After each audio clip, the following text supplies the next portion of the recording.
You're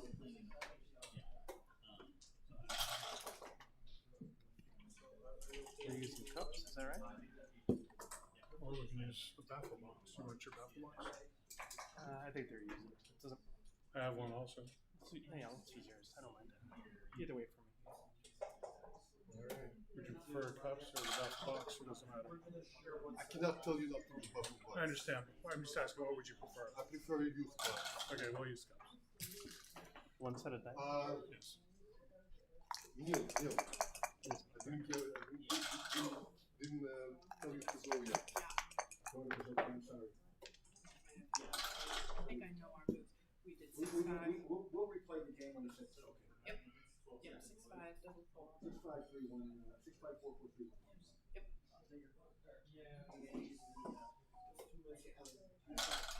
Too excited for backgammon.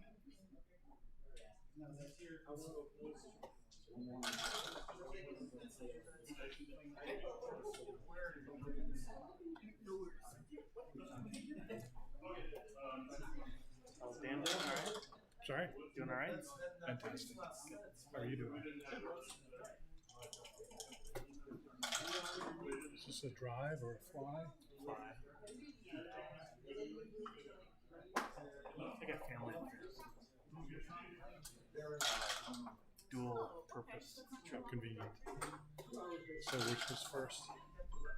Which was first? We're gonna go see the family and maybe we can Some backgammon. just, everyone thinks that anyway. I'm from Grand Rapids, Michigan. We're gonna play the No, I drove. It's about a 5-hour It's drive. not yet. Exactly. I was Friday night at like 6 p.m. Yes, it's just I get it.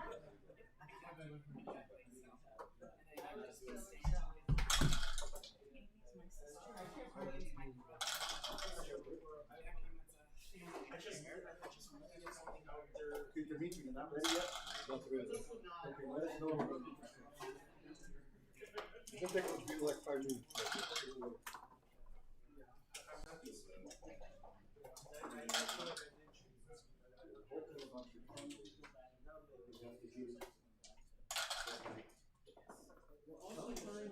We don't have commentators, do we? Tomorrow I Kind think of that, they will. yeah. Like 10:30, 11, 11:30. About 1:32. About 1:30. Yeah. And you are good to go. Alright. That'd be good. My sister's house is in Germany. And when I leave, I leave that way. Match. Good match. We played before? I don't think we played before. Played, I know you, but we played near each other once. yeah. All right, good luck.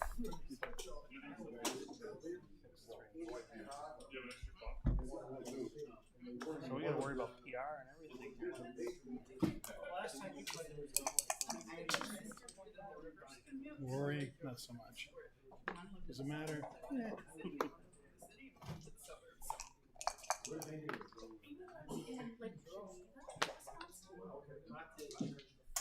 I feel like if you're an hour, it was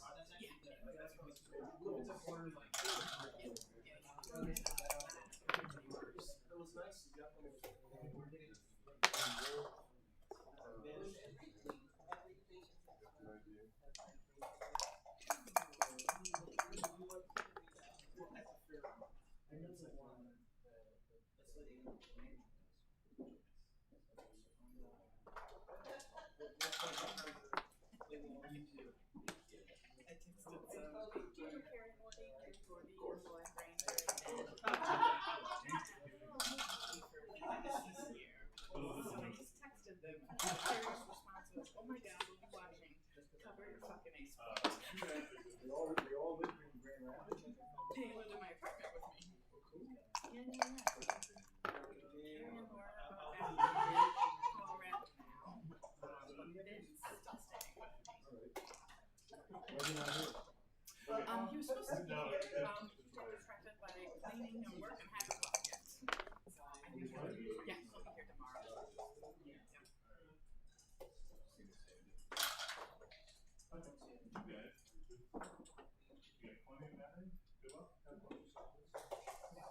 Longer than you've been alive. Well, you're in the Hall of Fame, so what? Yeah, I know. How did you get into it? That explain enough? It does. You were probably playing it as a kid? Yeah. When did you start playing with the Devlin? When I went to Madison, I read that so-and-so won the weekly Backgammon published product.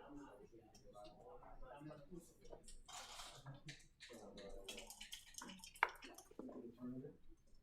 You probably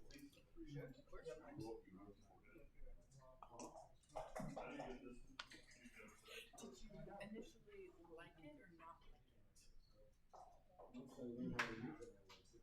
So I'll tell you something. I'll continue the story. So, first match, opponent couldn't hit 2 checkers in the right place, and we called it second match was they know the name of myself. I've heard of the name. He was originally from Providence.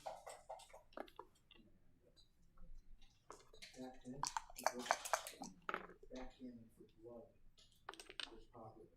Bruce Decker? Yeah. So you open with a 6-4, push 2 checkers down. Here and here. I think to myself, I don't like that. So I doubled it. I missed the shot. I couldn't hit anything. Okay, what we're gonna do, we're gonna have you replay the place. Yes. So 2 rolls later, I'm behind the 4, my got the shoe, but I realized I shouldn't have doubled. So that opening move for me? 6-5.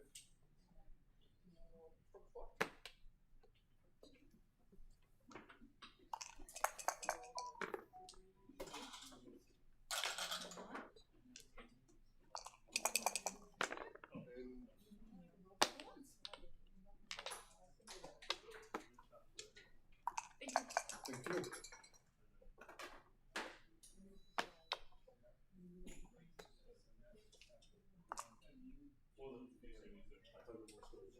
Yes.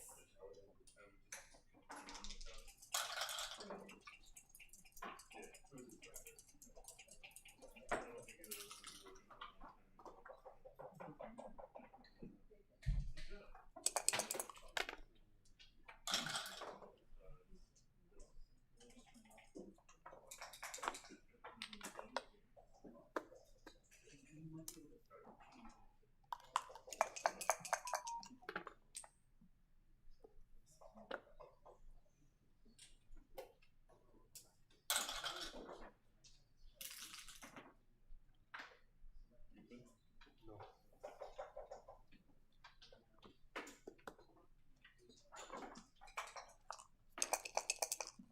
Well then, your camera is nowhere, you didn't see it. Okay.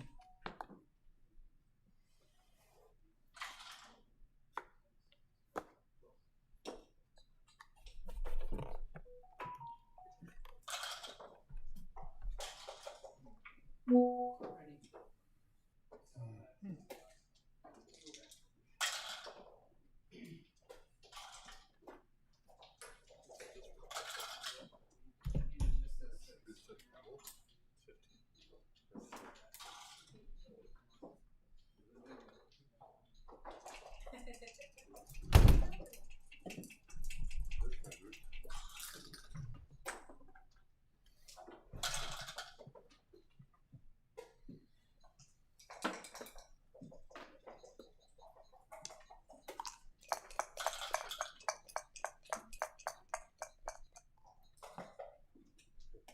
15.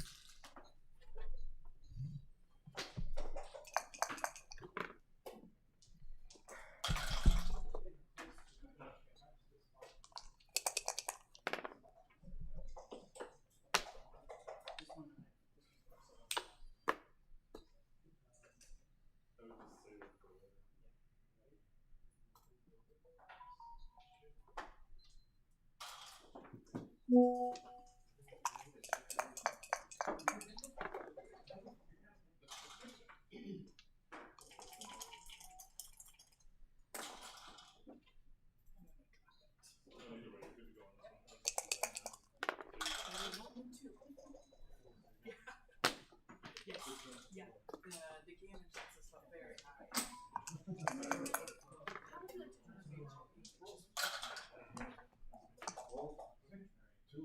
size, or how old is it?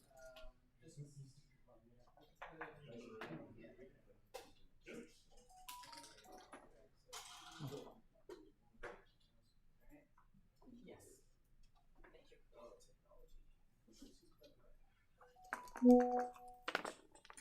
Thank you.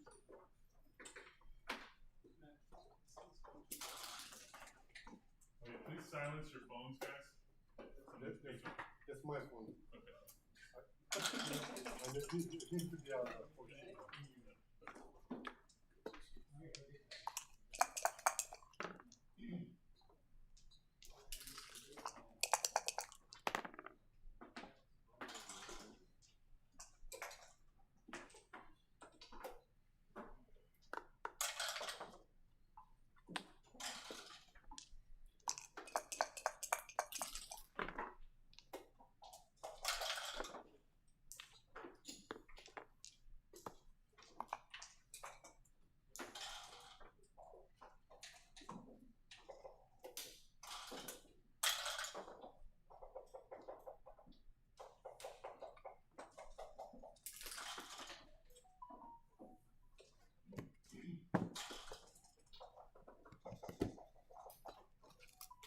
What's this?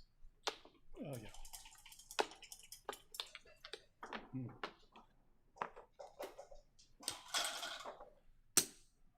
I had all kinds of opportunities to mess that up. Yeah.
Your shots, man.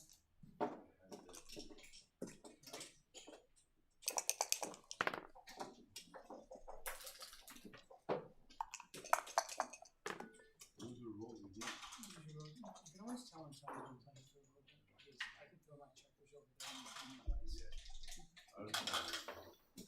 Nope. Nope.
Scorecard, I guess.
I don't know if Dimitri's giving. He is giving it back. Is it really? He's giving it back.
1, 2, right.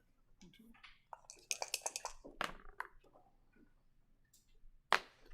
Did that a little bit out of order.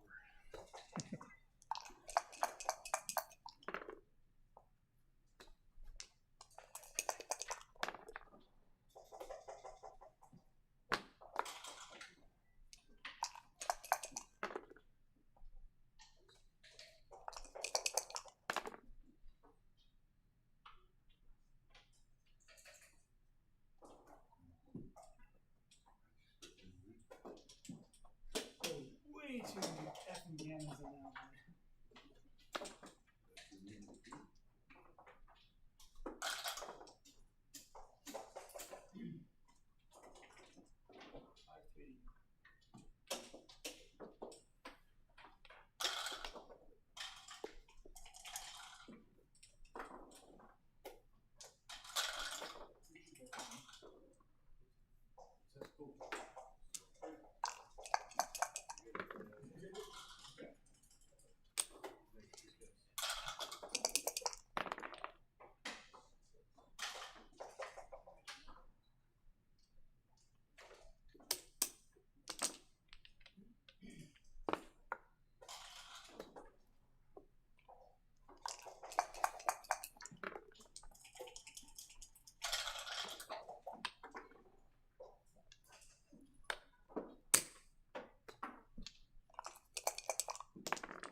Alright, 3-0.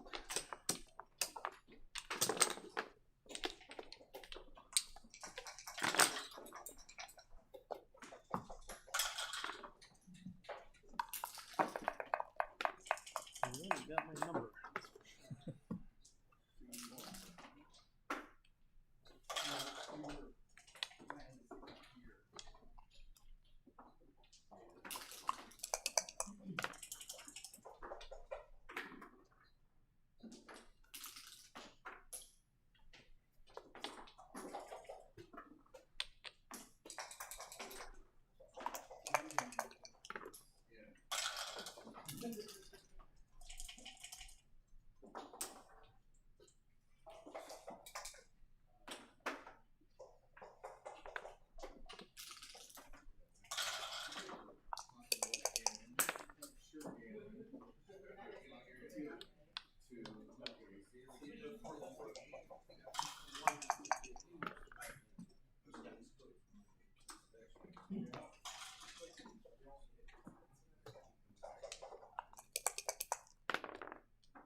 even if you did it, it wasn't because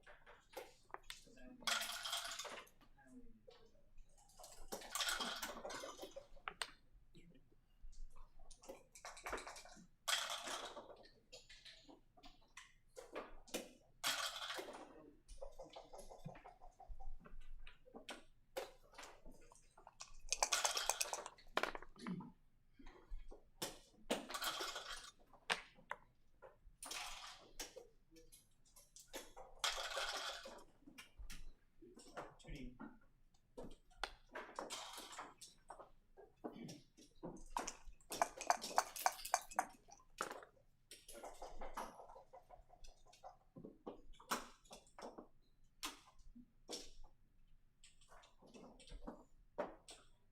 Losing rules. I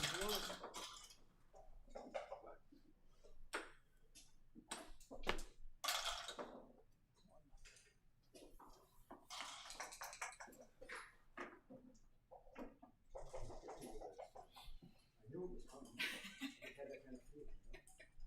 You gonna be nice to me? I was like, oh, if we go for almost 6 or 7 anytime soon, it was 7, the hits would have a fight. Especially if they got that hit. You're gonna be nice to me and let me have it. That's a fun game. I wouldn't pay him so much. I mean, he doubled the win. I think he's been kicking us. I think the real was like,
I would take that left.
I'm sorry, 2 5 2 5.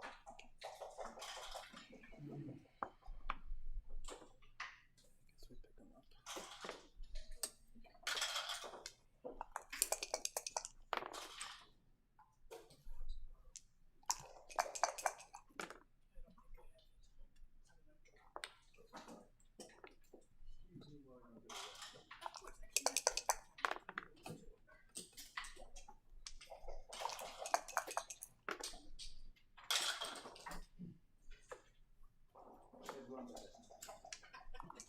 I'll wait for you. Not with my bad foot. Take your time. Bad foot.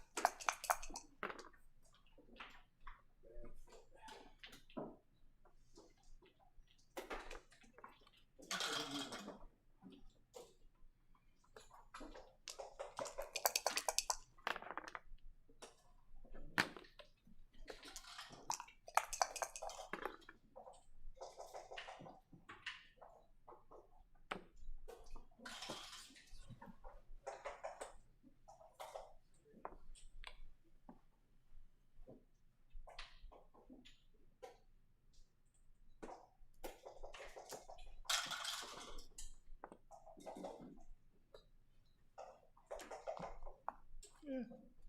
Rolled over to you. On your side.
This is where my comeback starts.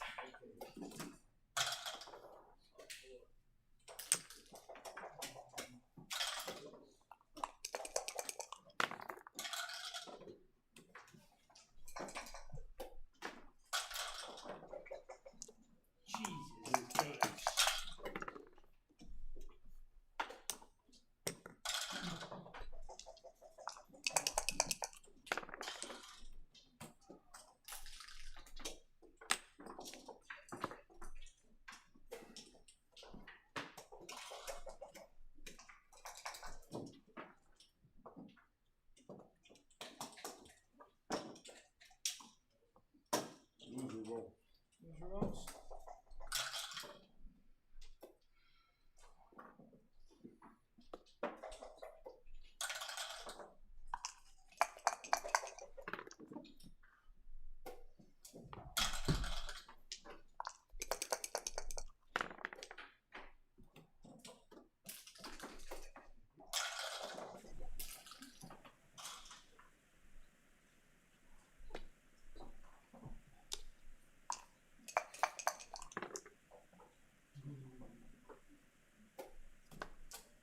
Hello, hello.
Hello, hello. Hello. That's me.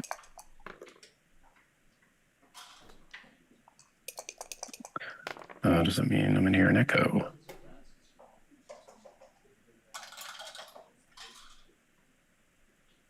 Oh, I'm on here twice. That's great. Let me leave one of these. Okay.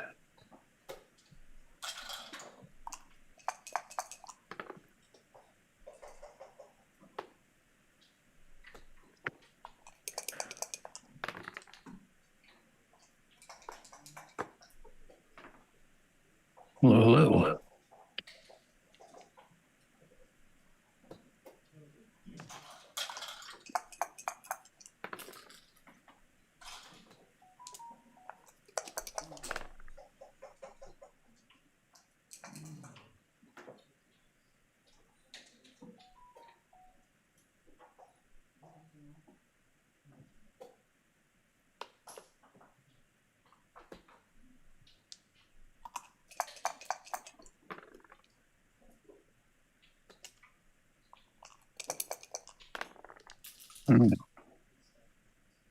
Hello, everybody. It looks like I'm here. Hi, welcome. Welcome, welcome. You are watching Backgammon. I'm also watching Backgammon, and apparently I'm on the stream now. Maybe I'm not on the stream. I'm not on the stream. Am I on the stream? We'll find out shortly. I'm gonna be on the stream.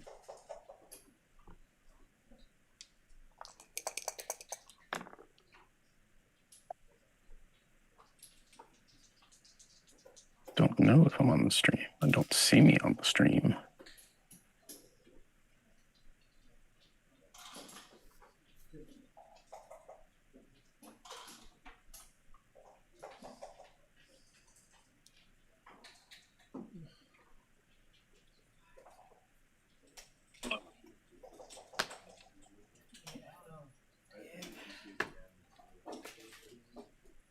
I think so too.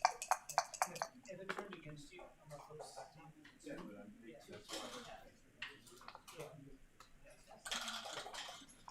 Well, just in case you can hear me, I'm not sure if I'm on the stream or not, but just in case you can hear me, here we go. Welcome. You're watching the 2026 Michigan Summer Championship.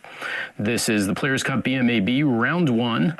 We're watching, as you can tell, Rudy Langenhorn and Dan Minardi. They have already started their match. This is a match to 9 points, and it is 3-0. About to not be 3-0. Apparently, the cube is at 2.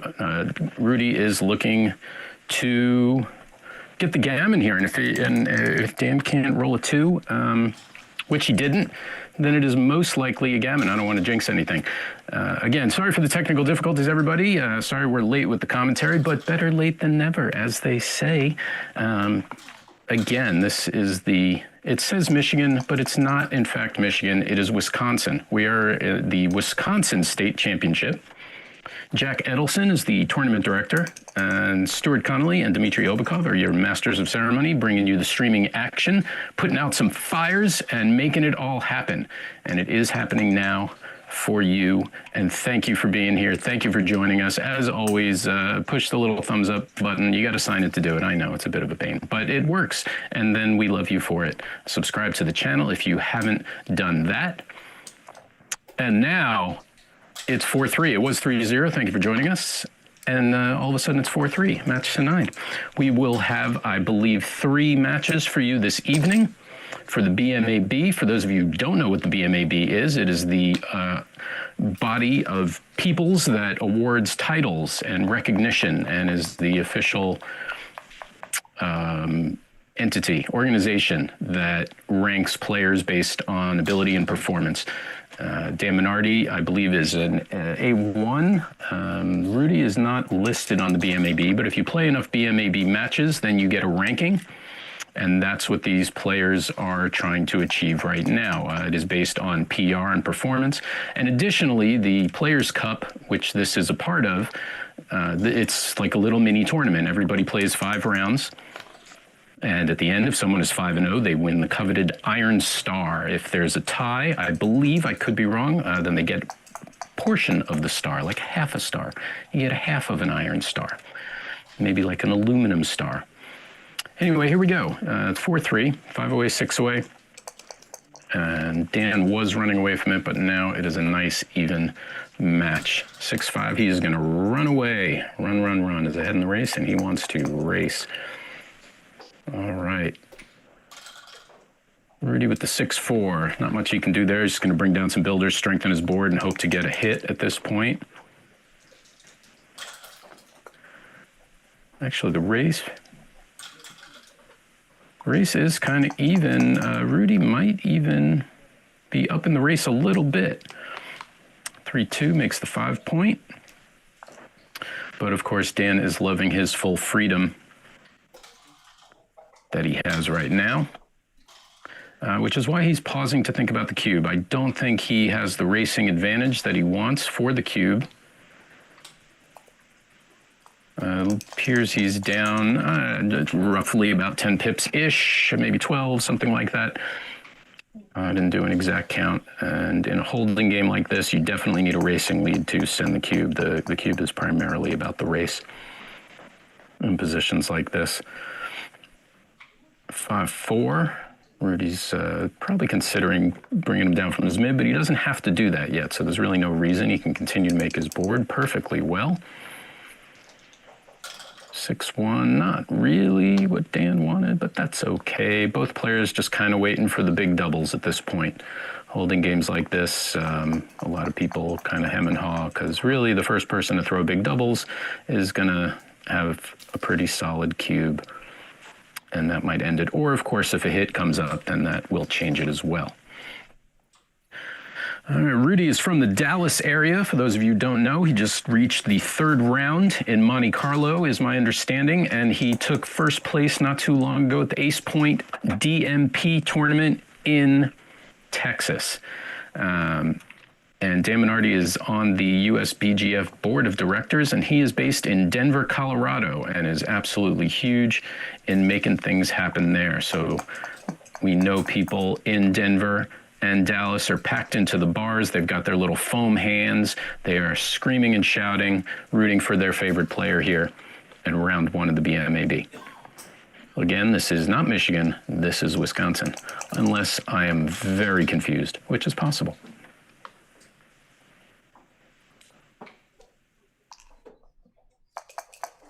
4-2. For the big doubles, Rudy would love double 5s, double 4s here. 3-1 is not that, but still nice and strong. Both players pretty even right now. Let me see the chat. I'm going to start looking at the chat. So if you have something to chat about. Oh, and I see we do have chatters now. I'm on Wisconsin. Hi, Scotty. Hey, Melissa, Scotty, Melissa Shin. Hello. Hello to both of you. Very cool, fun people in the chat with us today.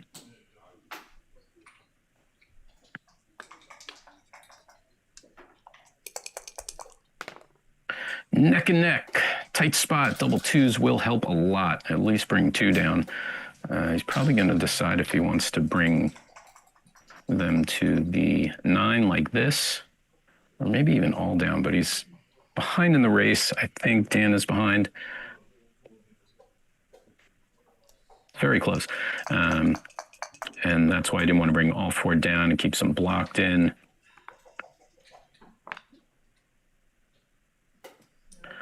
Looks like he wants to save a 6 by not bringing in the checker from the 8.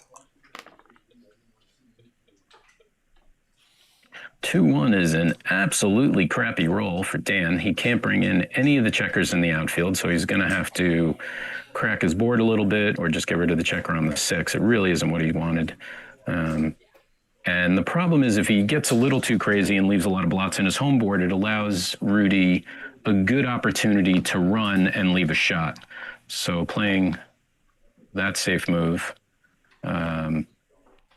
might be the thing. This, of course, would make it exciting.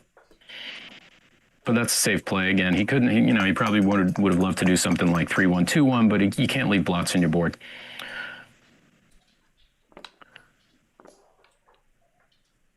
Six-5, getting down to the nitty-gritty. Dan has much better timing here. And that's more like it. He can just slot the 6. And now he's kind of waiting for Rudy to crack the 18 point. Rudy has one more 6 out there. See if he leaves it there or just gets rid of his 5 point. He's going to get rid of the 5 point, hang on to the 6. He really doesn't want to leave a shot. Even just the threat of a shot might lead to a cube. And certainly getting hit would be game over. And now, this cube pause brought to you by a cracked home board. Have you cracked your home board? You might expect a cube in your future. We will see. See, perfect type of game for BMA format. Hey, Joshua, what's up, Scotty Callan? How are you? Are you still in the middle of the ocean? Double 4s is big. He's just going to jump in. And let's see, I think that put him solidly ahead in the race. Let me try and count really quickly. 71 for white before the roll. So that would be 65 for white.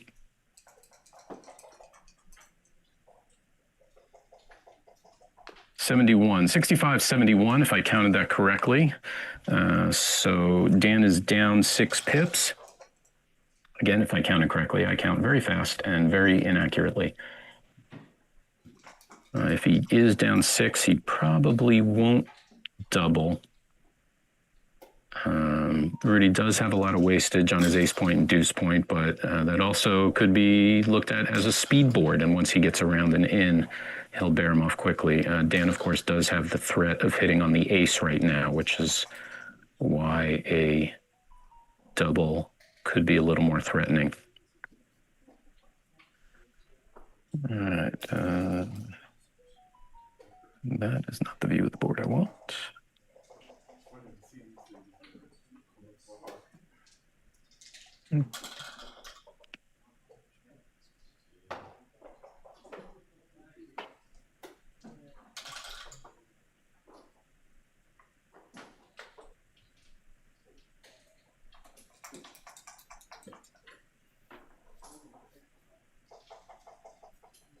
There we go. Now I can see everything.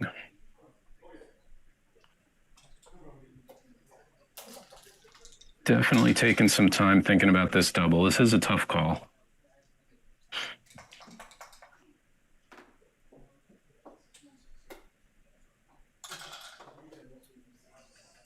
He's 6 away, so doubling, he would love to get to 4 away, winning 2 points here. Getting to 5 away probably isn't on Dan's top priority list. He's already, as you can tell, used a lot of time off his clock. He's down to 6 minutes compared to Rudy's 12, and it looks like he's going to throw the dice. He's glad he did. Doesn't get the hit, but that definitely puts him in the racing lead by 5 pips, I think.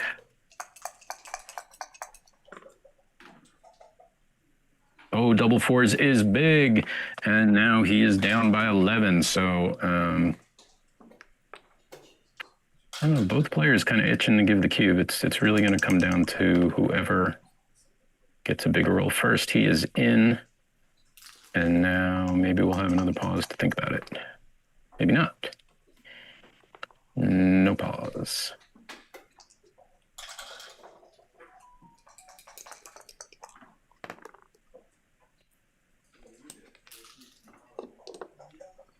Double threes is huge unless Rudy can follow with a big number, which he does not. Might see a double. There it is. Playing on the beautiful, and scoops it up, the beautiful Joker backgammon board. The lovely purple inlay and pink and white checkers. Takes the double, and this really is extremely close. This could be anyone's game. 3 is painful for Dan. He really wanted to pull off 2 checkers there. And it is absolutely up to the dice gods.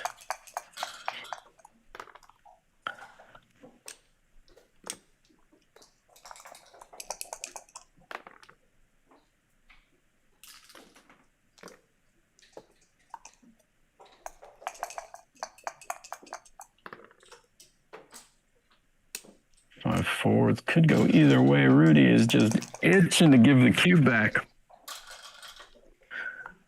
2, 3, 1, 2, 3, 4. Not quite there, don't think. Now he is. Wow. Double 4 is huge. Dan needs doubles right now, or this game is over. He does not get it, and it's going to be a redouble pass, and it's going to be 6-3. Moving on, 3 away, 6 away. Dan had a chance there. He could taste it. And just backgammon happened. That's what happens. It's backgammon. Think you're winning? You are wrong. You were right, but now you're wrong. But you'll probably be right again in the very near future. All right, thanks to our sponsors, backgammon.com.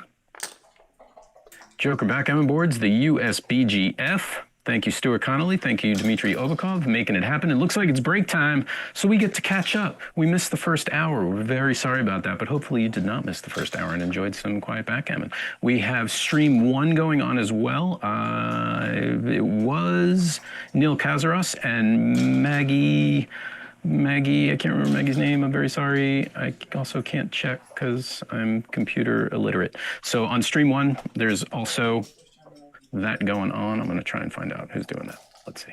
Who's on stream 1? Who's on stream 1? First, I have to watch a commercial. Please enjoy this commercial-free streaming of backgammon. It, would be nice to have sponsors, but at the same time, that means commercial-free, uninterrupted for you. It's like you paid a lot of money for the premium subscription. On stream 1, we have, Neil Kazaros and Maggie Sweeney. So if you are a fan of Neil Kazaros, or just like his numbers, he developed Neil's numbers, or want to watch Maggie Sweeney play, it is on stream 1. However, the problem is that I'm not doing commentary there. And so you don't really want to be there. In fact, it sounds like no one's doing commentary there. So hang out here and listen to wonderful commentary. It is so fun and delightful. Let's get back to the chat. Moment. We are on break. Hopefully you get to take a break. Take a break. You've earned it. You have earned a break. Oh, there's my voice. I don't want to hear my voice. All right. Back to the chat. Hello. Thank you again. Thanks for being here. I hope you've had a wonderful, wonderful week. I hope you've had a wonderful week, and I hope you all enjoyed the excitement in Monte Carlo. Petco just running away with it. He was due, fan favorite. It's finally the 3rd time reaching the finals. If you haven't seen that, if you didn't know he won and you were planning on watching it, oops, I just screwed it up for you. But that's all right, because it was exciting. We had a lot of great matches, actually, that came down. A couple matches came down to the final roll. There was one with 3-time world champion Jorgen Granstad. He was coming back, and both players low on time. Final roll, boom, doubles all over. It's very exciting. Lots of exciting matches. Please go back and watch some of them. That's excellent commentary. Justin Knowles doing a lot of commentary. We had Joe Urso. Simon Burgett was doing great commentary as well. And there's a lot of lessons to be learned just watching. That's actually one of my favorite ways to learn.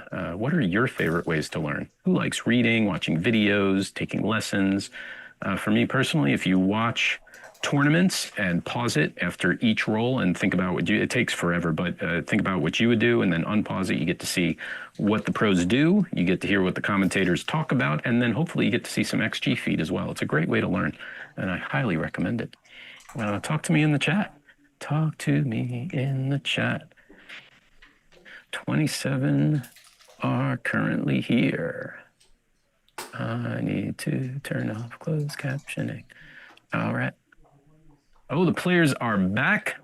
Here we go. 3 away, 6 away. Dan splashed some water on his face in the bathroom, gave himself a little pep talk, said, I'm not going to take that from you. And he comes out steaming, throwing a 6, which is the way to do. He's behind in the match, usually 6-4. When you are down, you're going to make the 2-point with a 6-4, as opposed to out and down and split. And 3-1 is an excellent reply. And we'll see what Dan does. Usually when you start with 6-4 like that, making the 2-point, your game plan becomes kind of this. You're really blitzing on one side, and just you really want to get those back checkers out of there as well. So even with the 3-5, maybe people might have considered running. There's very little or less priming value for Dan right now, since he has more of a blitzy attack board. But I don't think Rudy's going to be splitting those checkers anytime soon. Especially now, he would love to anchor up. 4-3, 5-4 would be great. And that's okay too. 4-6 is going to come in. I could come down and slot the 7 and try to prime in Dan's back checker. And the upside of that would be absolutely huge if Dan can't roll a 6. The problem is that he's got a much stronger board, and Dan would hit him mercilessly. Anyway, here comes the cube. He's down in the match. This is a very strong cube, and it's kind of a tough take. He's threatened to hit with 6 and 3s, which is almost all of them. That's 28 out of 36 numbers for 6s and 3s. And he's got a stronger board. He looks like he's up in the race. Definitely up in the race. So if you go by Pratt, position, race, and threats, this would be a drop. If you go by more advanced tactics, this might also be a drop. Especially that he is 6 away. If Rudy drops this, that would put Dan at 5 away, which really isn't where Dan wants to be. He wants to win the 2 points and get all the way up to 4 away. So based on that, I might drop this. Of course, I make a lot of cube mistakes, so what do I know? Rudy certainly has plenty of time to think about this.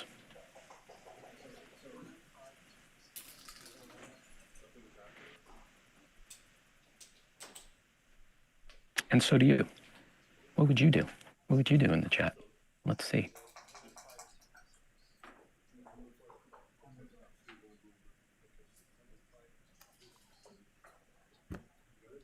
Takes the cube. And here we go. It is on. 4-2 gets the hit, or he could make the 4-point, I suppose. But I imagine he's going to want to hit and then try to make the 5 or 4-point after that. Big roll here. Would love to come in and hit, but doesn't. He's certainly not going to the 24-point. He'll just go to the 5. Oh, maybe he is going. Maybe he is doing what I didn't think he would do. It certainly looks like a decent enough tempo hit. The problem is you don't want 3 checkers on your on your ace point, because that is fugly. But he's doing it anyway. Better, I guess, in his mind than giving the chance of pointing numbers. He's taken away half his roll. He doesn't want Dan to use those spares in the outfield to make his 4 or 5 point. Slotting the 7, slotting the 4 seems a little better. You're really only leaving, you're not adding an extra blot. And you're slotting the point you want to make. 6-2 does not get the hit. He could hit in his home board, but that would be a little crazy. Probably just want to jump out with, you really don't want that extra checker on the ace point. That, as a backgammon player, that should hit the nerve in the base of your spine every time you see that. So it seems like the decent play is this, just to jump out all the way and get a little more outfield control. It also duplicates 4s, 4 to hit, 4 to cover. 5-6 is a little weird. His 5s, Dan's 5s are duplicated there. He needed a 5 to cover the 8 and a 5 to jump out. So the 6 is going to play a little awkwardly. It almost has to come down or you're burying another checker on the deuce point, which we don't like burying checkers. Looks good. If you are a beginner or intermediate and you ever find yourself about to bury a checker, your immediate thought should be, what else can I do? What else can I do other than this horrid thing like this? This is much more constructive.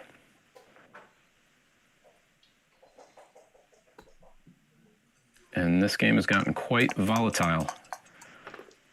Rudy not really looking to ship back the cube at any time soon, since that would put the entire match on the line. He's got the lead, and he would just love to close it out. Double 4s is ridiculously wonderful for him. He wants to bring down an extra builder to the 5. Maybe he's just looking at it instead of jumping out all the way. He's probably hanging back. Yeah, let's gonna give this a good think. He could also just make the ace point, which seems less good.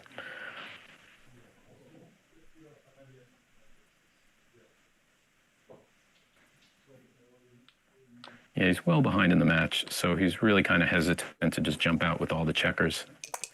He'd rather stay back a little bit for contact. 5-2. Can safety everything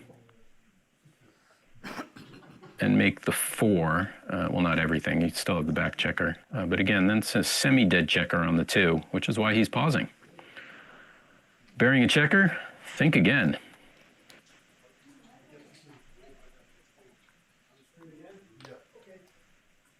Yeah, he wants to make the 4. Now at the 5 is just a question, do you come out or do you bury a checker on the 2?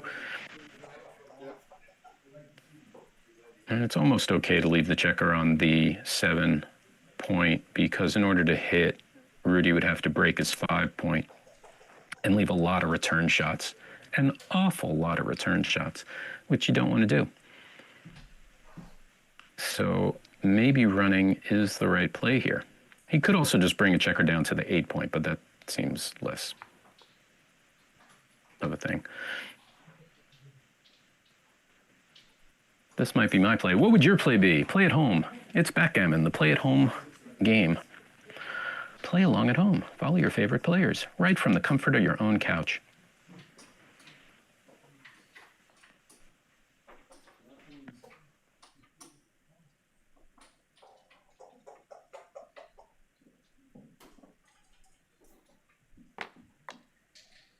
Still thinking about it. Running low on time. He's down to less than 3.5 minutes. And if he is coming back to win this, he's going to have to win some games. So time could become a factor eventually. 3-1 is an excellent roll from Rudy. He's going to hit and cover, I think. Hey, thank you. Unreadable name, since I don't speak that language, in the chat. Welcome, welcome. He's a pro poker player, but live backgammon is another universe and atmosphere. Thanks for streaming comments, sir. You are very welcome. Welcome. Backgammon and poker are very similar. They're both strategy games with luck. Poker just has obviously all the unknowns, whereas backgammon, it's all laid out on the table for you. So it's like poker without the lying.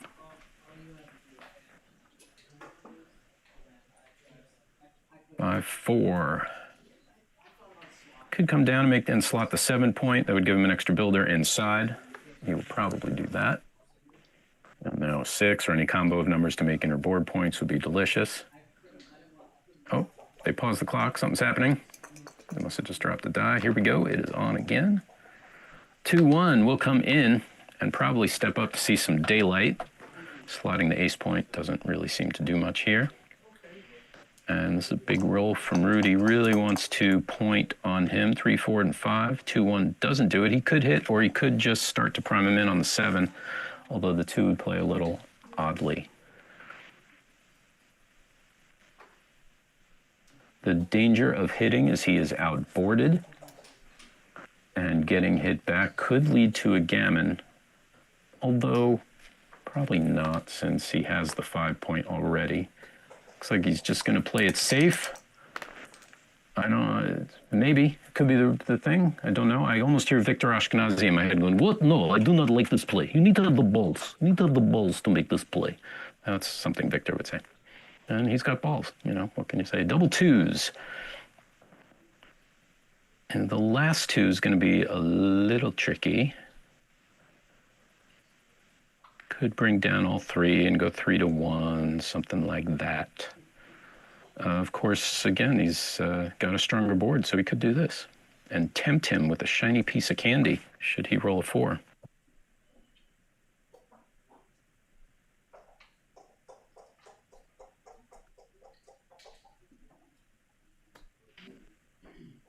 And he's doing that, leaving the shiny piece of candy out there for him on the 9 point. And hits the 4, hits 2 of them. That is huge. He was not wanting that. Super joker from Rudy. Let's see how he plays this. He's definitely hitting with 1. There's 2, and he'll probably make his 4 point would be my guess. You could also make the 2 point and unstack your heavy 6. That's also sexy. Or you could play down to the 9 and start priming in the checker that's already there.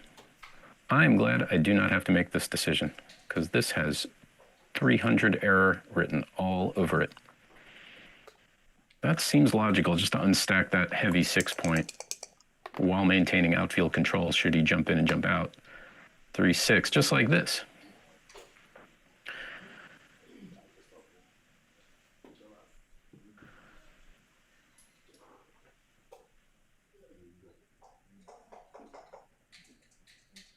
Could leave a shot and slot the 5, could try jumping out and running, but both of those are very risky. Or you could bury a checker on the deuce, and we talked about burying checkers. So he's going to look at absolutely everything else before deciding to do that. Understandably so.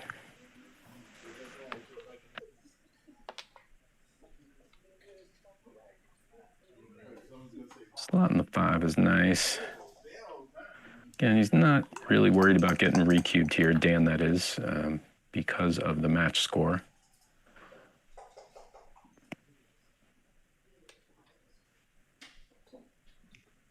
Any 6 would be great from Dan. He's also looking for especially 6-4. Oh, I called it, 6-4.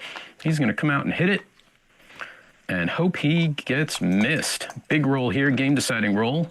Needs the 5, gets the 5, gets the 2, double hit. Wow, what a smack in the face for Dan. That is super unfortunate for him and super fortunate for Rudy. Oh, big dance. And now this could be the match. That could be the match swing right there.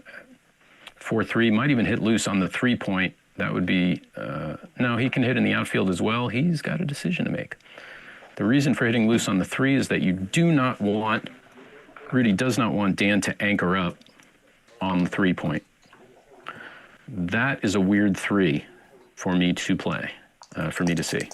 I guess he's looking at future rolls, bringing an extra builder in, and now he can use the checkers on the 8, the 5, and the 6 to point on him, just like that.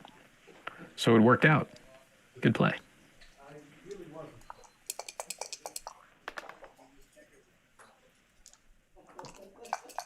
And now Rudy looking to bring the pain, run away with this. Certainly going to hit. He's doing a pick and pass. He absolutely wants the gammon for the match right now. Not hitting would be borderline insanity. And he is not. He's going to hit 2.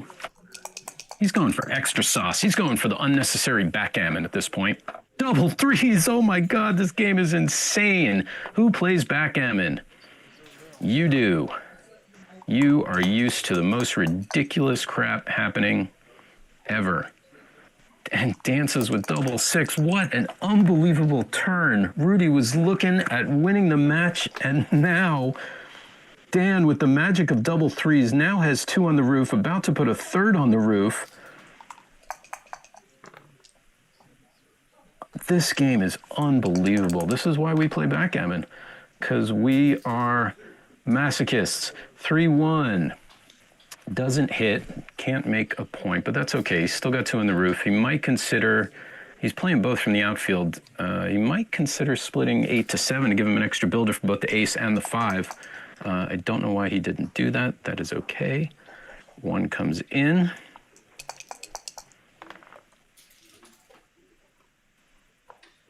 So I'm just going to hit the second checker, not hitting the ace. Rudy's board is way too strong right now, and he's got to respect it. Rudy will anchor up, and we have got a game again. Wow, that just evened it up. Both players momentarily tasting the victory.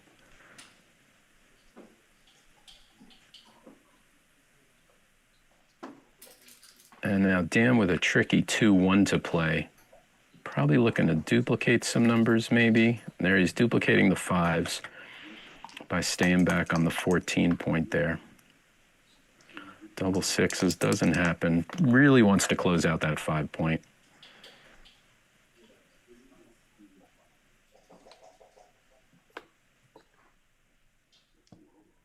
Just wants to play with the 1 blot. 1-2, that will leave a shot. Now, do you break your home board, which is disgusting, or leave a double shot and risk getting gammoned, even more gammons?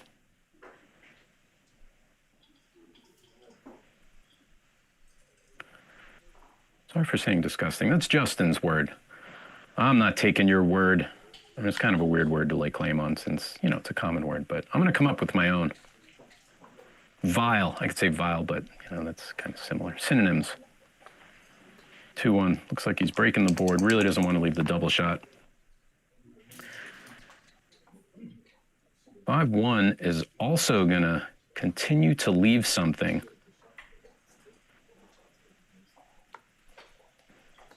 Yeah, Dan less worried slightly about getting hit now that Rudy's board has cracked a little. 5-1, it's just going to safety it and get a little outfield control.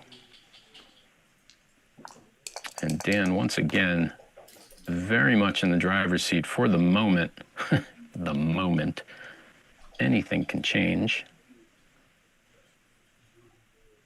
On a past stream, I remembered saying that I'm thinking of changing the name of backgammon to Nevermind. Nevermind. You were about to win a gammon and win the match. Oh, never mind. You're about to send the doubling cube and your opponent's about to pass. Oh, never mind. 5-1. He could just make the anchor in the outfield, which would obviously be very safe. The problem with that is he doesn't want Dan to jump over him. This keeps a checker in the outfield and a little more outfield control. Yeah, 4-1, probably time to come out. That seems to make sense. Electing to stay back and leave 9s instead of 8s. There's 1 fewer roll for 9s. There's 6 8s and 5 9s. But the 2 could be a good tempo hit. We could be seeing a swing. Big roll now, 3s and 6s, dances. And this could even swing back the other way. What a ridiculous roll. Double 4s again. That is Rudy's baby. Double 4s. And now 2 on the roof. Can he get around in time? He might even, well, no, he's not pausing. Only 1:36 left on the clock for Dan. And this is still the same game. A lot of time burned off the clock just in this one game.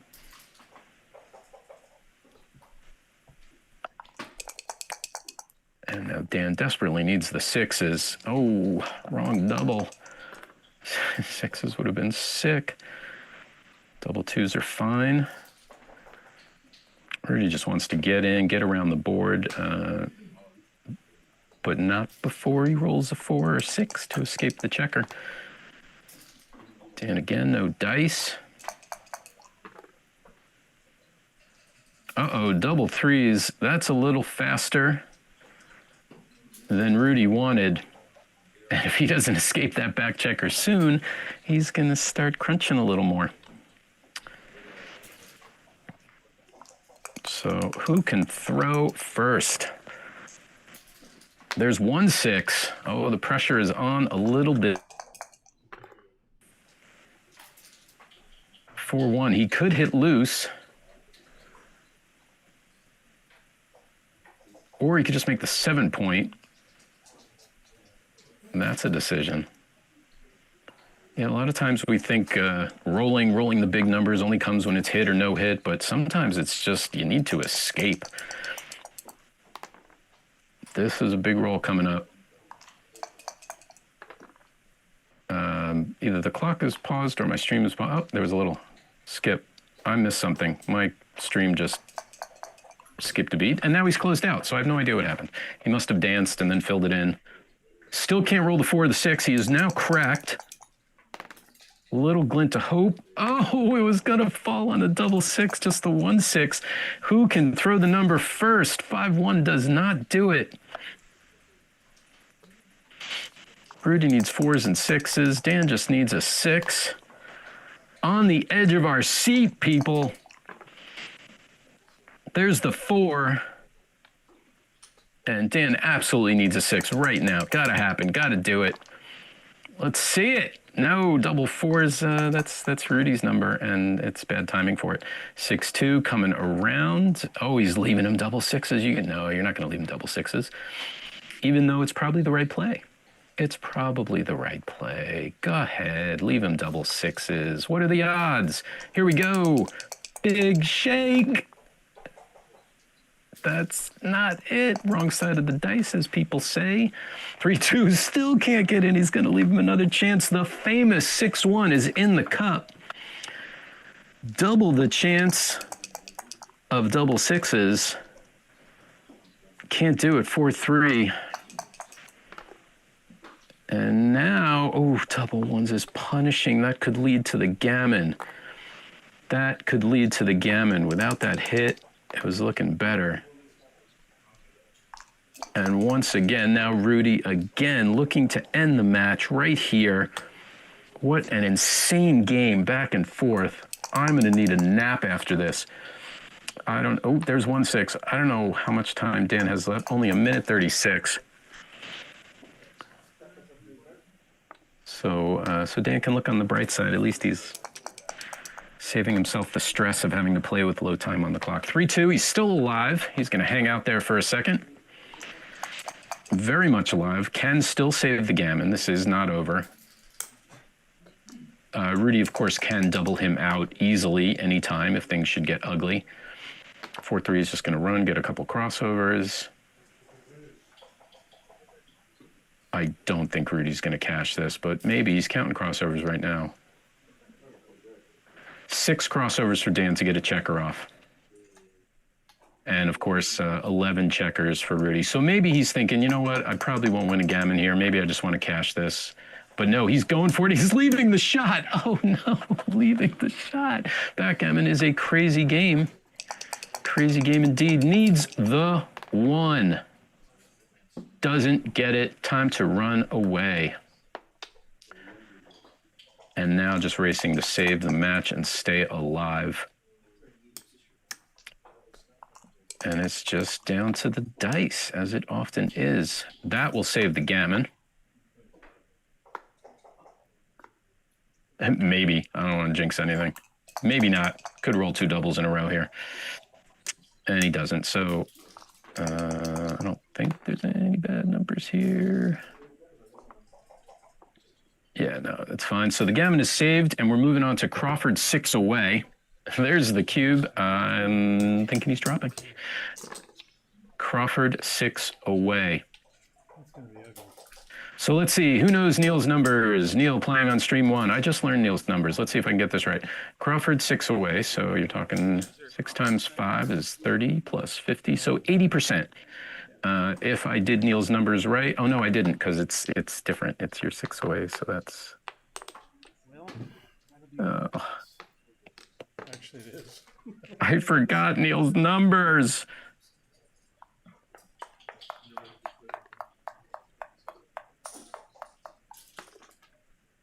It's like 7 times 5. So it's like 90, 92, 92% chance. I don't know. Please tell me in the chat. I need to practice Neil's numbers more, but I think I got that right. I know for 3 away, it's 10 and then 9 and then 8. So 7 is at 6, 5 away. I don't remember. I don't remember. I admit it. I don't remember. I have forgotten. Let's go to the chat real quick. Never bury a checker except when you need to bury a checker. Melissa, excellent. Wise advice. Never mind. Yes, never mind. You are playing never mind. 4-2. All right, Dan obviously must win. That goes without saying. He doesn't really care. I'm sorry, he absolutely does care about gammons. Winning a gammon for Dan will reduce the number of games he needs to win by 1. So when you are trailing at Crawford and you are an even number away, you care about gammons. If you're an odd number away, you'd still like to have one, but it's really not that important. 3 is going to hit, smash him back, and try to contain that last checker while Rudy's obviously doing some containment of his own. Ooh, hanging way back on the ace point, trapping himself. How about that one? 3-4 is an excellent roll. And Dan is feeling pretty good about this one, or at least better than he was a moment ago. 4-3, another excellent roll. Both of these players read up on their rolling. They are tuning all the dark forces to their liking. My screen's a little choppy again. I'm sorry, I don't know what's happening. Double 3s, apparently.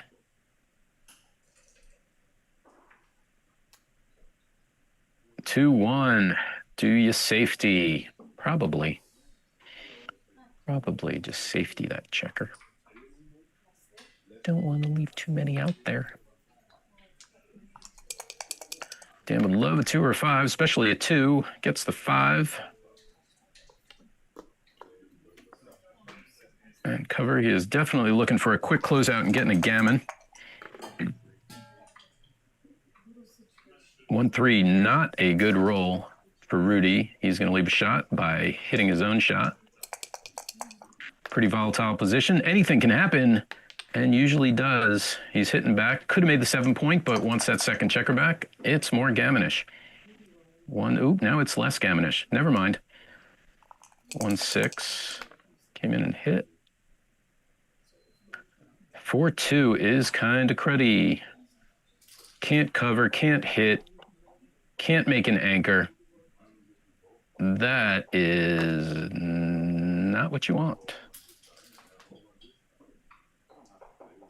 There's always that moment of disbelief as a backgammon player. When you throw a roll, your brain's already thinking of the good numbers you want. What are you going to do with the bet? And then you get a number where you just haven't even considered that one. And it's just like a punch in the gut. 2-1, now he will anchor. He knows what to do with that one. And we have a double anchor holding game going with not good timing.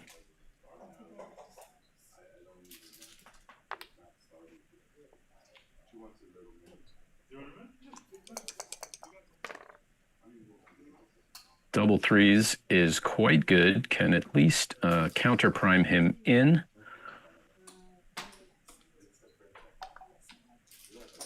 Which helps a wee bit. He's probably hesitant to do what he's fingering the checker to do because that gives him 1 less builder for the 5-point, although using the 7-point to make the 5-point, obviously there's 7-point and that would suck. 3-5, things are getting ugly now for Rudy. The 3 is gonna play kinda ugly unless he breaks his 7-point. which he's gonna do. Rudy probably very aware that he does not want to get gammon. 2-1, what a beautiful, perfect roll.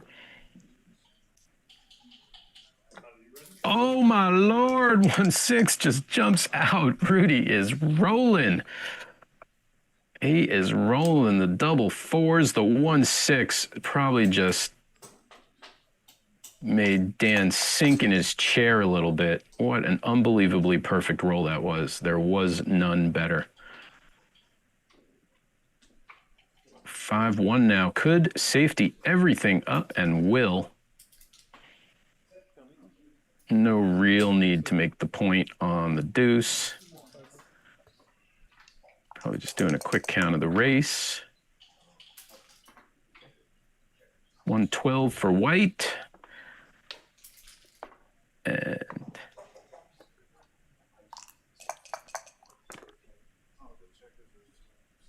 That's definitely illegal. 130 for pink, I think, if I counted that right.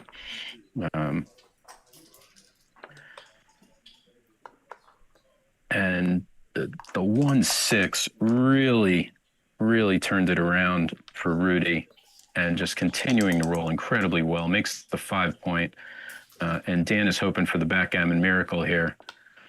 He's got a super strong home board, which is great. He's got a little timing with that outside checker, but he needs the shot. And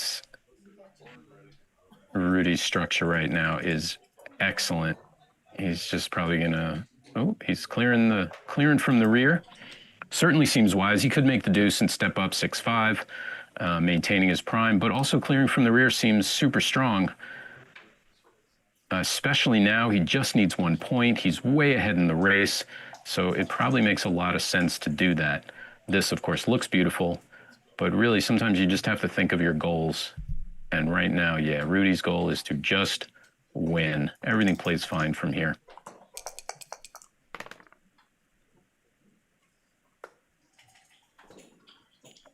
Double, now if he throws double fours, that would be a little weird. 2-1. Bringing it in, leaving himself a bad 6-4 next roll. And Dan is ready for it. Dan is ready for Rudy's 6-4. Why wouldn't you just make the ace point there? We don't know. 6-3 is so close. Only Dan knows for sure. He's just counting on rolling double sixes right now and getting around. That's why he did it. That's why he did it. He knew double sixes were happening. He said, I'm just bringing in that checker. I don't need to make my ace point because I'm going to roll double sixes 3 times in a row. 5-3. Uh-oh. Whew. Dan can roll big and still save this. That is very good. Gets in 2. Wow, this really could go Dan's way now. 6-1.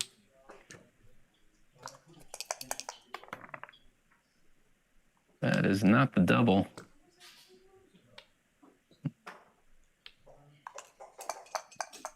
Slides to the ace. You might want to go 6-5, and that way you maximize your big doubles. When you're behind in the race and you're bearing off, your smaller numbers, a lot of times you want to just maximize your big doubles. And had he gone 6-5 there, that would have maximized double fives at least. Oh, double fives, taking the wind out of Dan's sails. Rudy well on his way at this point to victory. Dan looking for the pepper to ruin Rudy's lunch. Bit of a tongue twister there. That is not the pepper.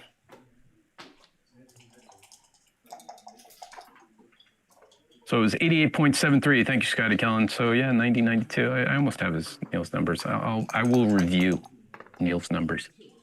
Oh, there's a telephone ringing in the background. My apologies. I will turn that off very soon. But for the moment, you're going to have to listen to it because I'm not leaving my seat. This is way too exciting. Needs doubles right now. Needs the backgammon miracle followed by 3121. Doesn't get it. That is it. Here's the handshake. Oh, maybe not. Yeah, no, that's a handshake. I don't know why they're not shaking hands. I would shake hands. Hi. Good game.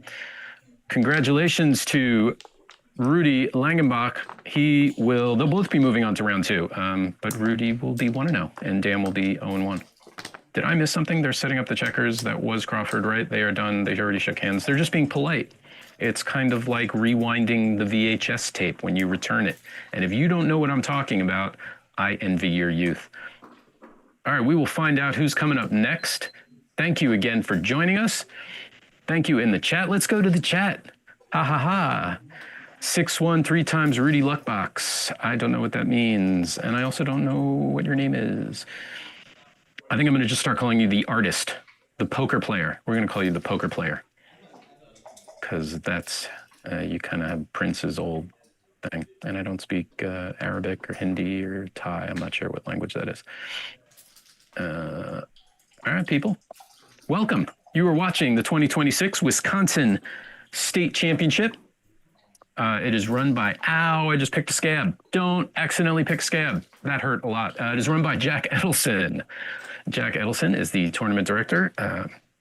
Dmitry Obakov and Stuart Connolly are your masters of ceremony, helping bring this stream to you live. I am Josh Isaac. Thanks for being here. Thanks for having me here. Thanks for listening. Thanks for watching. Thanks for being a wonderful person. Unless you're not a wonderful person, in which case become a wonderful person by hitting the like button. Just do it. Because, quite frankly, I'm tired of asking you to do it. People should just get in, hit the thing, and then I don't have to say that anymore. Nobody has to say it anymore, ever. We can just admire all the thumbs up that people get. Thumbs up, thumbs up, thumbs up, thumbs up.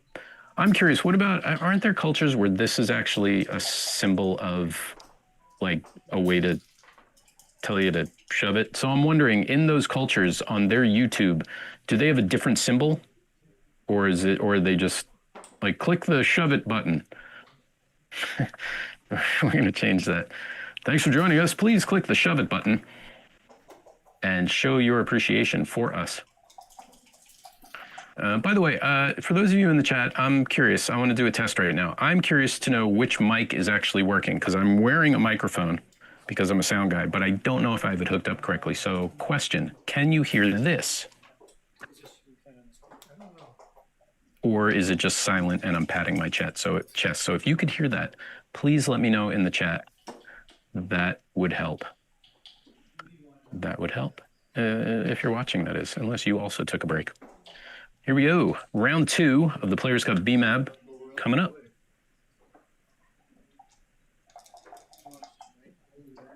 Yeah. It is an absolute joy to be here. There is no place I'd rather be than with you watching backgammon. We have another player sitting down at the table. Okay. I can't see who that is. He does have a phone. That much we know. And we will find out Okay. I'm gonna have to move the clock. who we're playing. Again, thank you for being here live. I know you're here live because if you were not watching live, you'd be fast forwarding through this right now. But you're not, so you're here and we're sharing this. Maybe you're on stream 1. Let's see how stream 1 is going. Let's see how stream 1 is going. How is stream 1 going? Live. Tell you what, let's roll for it. Stream 1. On stream 1, it's commercial. Use the cup. We're going to watch a commercial. Joining you, commercial free. Commercial free, except for jokerbackgammon.com and the USBGF. Thank you for sponsoring this event. Thank you for absolutely everything. Looks like on stream 1, we now have Amy Latek playing Neil Kazaros. Looks like they just started at 0-0.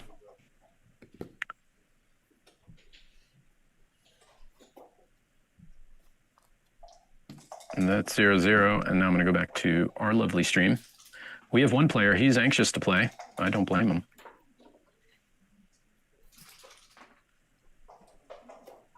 Oh, Melissa Shin, thank you. You are doing transcription. Apparently, Rudy played that at a 5:09. and Dan played at a 5.45. Both very well played.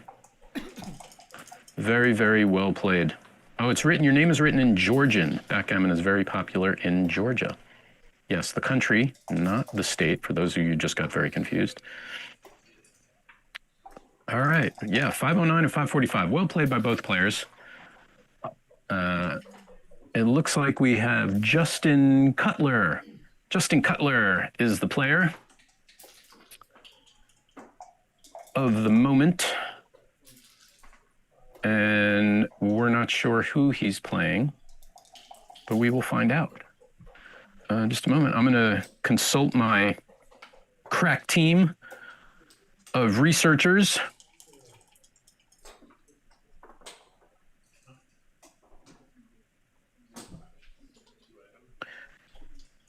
And my crack team of researchers is letting me know. It's not letting me know much of anything. I'm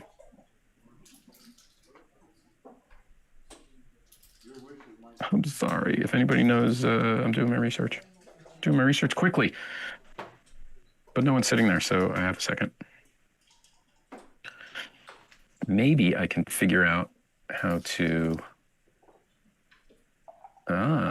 let's do that.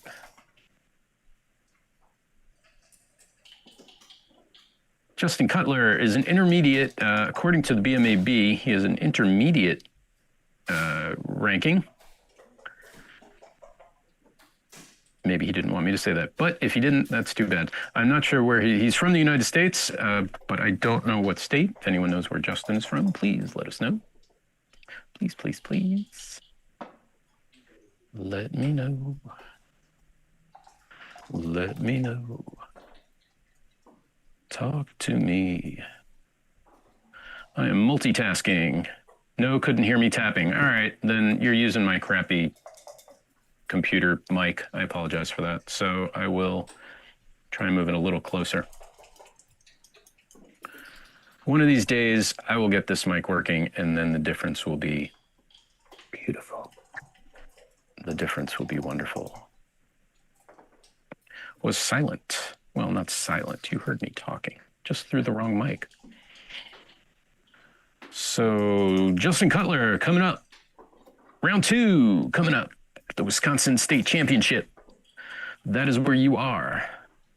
Maybe you're in the kitchen. Maybe you're not actually at the Wisconsin State Championship. If you were, you probably wouldn't be watching this. You would be playing or schmoozing. Schmoozing in the room. Thank you again, USBGF, the American Backgammon Tour, backgammon.com, Joker Backgammon boards. You are looking at a gorgeous, gorgeous board, which I'm actually very proud to say I own this board with this purple inlay, and it is gorgeous, beautiful. I've never gotten so many compliments on a board. They are visually stunning. All right, we've just got the one player, Justin. We see the magic hands, possibly of Stewart himself. The magic hands of Stewart. Setting the camera. Not sure who we're playing. At the moment, it is Dan Minardi, according to the Chiron at the bottom. But that might be changing.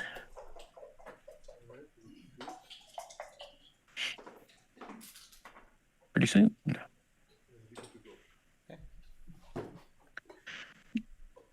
Oh, someone's sitting down. Who is it? It is once again.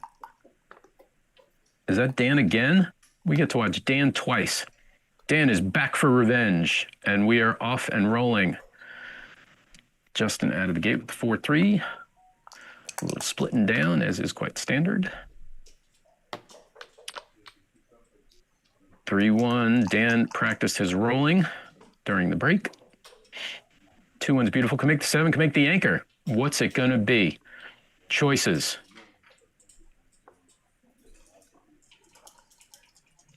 Oh, am I going to do this? Am I going to do that? Am I going to do this? Am I going to do that? I'm not sure what was right there. I might have made the anchor just to avoid things like that. But I don't know what was right there. 4-5 comes in, smashes him back. He could jump out or bring down an extra builder to the 8. That seems kind of logical, especially since his 8 was stripped, and now he's looking to pounce on that, but he can't. because Dan's going to jump right out into the outfield. No pouncing. 3-2, threes are duplicated, so he's going to hit in the outfield. With the 2, he could just step up with that back checker as well. That seems logical. Yeah, you don't really want a safety on the 8, I wouldn't think. This seems much better. That way, if any craziness gets hit, you could always just anchor up there as well. 4-2, going to continue fighting for his 4-point. Dan definitely wants the 4-point, especially since he couldn't anchor. And now we see the benefits of stepping up from the 24 to the 22. You get to anchor up immediately. And he'll hit back.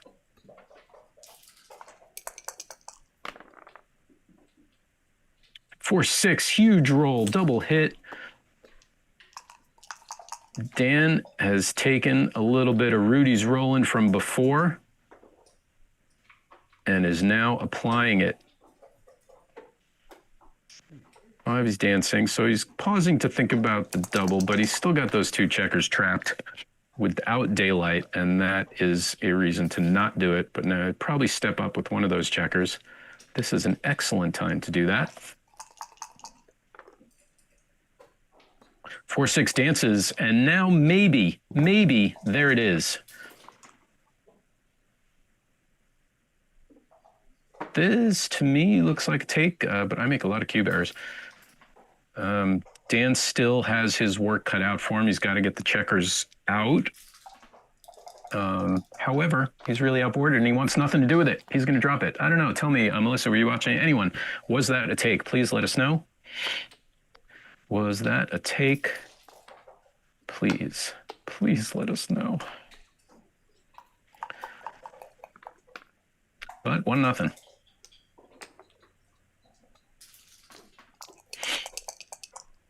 Now, if I'm right from looking up the rankings and ratings, I could be wrong. I don't know how outdated it was. It could be that Dan is a stronger player. So we'll see. I don't know if he knows this. We'll see if it affects his decisions or the gameplay.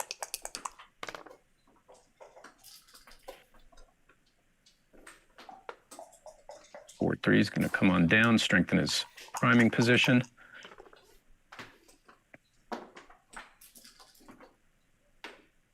3-1, probably just come down from the mid. You want to unstack your heavy mid. Splitting your back checkers against this onslaught that Dan has coming is kind of dangerous. Or you could do that, which isn't very constructive. Just want to come down from the mid, probably all the way to the 9-point. All the way, yeah, no. Okay, he did that, and that's fine. We still love him. Playing it super safe. He's getting a little scared there. But yeah, usually you want to just come down from the outfield there. Dan's going to continue strengthening everything. And this is kind of why you do that. Certainly coming down with 1 to the 8. Now he might bring down 2. This is almost surely the right thing. That way you have a lot of builders looking to make your 3-point, 7-point, 8-point, 9-point. 6-5. Probably just going to run. I was thinking about the 8-point, but running is sexy. Oh, another 6-5. Could make the 3-point, could also run. It's time to look at the race. This not pausing brought to you by the race. What would the race be?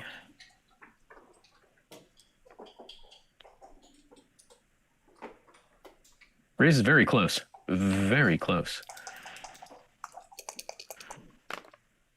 Running out there might have been the thing. Usually when your opponent starts mobilizing their back checkers and escaping, you also kind of want to start escaping, or you risk this. You risk this position, which also seems like a strong cube now from Dan.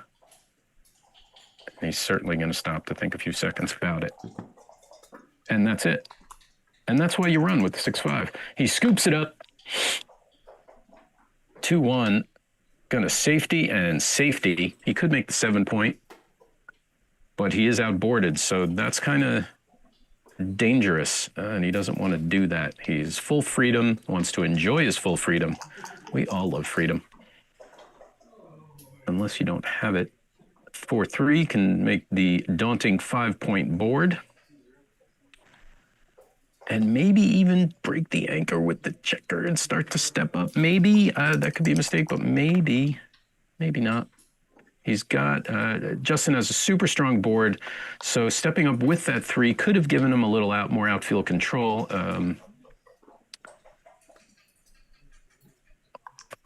I might have considered it, but I don't know what was right there. Only XG knows for sure. Double 6 is huge, though. We now have a standard holding game with Justin well ahead in the race, I think. 95 for white, and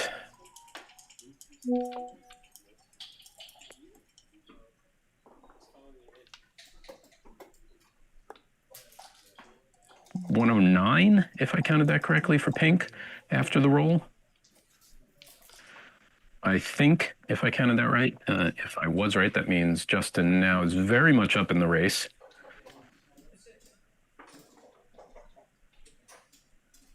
Yeah, looking at this move, gets him definitely more outfield control, but also, obviously, all his outfield points are stripped, which is a little dangerous, and strengthening his board is pretty tasty.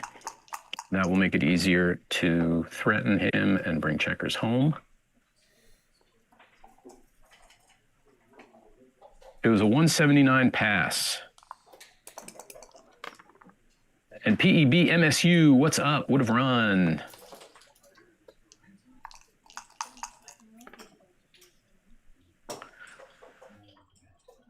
Perhaps now we're seeing a bit of Justin's I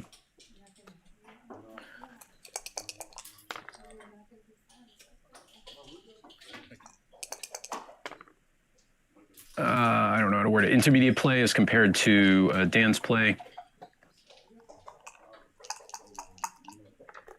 But Justin, very much, if any big doubles, he has a very strong recube.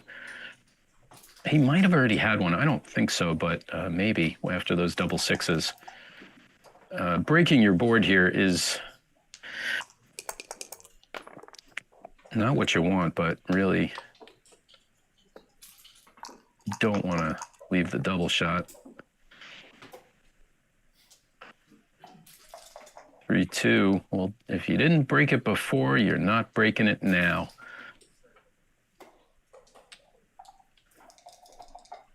This still could go either way. Oh, double 5s is huge. Big time. We are fairly even now. Dan needs a big number. I'm sorry, not Dan, Justin. Big number, and there is a big number.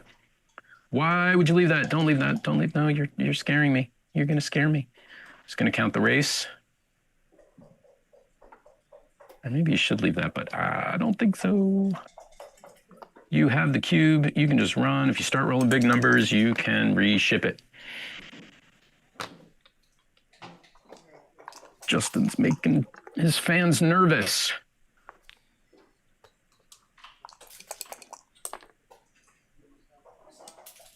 It's like when you're playing in a chouette and no cubes are turning, you're just standing behind the captain and they look at one play that just makes you nervous. Makes you nervous. This is very close, was very close. Never mind. Never mind. Double 2s helps a lot. Dan looking to jump out to a 3-0 lead. Justin looking to stop that. Still could go either way, especially after the deuce. Can only bring off 1. Justin looking for the big numbers.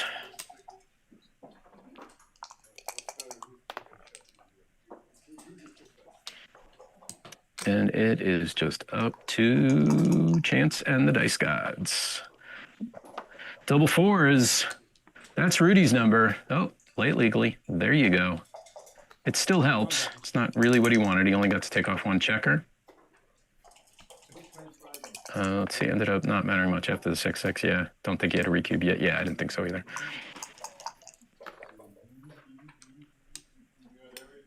Double 5s. There it is. Oh, no. Oh, no. We could be in recube territory. A little bit of a decision here, but not yet. Definitely not yet. Another doubles, though, could do it. This is getting tight. Oh, that'll do it. It's not tight anymore. 3-0. 3-0, moving on.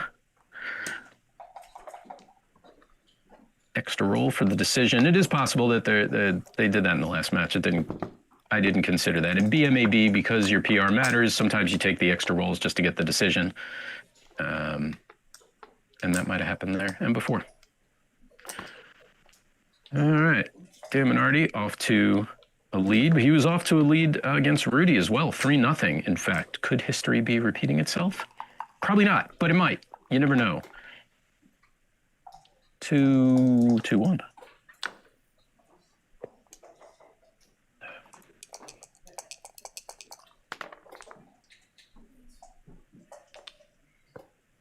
Four, going to smash him back. The slotting the 5 is great when it works, and crappy when it doesn't.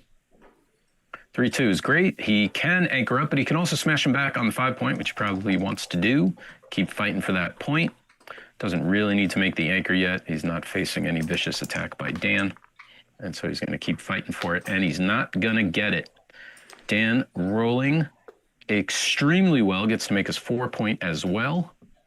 Or he could make the deuce, sorry, didn't even look at that. He could double hit on the deuce, and he is thinking of that. That is very tempting. It is so tempting that he's going to do it, especially with the extra blot out in the outfield, and any kind of dance like that. Ooh, this might even be too good.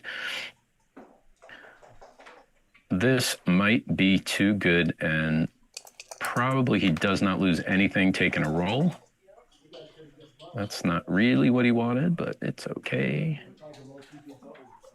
Now, he could make the outfield anchor, but doing this and come down to 9 is probably better because you get the extra builder. Usually when you have 2 on the roof, you just want to bring down builders and continue the blitz. Dances on a 2-point board. That is one of the worst feelings in backgammon. It's just a punch in the face. Dancing on a 2-point board is just silly. It's just silly is what it is. 4 and 3 is going to continue to hit, continue the blitz, bring down the extra builder. Dan firmly in control of this. Never mind. No, but he's still fine. Dan will continue to hit loose. Oh, he's not even going to take that chance. It's not too good anymore. He just says, you know what? Crap or get off the pot. And Justin doesn't have to go right now, and he's getting off the pot. Which is wise. 4-0, 5 away. That's another reason it's wise. Now he keeps Dan at 5 away instead of letting him get to the dreaded 4 away. And we're moving on, 4-0. Justin looking to get on the board and make something happen. Oh, no automatics. We are not playing money play, so we'll just wait. 6-2.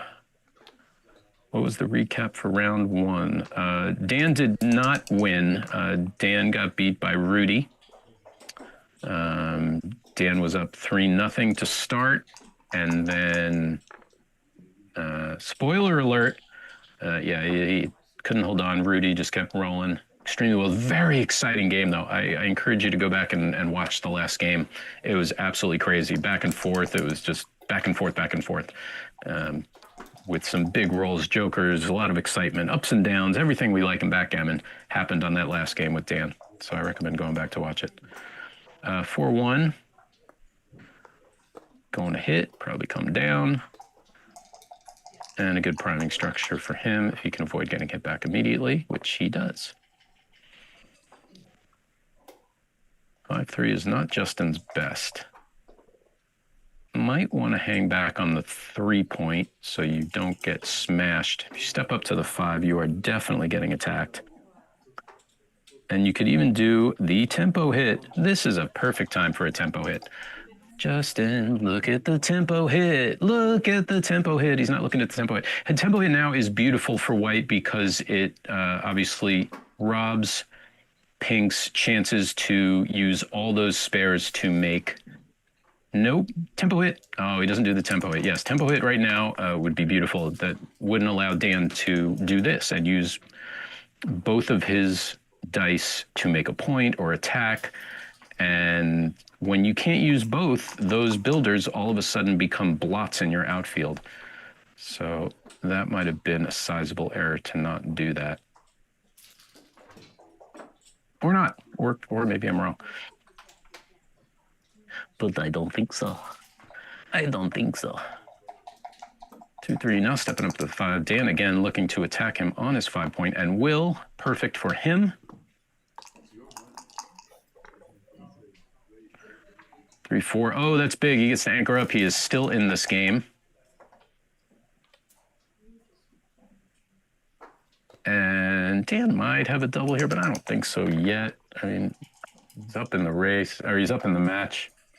Really needs to improve some things like that. That could do it, depending on this roll. Oh, maybe not. Never mind. Now he's going to want to probably, I think, escape the back checker before he doubles. Again, especially at this match score. 1-5. Not really the best, but at least he gets to unstack the heavy mid.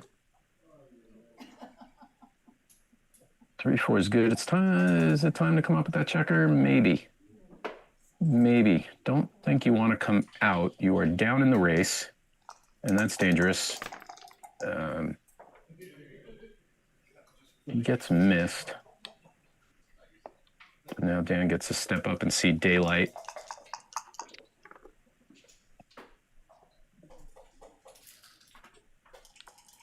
Yeah, jumping out with that back checker for Justin might have been a mistake.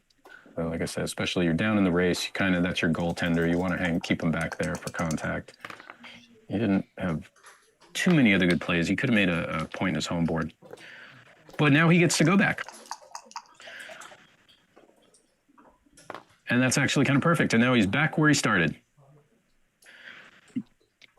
Comes out to hit. That is dangerous. Can't resist the shiny piece of candy in the outfield. Lots of return shots, and that's why he's pausing. Wow, he just gave me 5s and 1s and 2s and 3s and 4s to hit. And there's a lot of volatility now. And even though he's way up in the match,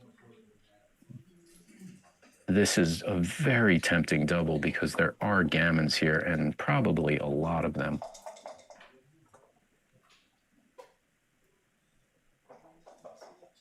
Sometimes you just got to resist the shiny piece of candy sitting in the outfield.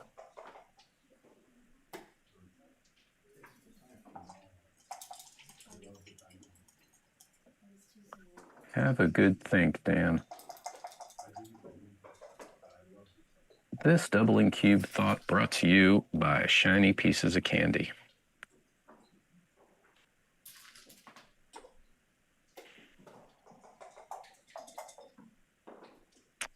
A lot of market losers, obviously, which is why, you know, I'd love to roll. It could even be too good, maybe. Don't think it's too good, especially since he's on the roof. Yeah, he's going to double. This is a strong double, really volatile position. It's got obviously way outboarded and a lot of threats coming down. I think the only hesitation was that he was so far up in the race, so far up in the match. And that's going to do it. Now he gets to 4 away. I'm wondering now if that was a take, only because of the match score, if anyone knows. Justin's got to get something going. Now he should certainly start being a little more aggressive with the cube from before. Let's see. That's relative. Big chance for double anchor game or something. Now double. Yeah, he dropped it fast. I was surprised. Massive take now. 400 blunder. So that was a 400 blunder. I don't remember. Oh, from the game before. Sorry, the chat. My timing in the chat is a little old. So I guess the 400 was from the game before, where he dropped it but should have taken it. And I blinked, and wow, Justin's off to a great start in this one. Looks like he started with double 6s and now double 2s is what just happened. Thinking of making the 5-point or stepping up to the 16. 5-point it is.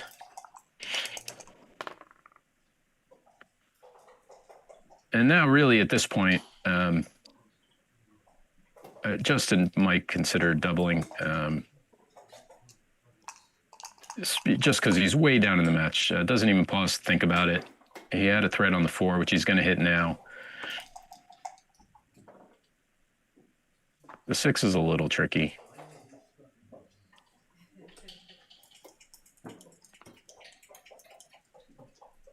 Thank you, Melissa. Hitting was right, apparently, with that 6. And then it was a double take.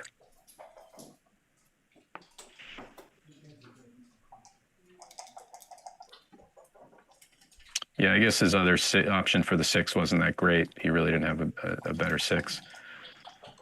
But yeah, if you're gonna make the play, you got to take the cube.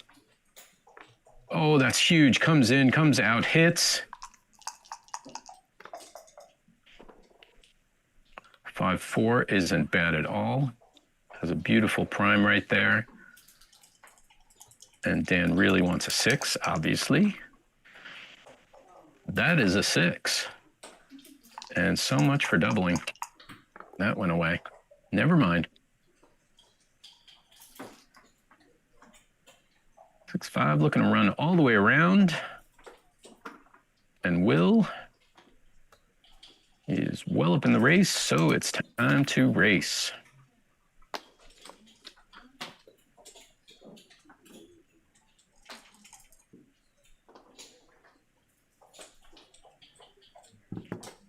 And now he's doubling.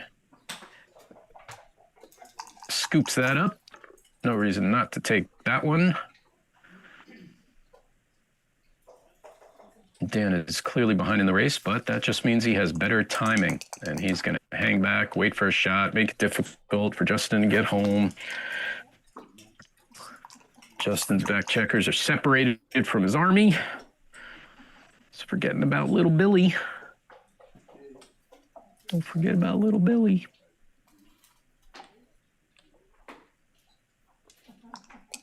And once again, holding game.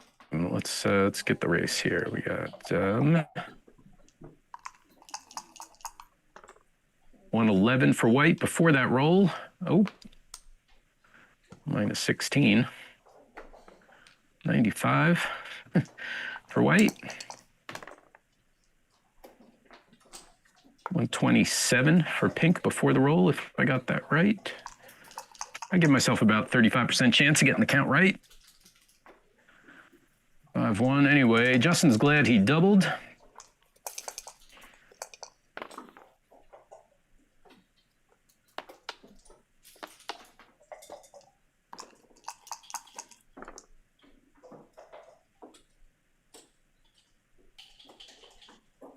Just going to pause. I think he's pausing to think about clearing the 8-point, but probably don't want to do that.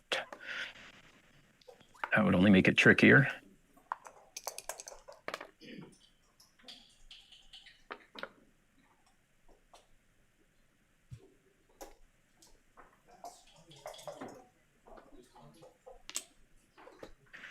Two, bringing in the checker to maximize his racing potential should he roll big doubles.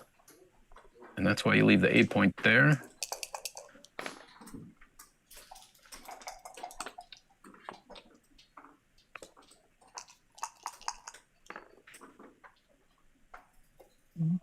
One. Dan is certainly not out of this race by a long shot.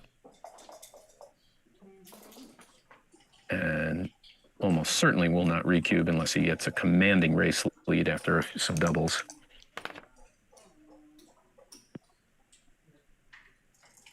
Four three. He's got 2 blots in his board, so he could run 1 checker now to maximize his race lead. I don't know if that would be the right play.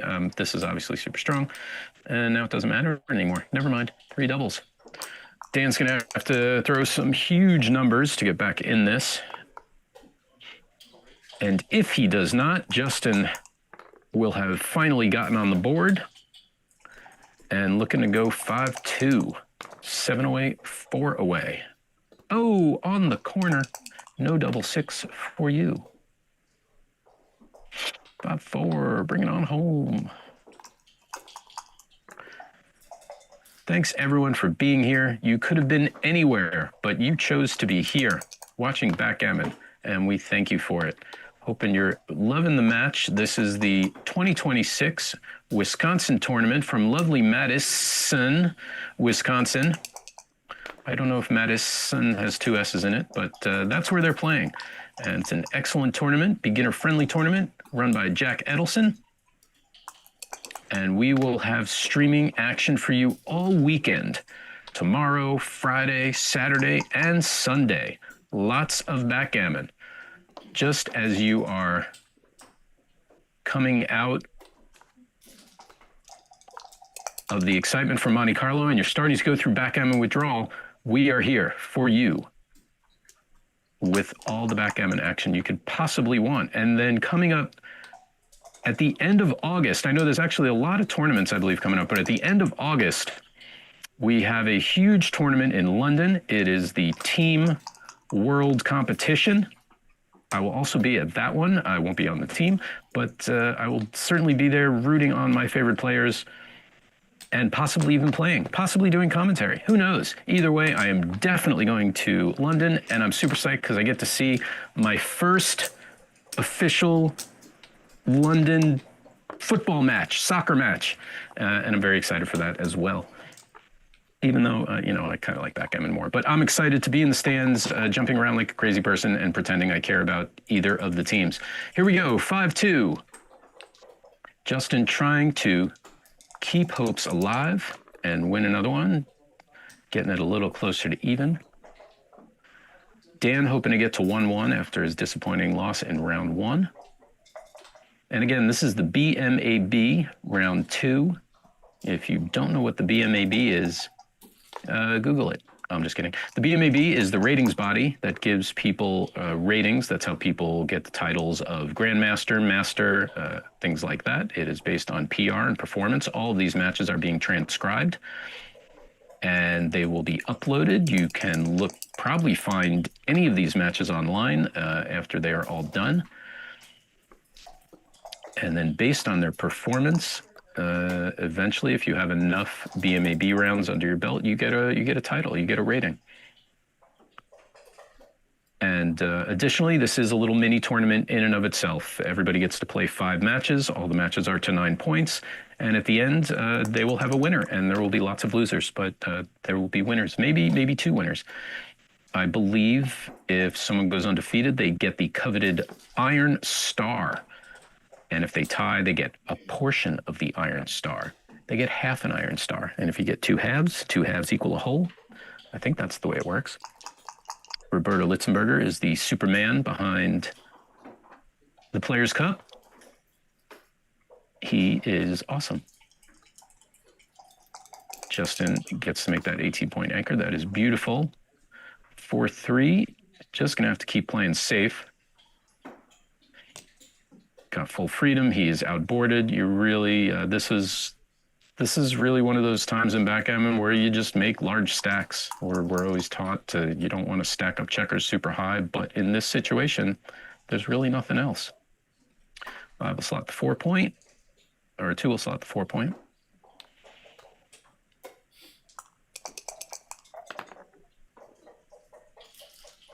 Diminardi 4-1. He's going to have to keep making stacks. He might hit on the ace now. He's going to hit on the ace, especially because the block's on the home board. And this way, hopefully, he wants Justin to enter like that and get off his ace point and be less of a problem for him.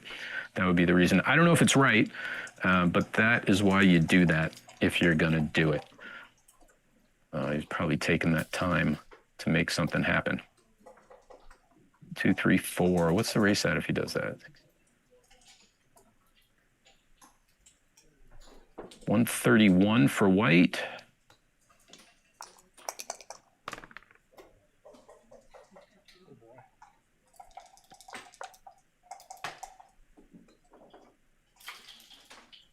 $131 for pink, if I counted that right. Did I just say 131, 131, 134, 131? Anyway, it's close. If I got it right. Once again, in a close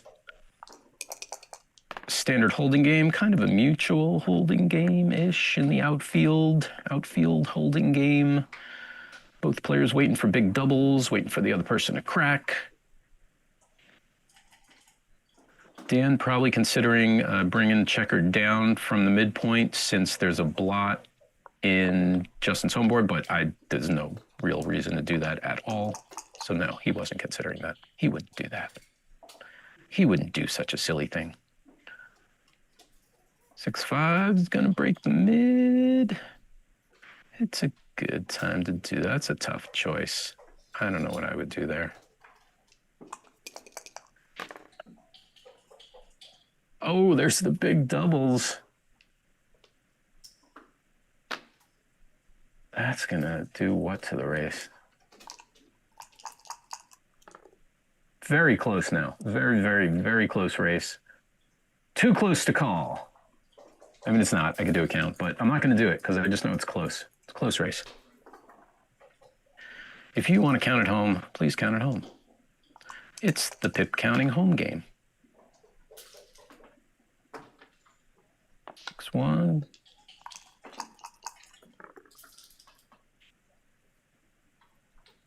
Five, 2, nice, tidy, dangerous board for Justin. Dan is dreaming of doubles for this next roll.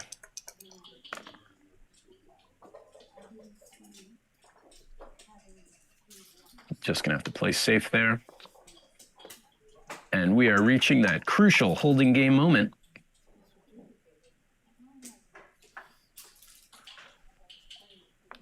Rapidly approaching.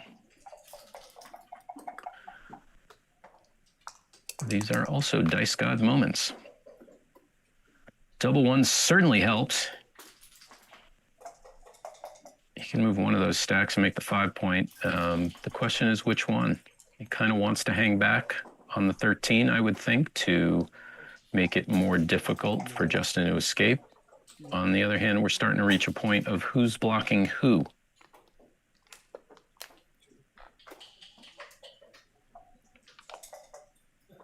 I think that's my play. Could also step up to the 9 and make it even easier, but this seems logical. 5-3, Justin can save a 6 and just slot the ace.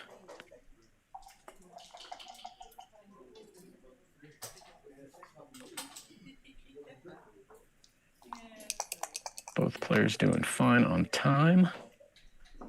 3-2 is not what Dan wanted. Might have to just clear the 5-point and keep a solid 5-point board.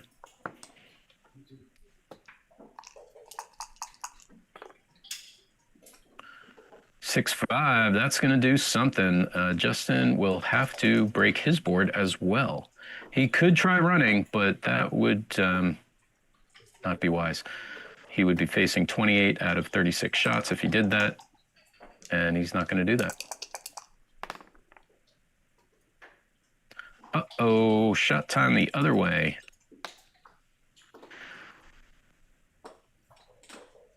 Big roll here for Justin. Might even consider doubling at this point. Not considering doubling at this point. He's going to roll. And, yeah, he can't, still can't run. Yeah, I don't know if a double was right there. It certainly would have been risky. But being down in the match like that, sometimes you gotta make stuff happen. Or at least give a difficult decision to your opponent. 3-2, just can't escape the checkers. Crunchy crunch all the way.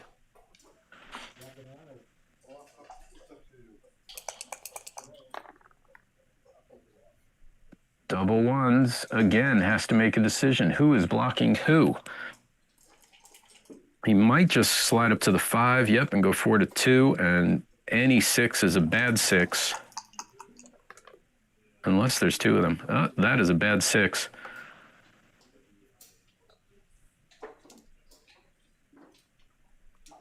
Dan needs to hit. Obviously, considering the double, I don't think it is a double because he's behind in the race, I think. And stuff like that can happen, especially if you're ahead in the match, which he is. Big roll. Justin wants some big numbers. Oh, he's not even chancing the numbers. Scoops it up. This is a take. Needs to get out. Does not. Oh, he was already reaching for it. You can just see the disappointment reaching for that checker to move it and just, no, can't do it. And now Dan needs the deuce, doesn't get it, 3-1. Oh, that's an ugly number 2. This might be a big boy play of just running. Might be. Because obviously if he just keeps hanging back there on the midpoint, you're so far behind in the race at this point that if you hang back there, it's pretty bad.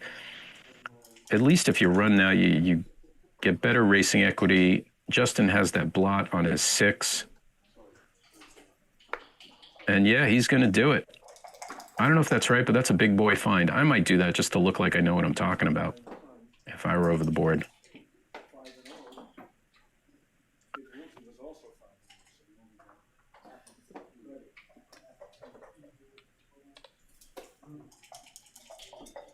Or you do this. Let's go check. Yeah, before the 6-4, Justin double. That was 313 pass. Yeah, he needs a cue. Hi, all. Hi, Ed Corey. How are you? PBMSU. Let us know how Neil's doing. We'll see in a bit. He opts to not split. Would have gotten hit. Hindsight is something we don't look at in backgammon, but he would have been hit, would have moved to the 2, would have entered, would have jumped out. But this race is still fairly within Dan's grasp. And we go to the dice guts.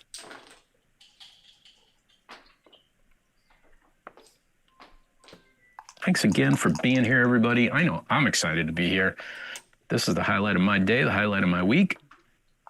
But that's not because I lead a boring life. There are many highlights of my week. This is just so absolutely phenomenal that it goes right to the top. I am always psyched to be here with all of you doing commentary, watching some really good backgammon at a really good tournament on a really good board. Double ones is big.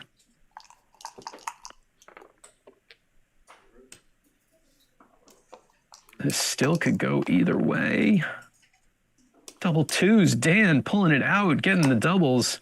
Even the small doubles are working for him.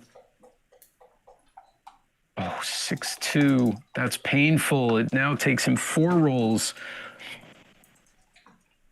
Dan's gonna pause, but flipping the cube would put the entire match on the line. I can't imagine he's gonna do that yet.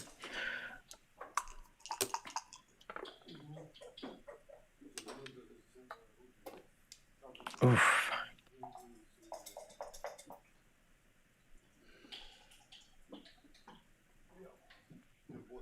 I don't think this is a recube.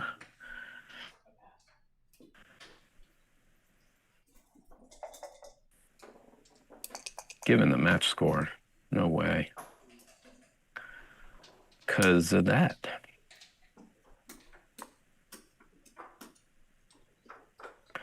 Terribly exciting.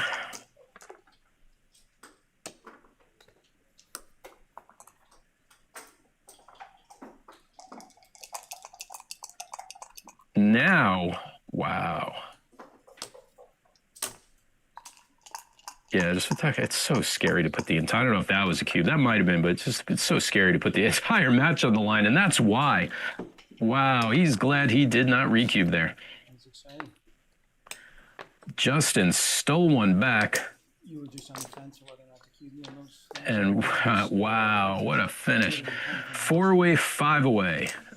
Dan now, if he gets into a gammonish position and sees gammons, he will be aggressive with that cube. This is one of those weird scores. 4-away, 5-away, when the leader can be a little more aggressive because a gammon will obviously win him, a doubled gammon will win him the match. So if he starts sniffing gammons, the cube is on. Round 2, we still have another match coming up after this one. So don't you dare think that this is all there is today. We've got more. Make some more popcorn. Pour yourself another drink.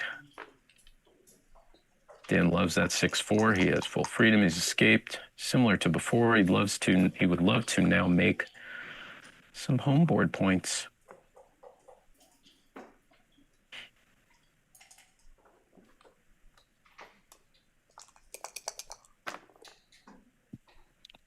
6-1 is excellent for him. Justin would like to anchor up, I would think. 6-4 can do a few things. You can slot the 3, you can make the 2, or you can jump out. What is the race? I think pink is up a little bit, which is why you might not want to jump out.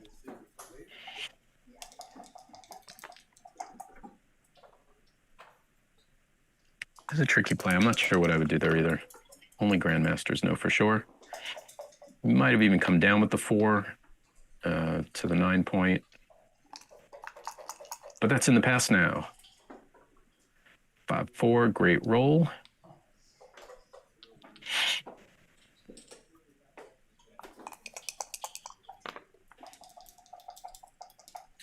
Oh, double 6 is big. That will give him a huge racing lead. Question is, do you make the 2 and keep all his pieces connected with everything stripped in the outfield, or bring down the midpoint with best flexibility and you just have to strand your back guys a little bit? That seems like my play as well. 5-2 is fine. So coming on in, could slot the 3 as well. I don't think there's a big difference between the plays. Double 3s, Dan continuing to make it look easy. Doubles are his best friend right now. Now, this is not the gammonish position he was hoping for. Oh no, 4-2 makes you 4 point. Don't forget about the 4 point. There you go. So yeah, this is not the gammonish position Dan wanted to double, but he does have a huge racing lead right now.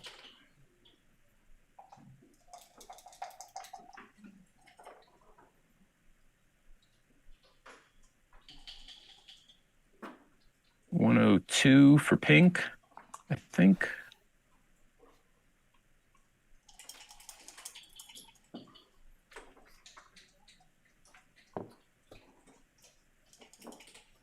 $126 for white. 5-3, probably gonna, yep, just do that. Doesn't really want to break his little tiny priming structure that he has going. Not only does it keep Justin's checkers trapped on the 5, but it also serves as landing points for his checkers in the back, and this preserves a little bit of his timing as well. Justin with slightly better timing. He's got that spare on the midpoint to play with.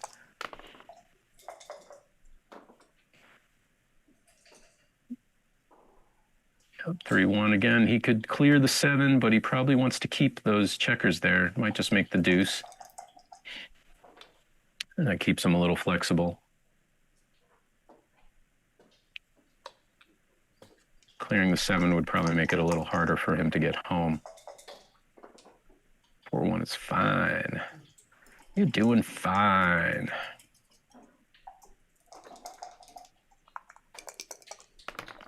Big roll, dreaming of doubles, not the doubles. Nope, you're not doing that. You are doing that. Now it's time to clear the 7, super strong board. It's always nice to have a strong board. Justin really wants to make his board also strong, and can and does and will. Oh, yep, got it. Oh, it's shot time. It is shot time. Any 3 is a good 3 for Justin. That would be a recube. Ooh, maybe he's even considering the recube now. That would be big balls recube. I don't. Wow. I don't think you want to do that. Maybe. I don't know. Maybe. He's got 14 numbers that hit the 3 plus double plus 6-4 plus double 5s. So yeah, maybe. Got a lot of market losers.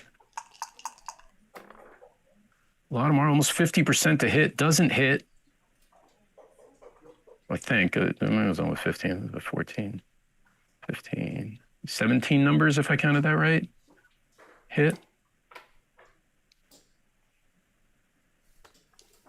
6-1. 4 gets missed, but will have a return shot. A shot. This just got a little tricky. I wonder what the XG is for those moves. Damn, we're in a tight spot. Yeah, let's just leave slightly fewer numbers. 5, 4, 1, 3, 2. Is it fewer? Saying there's double threes, don't play. Yeah.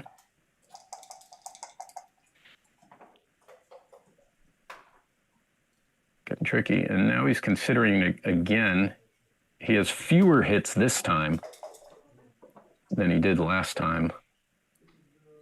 Only 15 this time. 95 plus 2, 3, and 4, 1. So he actually has less hitting numbers now. And this time he's doing it. So that's a little weird. And he's going to scoop it up.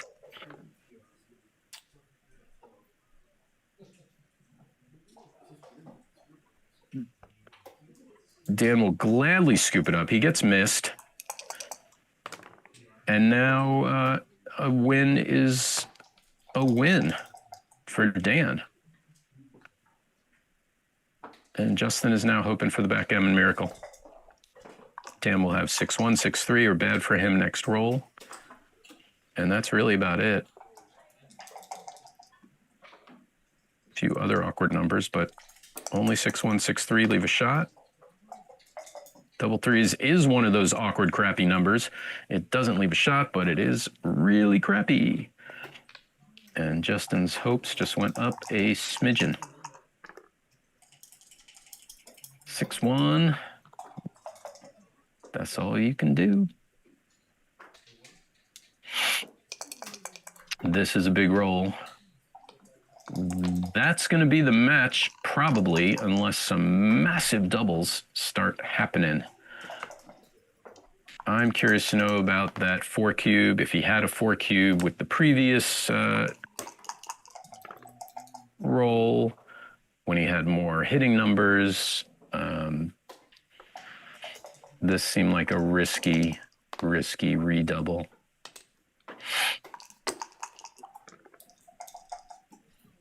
No problem, Melissa. Thank you for all the XG work you are doing already.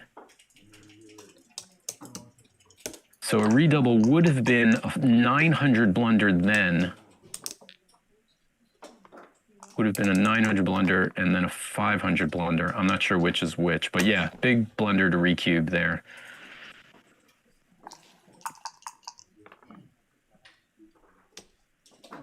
Hi, Jen, Murgatroyd. How are you? Okay. Thank you for the compliment. I love your viewership. All right, looks like Dan's going to pull it out. He will be 1-1. I don't know what Justin did round 1, but he now has one more loss. It's been a fun match. There's a handshake. Thank you so much. We will be moving on to round 3, the final round of the evening. It will be the blue hour. Please put on your most comfortable evening wear, unless you're on the other side of the planet, in which case, good morning. Thank you for joining us again. The 2026 Wisconsin State Championships. Jack Edelson is the tournament director. Dmitry Obakov and Stuart Connolly are your masters of ceremony from the USBGF, bringing you all the streaming action. Thanks for joining us. We have 2 channels, 5 days of incredible backgammon action coming to you. It is today. It is Thursday, Friday, Saturday, Sunday. So much backgammon for you to watch all weekend. I hope you've got a lot of free time to enjoy it. If you haven't done it already, click the shove it button, as we're now calling it. Well, I'm calling it that for the moment. The thumbs up like button, do that, please. Or don't, it's okay. But we'd like you to. You'd be cool if you did it. Subscribe to the channel. That way you get notifications of when things are happening, when there's events, when sometimes there's a random online match thrown on that you didn't know about with amazing commentators, grandmasters. And if you don't subscribe, you will miss it. You will not know, because who is going to contact you and say, hey, by the way, there's a really cool match going on right now. But if you just click the subscribe thing, you get notified.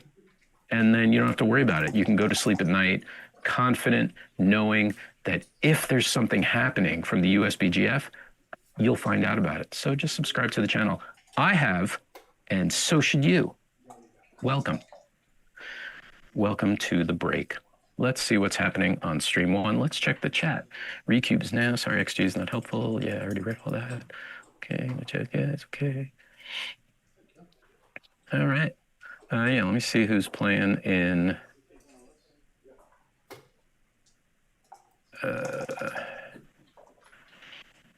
the other stream. Once again, commercial-free backgammon for you. It's commercial-free for you. For you. In the other match, it looks like we have Neil Kazaros and Rudy. Rudy's playing again. So Neil, I'm guessing... Well, actually, no. I was going to say that they might have paired them up because they both won, but I think the first 2 or even 3 rounds, certainly the first 2 of the BMAB is just random. And then towards the end, they start pairing you up with people with similar win-loss records. So I don't know if that match is over or about to start. The scorecard says 0-0 on the other stream. I'm going to let you click over and figure it out for yourself. I'm wondering if they have commentary on that one. Doesn't sound like it. Or if they are, they're really silent. There is a graphic on the other one. 26 Twix Players Cup Top 20. Wow, the top 20. We have the top 20 up on stream 1. Irina Litzenberger is leading it. Way to go, Irina. Vamos. Muy bien hecho. Irina Litzenberger is absolutely wonderful. She is married, of course, to Roberta Litzenberger. They are amazing. And she is leading it. Todd Obadal is in second place. Melissa Shin. Hi, Melissa. You're in the chat. You are third on the Players' Cup. Top 20, followed by Kit Woolsey, Julius High, Karen Davis, Selwyn. What's up, Selwyn? Brooklyn in the house, my boy Sel. Kent Golding is number 8. David Wu, number 9. Scotty Kelland, how are you? Number 10. Ray Fogerland is number 11. Dan Minardi, number 12. David Stein, number 13. Frank Talbot, 14. Marty Storr, 15. Mark Kay. Gianna Kish. Gianna. I'm sorry if I'm mispronouncing your name. Sean Garber. Gary Callis. And Tommy Tallarico. Following up, those are your top 20 Players' Cup contenders for 2026. If you are not on that list, you need to play in more Players' Cup tournaments. Alrighty, that is cool to see. I am not on that list, which means I need to play in more Players' Cup tournaments. All right, let's go back to our chat, our friendly little chat. Hello. Who is... Melissa Shin has to walk her dog right now, just in case everybody was wondering. Thanks for the great commentary. You are very welcome. And she wishes everybody a good night. All right, let's see. Dan Minardi, by the way, we have the numbers in. Dan Minardi played at an excellent 3.3 PR, and Justin at a 10.9. Again, I looked Justin up on BMAB. He did have an intermediate ranking with an average PR of above 10.9, so 10.9 might be very good for him. He might be very excited about that. Well done. And Dan Minardi, yeah, killed it. 3.3, very good. Very, very good. I think his ranking was A1, and even if it's M3 or M2, or anyone, 3.3 is nothing to sneeze at. That is a phenomenal, phenomenal PR. Well played. The stream on, I'm told, on stream 1 is about to start. Neil just beat Amy Latek, and now he's going to play Rudy again. Lingerberg, is that his name? Sorry if I mispronounced that as well. And it looks like I still don't know who's playing in this one. Which means you don't know. Which means we don't know. Cheers. Excellent to see everybody here. Thank you so much for having me. Thanks for having me in your living room. Eventually, I will get this mic working. And it'll be great. It'll be soft and warm and wonderful.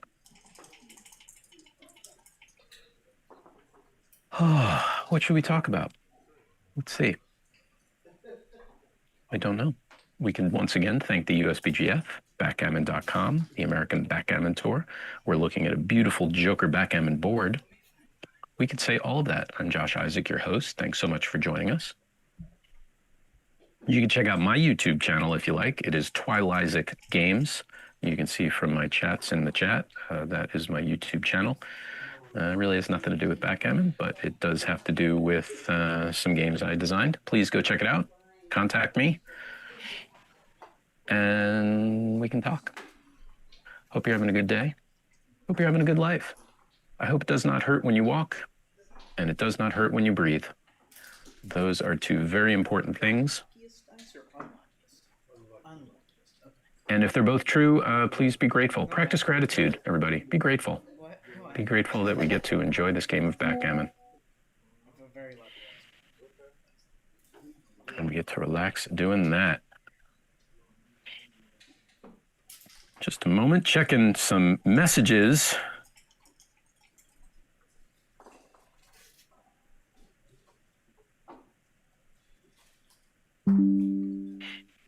Well, they're talking about transcription. Yes, doing the best to bring transcription to you using different platforms.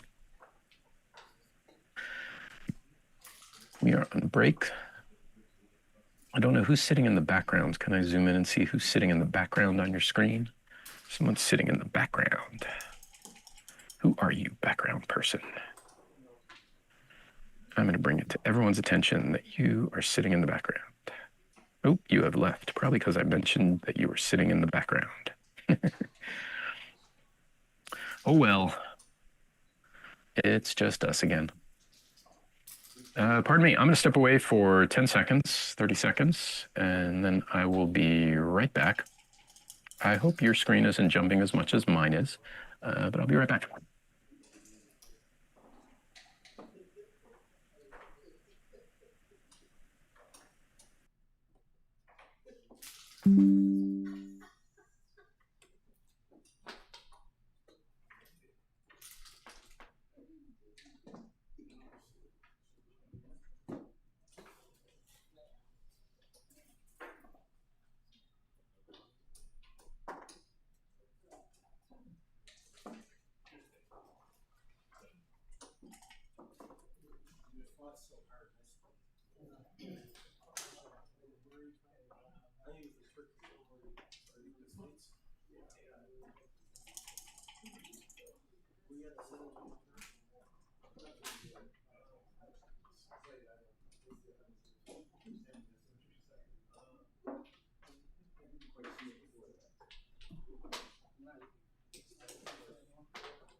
I think we're playing on string.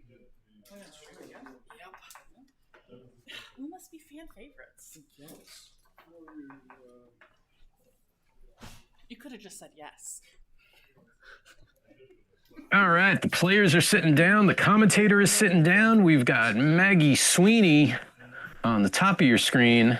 And it looks like now Justin Cutler, again, at the bottom of your screen. I know there are people out there who know about Maggie.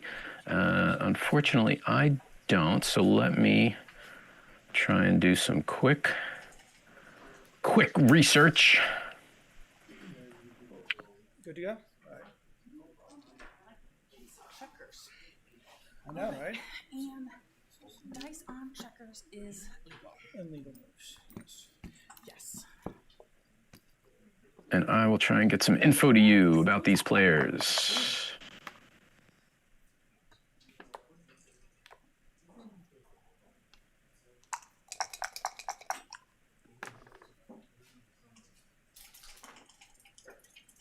Maggie Sweeney, at least from what I see, is also listed as an intermediate player. I'm not sure where she's from. She came in 4th at the Charlotte Backgammon Invitational. Oh, I was there.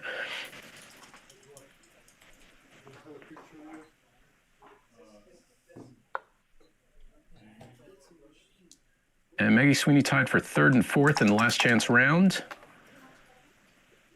with a performance rating of 5 point something. Am I seeing that right? Oh, well, Maggie Sweeney tied. She finished with a PR. What happened? Okay. Maggie looks like she finished with a PR in the 5s, which is excellent. So I don't know why I saw that she had an intermediate rating. 5 is certainly not intermediate. But that no longer matters because we are watching her double, and we're watching Jason drop. Okay, and she's off to a 1-0 lead. This is the third and final round for today. Thank you for joining us for the BMAB. Justin Cutler at the top of your screen, Maggie Sweeney at the bottom of your screen. We just watched Justin play Dan Minardi. Although Justin is not at the top of your screen. Sorry, Justin is at the bottom of your screen. I'm realizing that. Maggie is at the top of the screen. That is clearly Justin's arm, not Maggie's. So Maggie, yes, has jumped out to a 1-0 lead. Let's see if we can get the powers to reverse the names. Big Sir Lance, hello. What's up, Canada?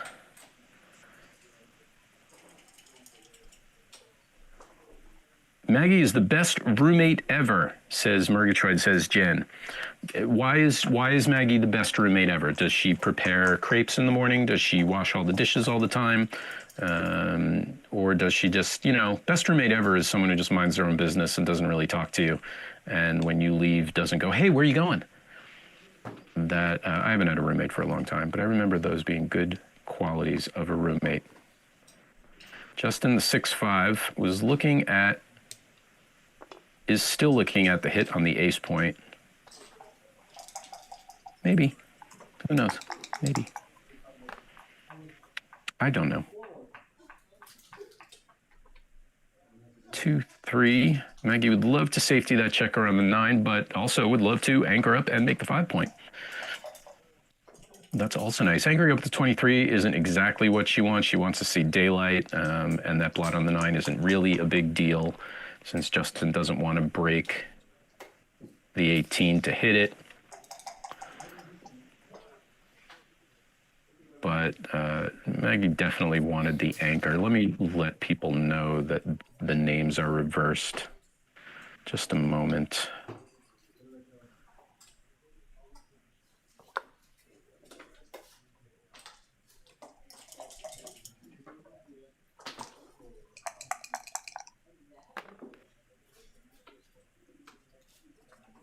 Okay, I have let people know. Maybe they will switch that up for you, the viewer. Let me get back to my chat. There's my chat. And also, I'm being told that Maggie tied for first with John O'Hagan in Minnesota last year. So it's becoming pretty obvious that Maggie is not only a great roommate, but is a force to be reckoned with over the backgammon board.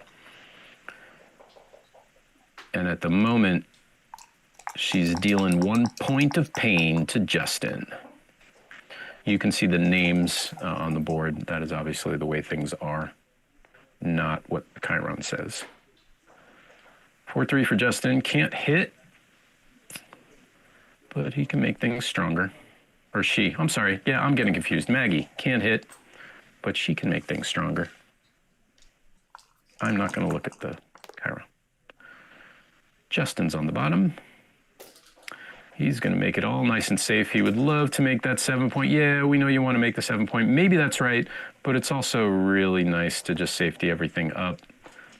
If making the 7 point is right, that is a big brain play. It could be right, given the blot and Maggie's home board, but this seems proper. I would make this mistake if it were, in fact, a mistake, but I don't think it is. 5-3 for Maggie. Also not what she wanted.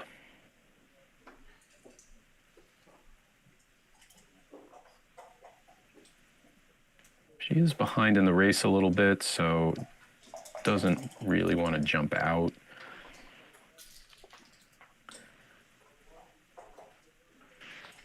Yeah, as ugly as this is, kind of just want to keep your contact and anchor going.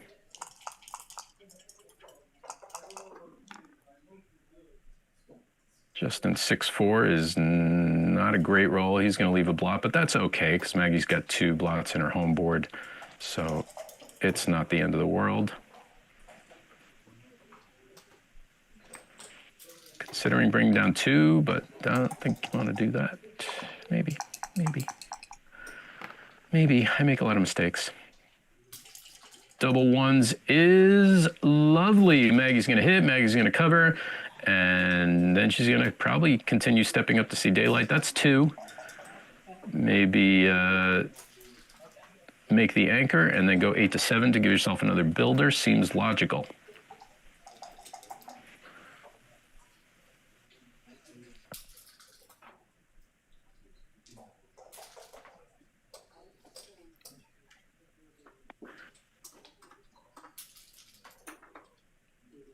Oh, doing the extra step to see extra daylight, leaving extra blots all around the board. Oh, the famous 1-6. It's a good thing she didn't step up.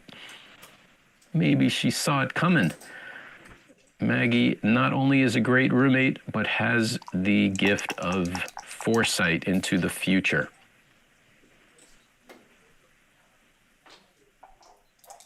Dances with the 5-6. Yeah, here it comes. That is a tough dance. Maggie does have a stronger board, but that's about it. She's facing some threats. Any 1, double 2s, 4-2, 5-3, double 4s are all dangerous rolls. Double, yeah. And she's going to let it go and just go down 1-0. It's a very heavy double. I don't know. Oh, yeah, she's noticing the weight. She's saying, hey, this cube is heavy. It's fun watching Joker board players play on Joker boards for the first time. Just wait till she discovers the magnet. Joker boards are made entirely of metal. They are extremely heavy, but extremely durable. And because they are made of metal, the magnet that is in the cube, which is used to lift out the inlays, can sometimes get abruptly stuck to the surface of the board if you put it down with the 64 Joker logo side face up. And it's always fun to see people's reactions when that happens, because you're never expecting it. All right, 1-1, match to 9. 1-6 is going to go in, go out.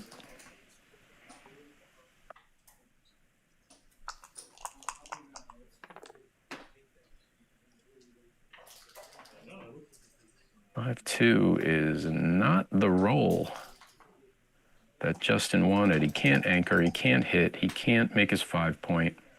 I mean, he can hit, which he's kind of almost looking at, but that would not really be the thing. Probably just want to come down to the 8, unstack your midpoint, and then do something with the back checker.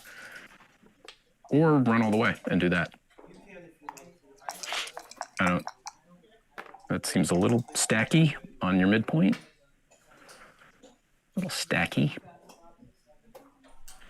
Especially if you left the blot there on the 5-point. The thing that's not too bad is even if you get hit on your own 5, you get to come in and maybe then make your opponent's 5-point. But I'm still not entirely sure what was right. 2, you could step up, which is good for racing, gives you better daylight, or you can unstack that really heavy midpoint that you don't want to have really stacked up. 3-1, good roll.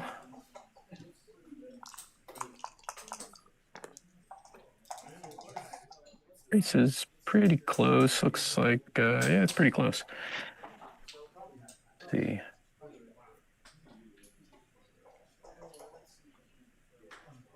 Looks like Justin's going to be up a little. And if that's the case, just keep on running.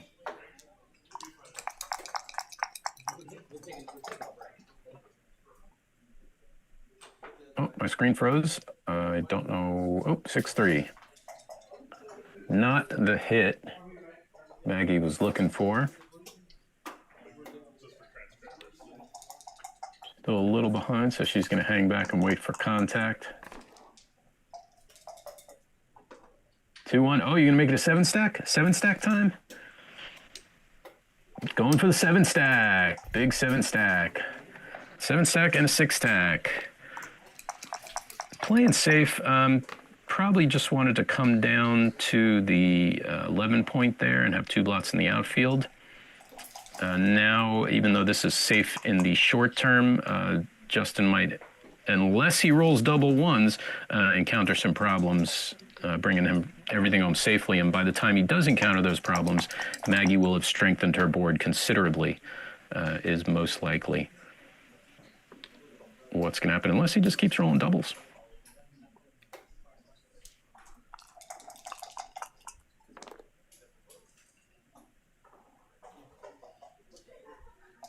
Got to bring him down anyway. Unstack, unstack. Only wants to unstack 1. He's playing a little scared. 6-2 duplicates the 2s a little bit to cover Maggie's 3 point. 6-4. Just going to look at jumping out. What's the race? Yeah, she is now up in the race considerably, I think.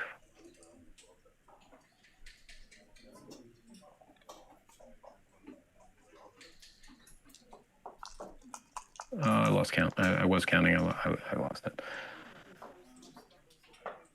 Let's see.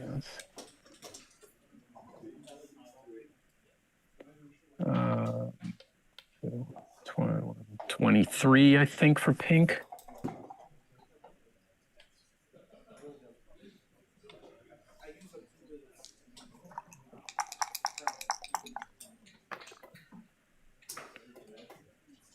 $115 for white. So white is considerably up, especially after this roll, if I counted correctly and did not make a fool of myself. 6-1, yeah, I mean, Maggie would love to jump out at some point. If she's up as much as I thought, then maybe that 6-4 should have jumped out. But I am not sure. Stepping up's okay. There's really no additional attacks this way, and then she gets more numbers that jump out with a 5 or a 6. 6-2 is an excellent roll from Justin. He gets to make the solid 4 prime. Oh no, don't come in all the way. Don't come in, he's playing scared. Almost definitely make the 7 point there and make it harder for Maggie to escape. Justin's definitely been playing on the cautious side. He hasn't taken a lot of chances. Sometimes you gotta leave blots because they help you in the long run. And that certainly was a case. Only 1-6 hit back if he had made a 7 point. And it was just a stronger play overall. 3-1's great, gets to make the 3.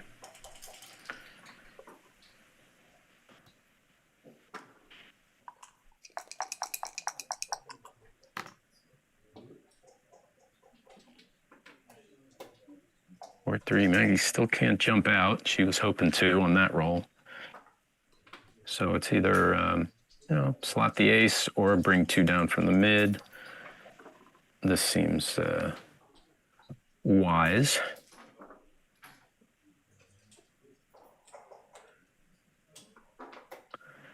And it looks like Justin's considering a double here. I don't think so.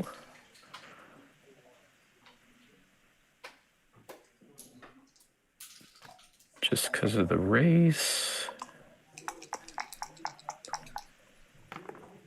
Maggie is up in the race. Still can't jump out. Certainly will come down with the 4. Bringing both down. Keeping it safe. Now just wants to escape the back checker. And as soon as she has the chance to do so, she'll be doubling. 5-3. I mean, you don't want to hit here, but at the risk of letting Maggie leave, you're outboarded, but maybe you want to take the chance and hit. I don't know. That's tricky. Maggie wants to jump and get out, still can't. Trapped behind that 4 prime. And she will very soon have a solid closed board. 3-1 again. This is, you might want to consider hitting. I don't know that it's right. This is certainly safe. Yeah, hitting's scary there. Hitting is very scary. All right, Maggie's got a solid board and a buried. She's out of time. Wants to run even more. Justin gets the hit. Big double twos.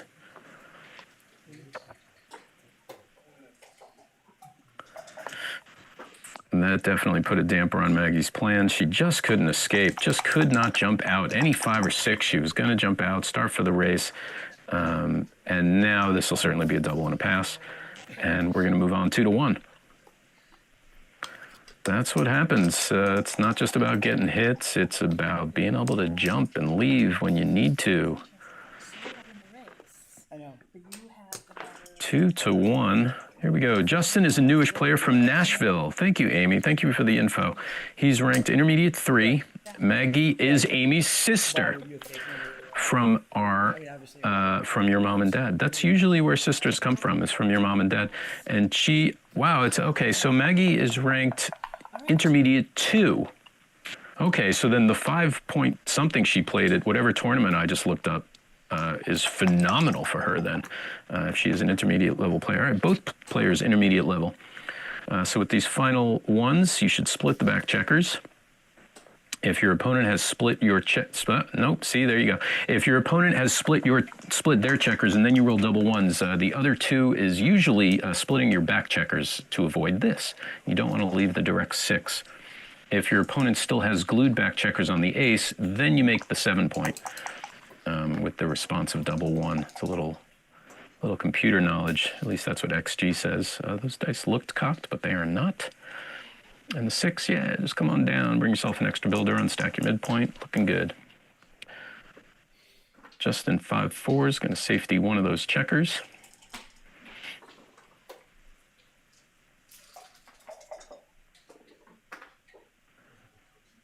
Can't imagine him hitting loose. He's a safety boy. Safety boy, going to leave it safe. And plus hitting is a little dangerous. You're outboarded. 6-2. Could anchor up and bring one down. Could also go 13-5 and have good distribution, but anchoring seems decent. Don't think you want to hit on the ace point here. It's Maggie has Justin trapped just where she wants him. And letting Justin roll right now could produce more blots to hit. I assume she's thinking about the hit. But yeah, just wants to keep Justin trapped back there. And he stays trapped back there. No, you don't get to touch that checker. Look at him reaching. I'm going to fly to safety. Nope, you're not going anywhere. This is not the 6-5 you want when you're trapped. So he'll be leaving another shot somewhere. Only question is where. There's probably not much else to do except to play to the 2-point. Even if you hit, you're then leaving 2 blots like this, and then 1s, 4s.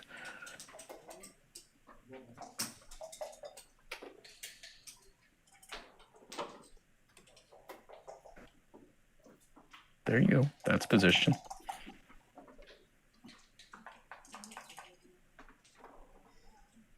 Yeah, I don't know if there's a tricky play here. I think just 13-2 is really the only way to go. I could be wrong.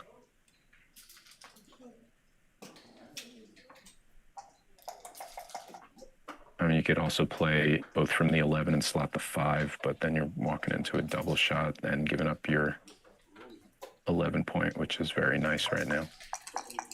So yeah, awkward roll. Maggie's looking to make another point, or hit with the 1, can't do it.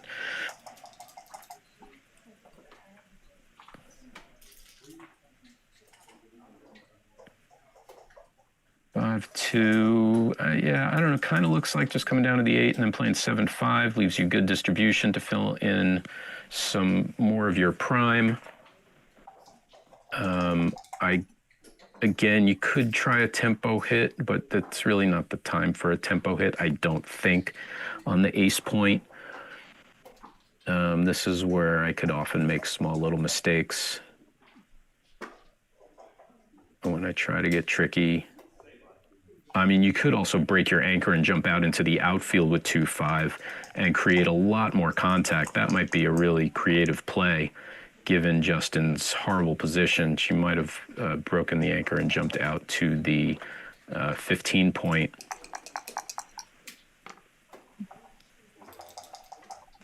I don't know. I might have looked at that just to be creative. I don't know if that's right, though.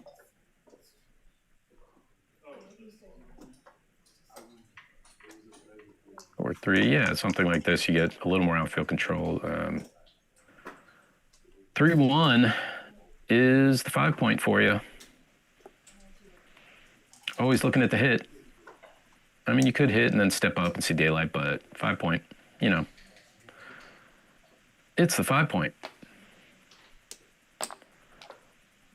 Yeah, just do that. How wrong can it be? Roll 5-1.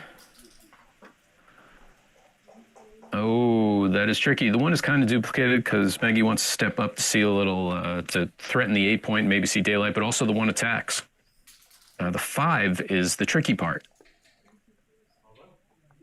Oh, I'm sorry. I'm looking at the wrong player. You can forget everything I just said. I thought that was Justin's 5-1 because I'm a silly person. Yeah, that's fine. Justin pauses. So I don't know how many times I've gotten the names wrong in the last 5 minutes, but yeah, hopefully I haven't.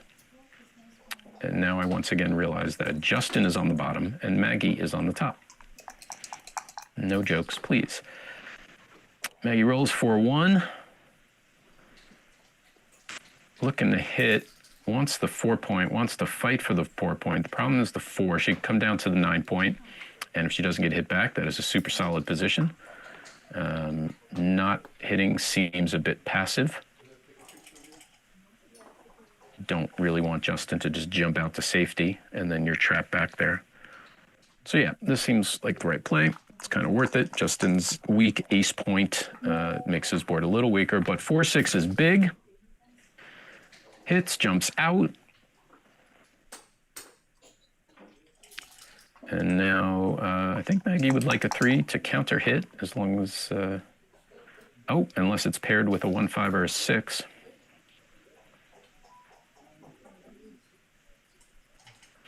And she gets a slaughter 4 point. Justin might pause to think about the cube at this point. I don't know. I don't know that it is. Might want to improve one thing, make one improvement. Say, yeah, maybe. I might have wanted to roll and make one improvement, either safety the checker, make the 7 point. I don't know.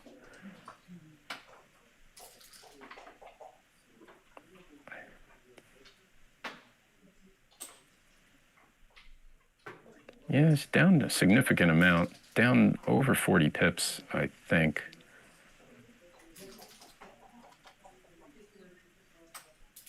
Yeah, I don't know. That gets him to 7 away.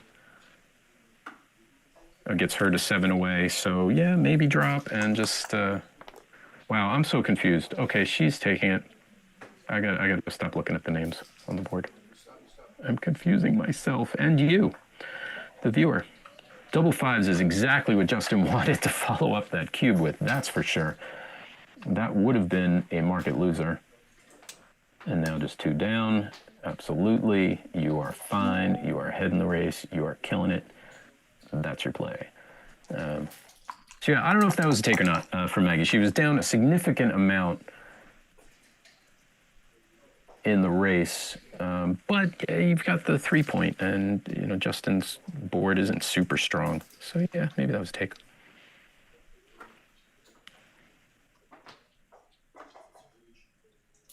Let's see. Would checkers to the board be cheating? Yes, gluing your opponent's checkers to the board would, in fact, be cheating. If you see your opponent pocket a tube of super glue, beware. 3-6, excellent roll. Just wants to come home safely. Let's see. Thanks, Amy, for explaining how sisters come from. What about a brother?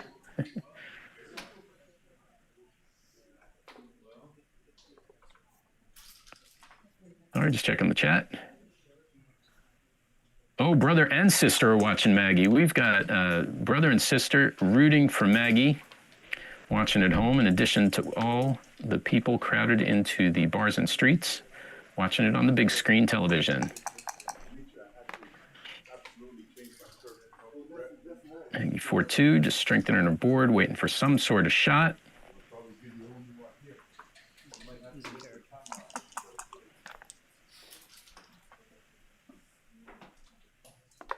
Easy take, says Vinny, BG Reviews. Yeah, it seemed like it could have been a take. It was just the massive racing deficit that might have prompted me to not take it.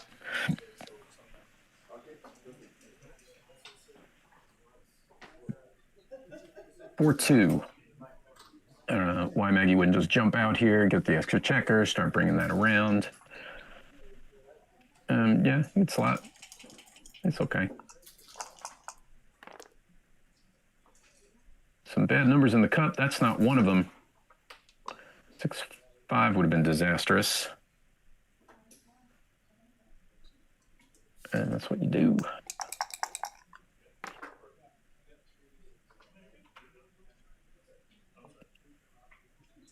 All right, Maggie's just about ready with her home board. 6-1, 6-5 are crappy.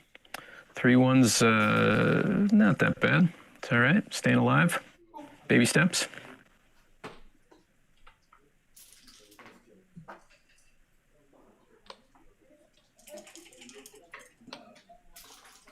Now Maggie would like to jump out with that spare checker. I think any 6 or 4, get out of there. Ooh, maybe not 4-1. Don't really want to invite the hit.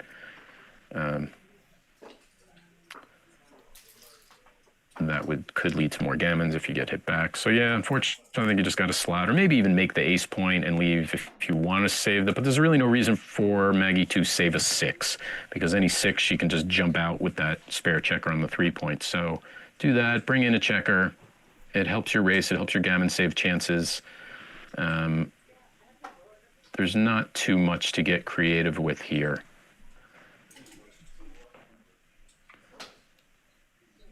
Yeah, that's it. All your numbers play, small numbers like that. 5-3 is not okay, and that's going to leave a shot.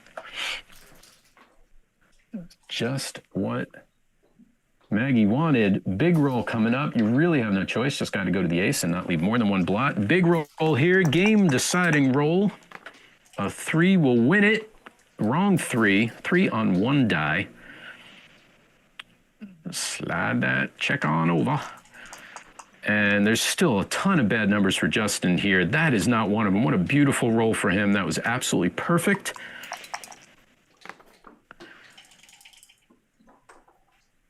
And just run it on around. Justin, 6-3, double 6, double 5s, double 4s. 3-1 is fine. Just moving the checker off the 5. Nope, too many. Oh, yeah, no, that's right. Sorry. I forgot how to count. 6-1, bringing it on home. Just bring it in, just saving a 6. But again, she doesn't really have to worry about saving a 6. Any 6, she can definitely jump off her 3-point anchor now. The phantom blot sitting on the 3 would do just as good a job protecting.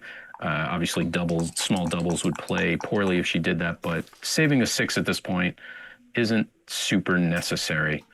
In fact, even right now, it's just time to run with the 5. And then, yeah, bring the 3 in. Save your gammon. Although this final 3, I don't think matters too much in terms of PR. Double 4s is perfect for Justin. Maggie is now racing to save the gammon. Just bring it on into the 6 point. 1, 2, 3, 4. You got it. Or this. You get 3 crossovers. That. Oh, the final 2, you can get a crossover. That's okay. That's okay. Gammons are very unlikely at this point. Very unlikely are the gammons. Oh, crossovers. Let's talk crossovers. So when you're trying to save a gammon, you usually want crossovers with your moves. The more crossovers you get, the better. You want to be efficient with your crossovers like that. That is perfectly efficient. 2 crossovers right to the 6 point. But in general, you want crossovers. That is what saves you gammons. So a lot of times, some players just don't know what to do at that point. They're like, it doesn't matter. But it does very much matter.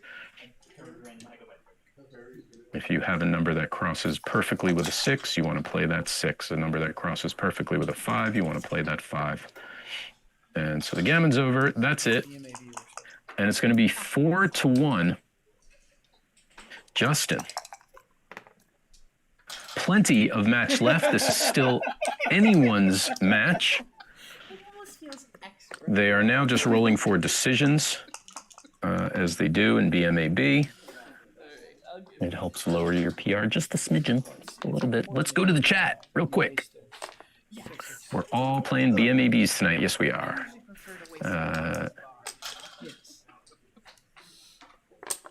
Vinny approves of the BMAB and how it has grown. It's a good way to strive for improvement and a way to classify players, yes. And why not take one off? I'm not sure where you were talking about. Oh, the 3-1. Yeah, the 3-1. You just take off a checker there. That's why I was confused before. Yeah, you just take off a checker.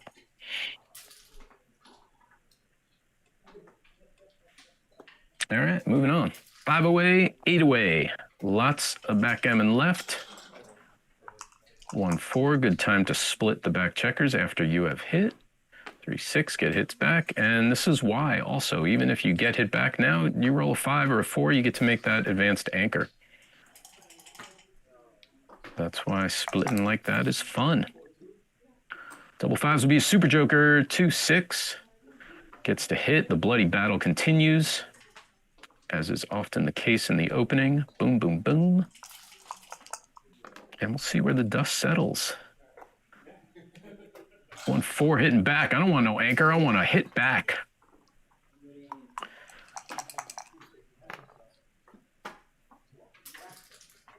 Five one, hitting back again. Hitting back again. Are you gonna hit back again? Could play to the ace and hit with the 5 in the outfield. Could also make the 5-point anchor. And then maybe even hit loose on the 7 or make 2 anchors or step up 23-22. I mean, this is kind of a tricky play. Could also do a tempo hit, but that seems silly. This is super safe, but you're kind of conceding a lot of things there. It's a bit passive, but maybe it's right. Maybe Maggie's now playing for the longer game. Can't really commit to a back game at this point, this early. But especially after double 6s, her timing is quite excellent for that. That's the third 6. One more 6 to play, and that's probably it. Nope, that's too many, I think. Pretty sure that was on the 10-point. I could be wrong. No one's saying anything. So maybe I'm wrong. I could be wrong. I don't know if that was illegal or not. 6-1. Oh yeah, that hits, that comes out. Boom and boom. That's an excellent roll. Keep that checker a-moving. And there you go. Yeah, no reason to commit to the double anchor game. Double 1s is a really bad roll for Justin. Has to play it off the 8-point. Oh, I'm sorry. He can just keep moving the back checker up. 2, 3, 4. I didn't even see that. It's getting late. Tired.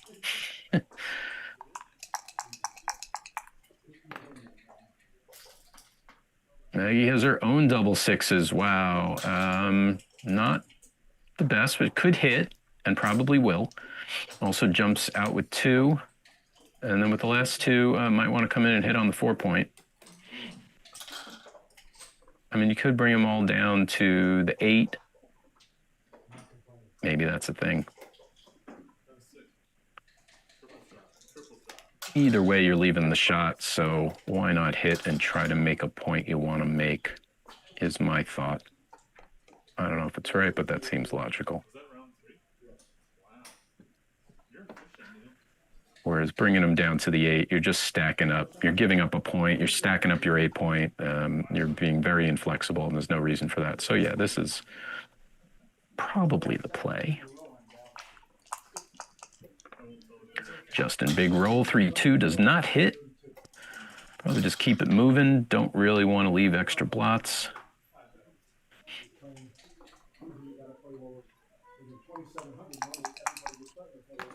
Race is pretty even. 4-1 could hit and then cover the 4 point. Could also bring one down to the 8. Or step up at the back checker, but this seems like what we all want to do. Oh, dances on the 2 point board. No. Super disastrous. I hate dancing on a 2 point board. Like dancing on a 1 point board is just, obviously that's horrific, but it's kind of like, that's crap. Dancing on a 2 point board for some reason is almost worse. Almost. Yeah, 2 steps up. She sees daylight. Big dance with the double 4s. And Maggie down in the match now, thinking about a double. Has Justin outboarded. Still has a lot of work to do, no doubt. But especially down in the match, this might be a good opportunity to send it. Especially with Justin's stripped outfield points on the 18 and 13. No home board whatsoever.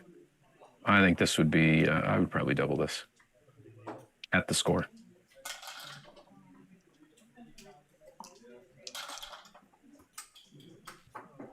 Definitely giving it a good think. Yep, there it goes. Boom. Oh, Maggie's waving hi to a fan. Maggie's got a lot of fans. And Justin's going to pass this. He's going to enjoy his match lead. Not taking any chances there. That could have been a take. Maggie's still a lot of work to do. But Justin would rather Maggie be... Oh, never mind. I was looking at... Was it 4-2? Did that... match score, was that correct? I'm doing my own research. Yeah, no, that score is incorrect. It should be 4-2, not 4-3. It was 4-1. There was a double and a drop, and now it's 4-2. So that match score is wrong. Let me write to the people I should write to.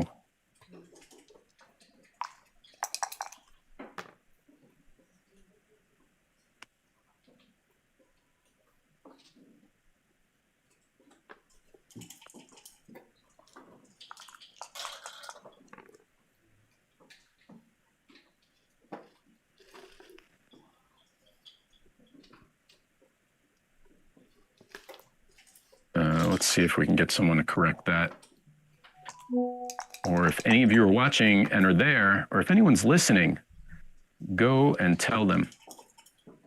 Score should be different. Different score. Unless I'm crazy, but I'm not crazy. I mean, I am, but I'm not about that. Yes.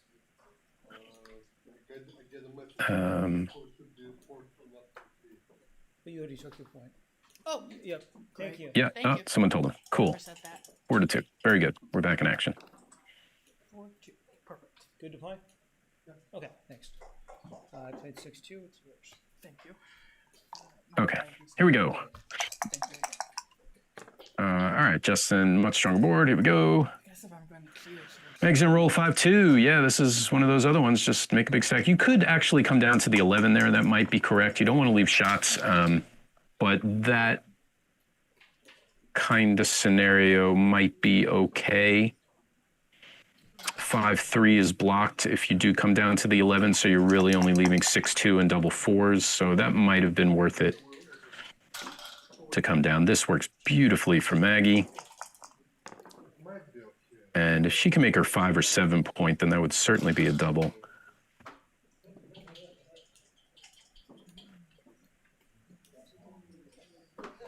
But until that happens, 16, 20. Maybe down in the match like that. 6-3 is fine.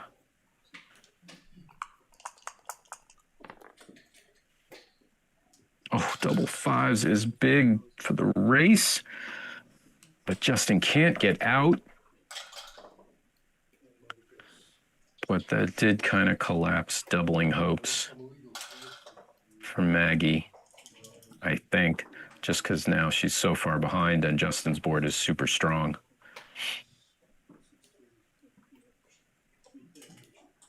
He's thinking about saving his midpoint just to make it easier to come home. And maybe that's a thing. Maybe that's the way to go, but I would probably do this at the cost of making a blunder. Maggie 5-4. She's going to have to keep playing it safe. Justin's board is too strong. Slot in the 2. Okay. Sure. There you go, and then 6-5 for the 1. Boom.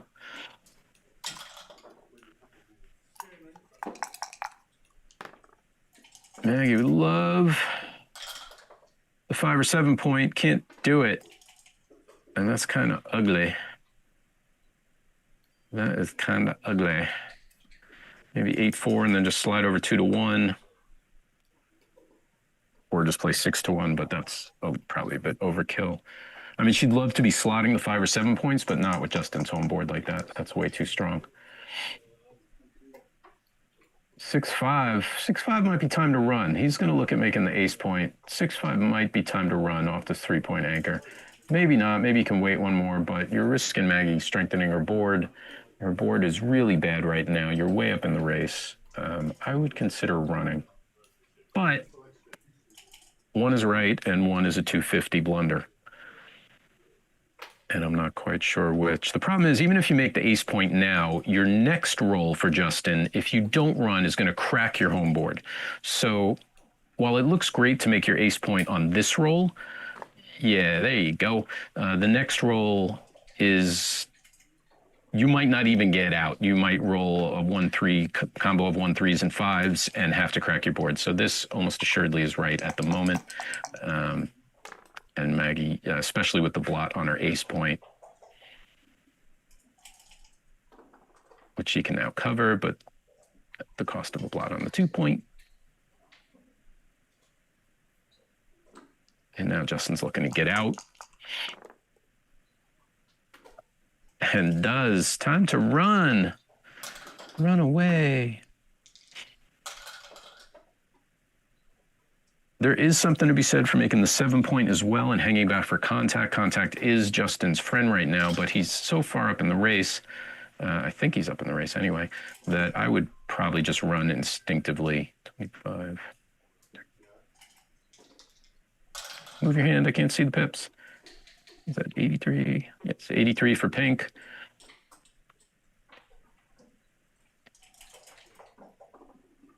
$88. Okay, so he's only up 5 pips. So yeah, maybe you don't run. If I counted that right, Justin's up 5 pips. So maybe this is right. I don't know. This does leave several numbers that hit and cover. That is not it. That doesn't even hit.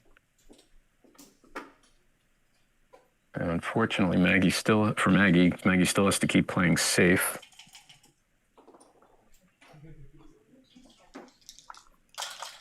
So Maggie was up a pip now. And now it's time to go. Up 10 pips. Maggie's down 10. Justin is now up 4 pips, assuming I counted correctly the first time. And if so, it is not quite yet a double.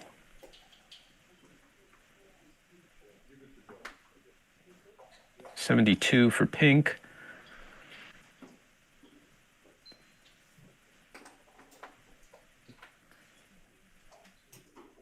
Uh, 76 for white.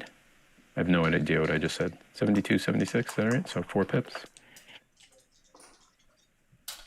12 now. Again, if I'm counting right, I can't remember one number to the next. Usually I count on my hands. I don't know if you people do the hand counting thing, because yeah, I can't remember one number from the next. But both players are going to be looking at the pip count quite closely. And there it is. There's the cube. So 8, it was... it was 4, 8, I think he's only up 6 pips, 30, 40. 4, yeah, it might be 64 to 70, I think, is the count, 10, 20, 30.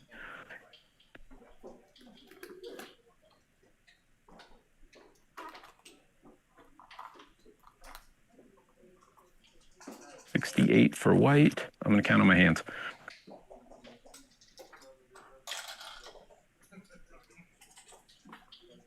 $64. So yeah, 4. Did I do that right? 68, 64? 64 for pink.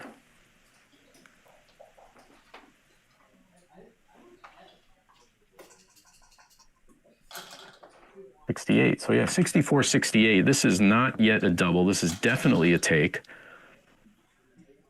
Oh, I say definitely. I could be, anything's possible, but I would snatch this up pretty quickly, especially being down in the match. You're only down 4 pips.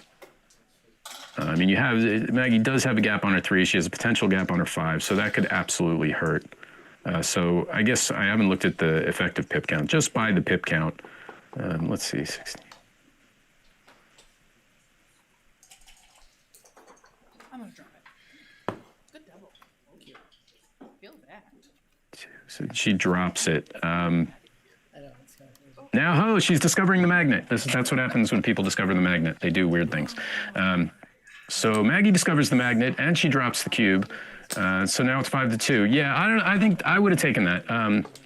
Given the match score, it was pretty close. The gaps on Maggie's side of the board made it a little scary, but given the match score, yeah, I don't know. I don't know what that is. I would have taken it, but that's me.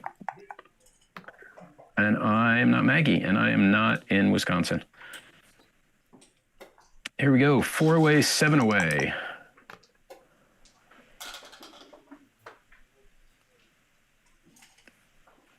PEB, MSU, welcome back. Run, 22-14, yeah.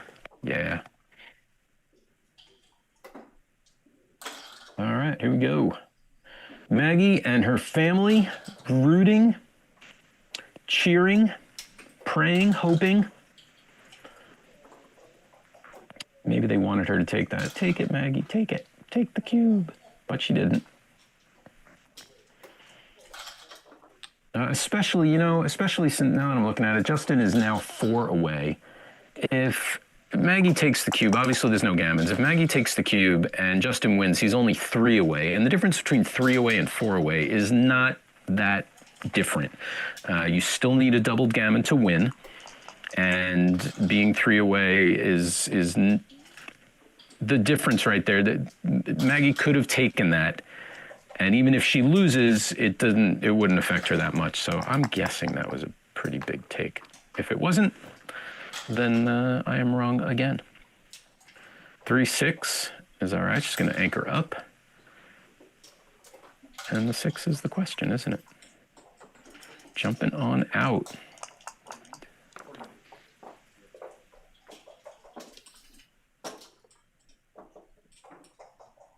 Gonna get hit back right away.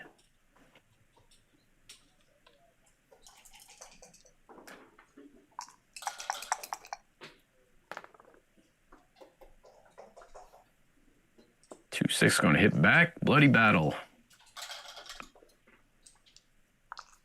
Maggie has had enough. She's out for blood. 3-2. Don't know that you want to just put it on the 5 point here. You might even hang back with the 2 and slot your 5 point. You're already way down in the race at that point. And hanging back on the 2-point would give you the extra contact you want, and obviously slotting the 5-point is the point you want to make. So this is just very inflexible for Justin right now, and it also allows Maggie to just dump her extra checkers behind his anchor, and it makes it a lot easier for her to get home. Good night to you, my good friend Jan. Jan, I hope you sleep well. You are my favorite person on the planet. 5-1, now looking for it. And this is why the inflexibility can hurt you. It looks nice and tasty in the short run. And even there, the ace could have slotted the 5-point, possibly. You really don't have a lot to lose in this position. And now Maggie has full freedom. So now Maggie definitely wants to keep playing safe. And Justin now having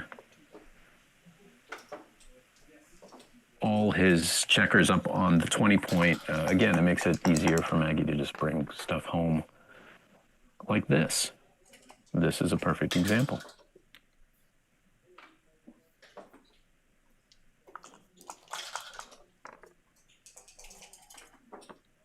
One.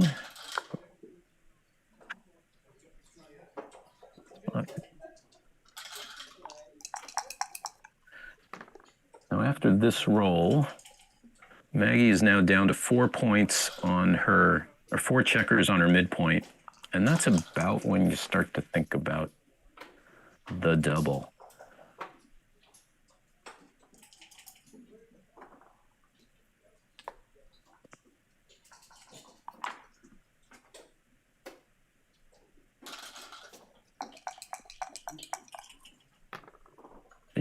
She's up about 20 pips. That might have been a cube right there, especially given the match score. And it's all about the race. In holding games, the cube is usually all about the race. And when you're up about 20 pips and you're down to 4 checkers on your midpoint, it might be time to ship it, especially down in the match. 5-4 from Justin. Not much to do here. Just keep moving builders up, making your board stronger. Personally, I would have brought one into the 6 and played to the 9, but I don't think it matters much here.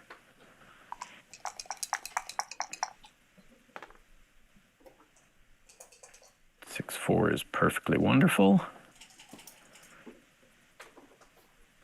And now, especially with a stronger home board, Maggie should be considering doubling this. Well, board was stronger, but still, Justin's going to have a blot, 2 blots. You got to kind of make a move.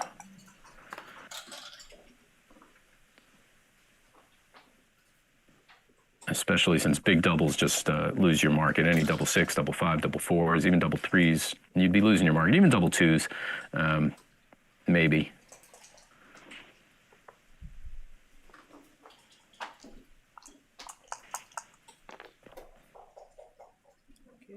Oh, never mind. And then this happens. So Justin can pop out, come down, and I think he's up in the race after that, 28.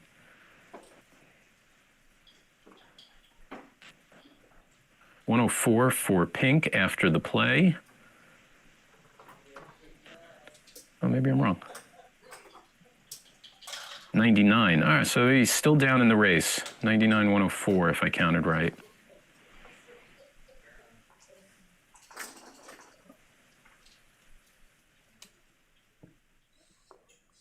Yeah, if he's still down in the race, then this is probably the right play. But it is much closer. Whatever I said, 5-point difference, something like that. I forget what I said already. Double 3s is big.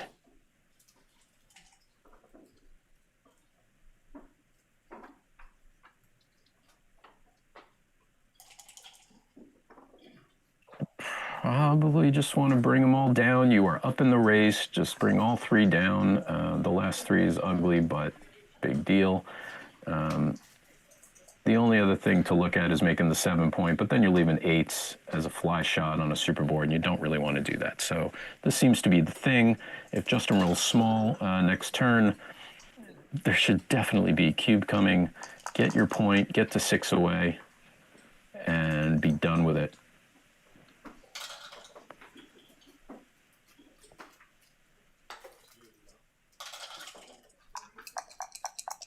Oh, Maggie, what are you doing? There you go. She heard me. Pause. Pause. Every time you have access to the cube, you should at least be thinking about it. Looks like she's getting ready to roll. She does roll. I think she missed a big cube opportunity there, especially given the score. This leaves things awkward as well. I know she wanted to make her 2-point, but probably should have come in with the back checker there instead. This leaves an awkward structure in her outfield. And please double.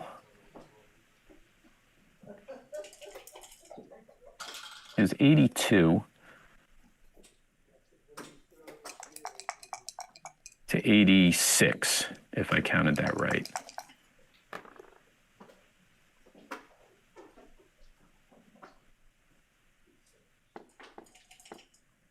And so now 74 to 86, she's up 12 pips.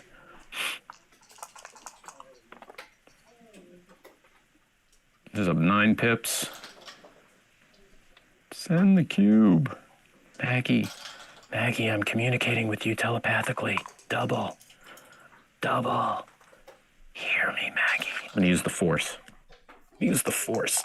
Send the cube. Oh, I gotta work on my force. I don't think the force is very strong with Maggie. To her brother and sister watching, get Maggie to practice her force. Practice the force. 6-3, this leaves a shot. Volatility, up in the raise. Now she's doing it. She wanted the volatility. I'm in it for the volatility. And you know what? It does make the decision a little tougher, but Justin's going to take it. He's thinking, I'm not getting gammoned here. I'm just going to take this. Oh, that's big. That will switch. Probably should switch anyway.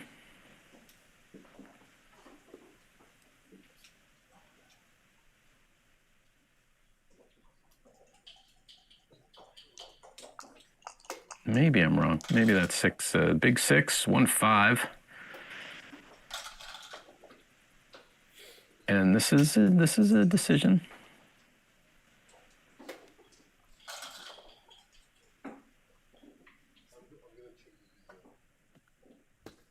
This gives, yeah, bad 6-1, 6-2, 6-3, 5-1, 5-2, 5-3. Lots of bad numbers.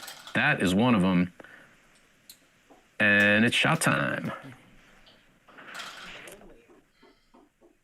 Like, assuming Maggie just hits on the inside, that's 13 numbers hit back, as opposed to this one, which would be 14. Plus, you're putting your opponent on the bar, so I don't see any reason to not hit here.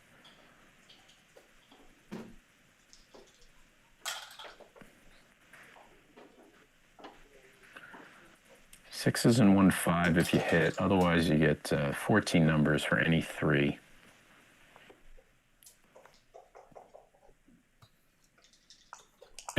Big roll for the match. Well, possibly the match eventually. Oh, disgusting. Double 6s. Sorry for saying that. Justin, your word. 1, 2, 3, 4, all the way around. This is probably instant recube. There's no gammons in this position. Yeah, that's the play. Bring it in. Bring it in. Bring it in. It doesn't matter. You're doubling next anyway. No, don't do that. That's ugly. Lots of bad rolls that way. Actually, not lots of bad rolls. No bad rolls. But that's the play. It doesn't matter. It is now a double and a pass. I suppose you can play on freaky things happen, but there's no... There's very few gammons in this position, so... You don't get to take off all the checkers. That's illegal, and Maggie's pointing that out. Nice try. There would be slightly more gammons if you make illegal plays.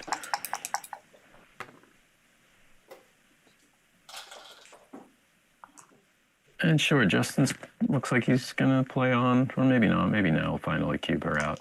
I mean, you can. Big doubles would leave a shot.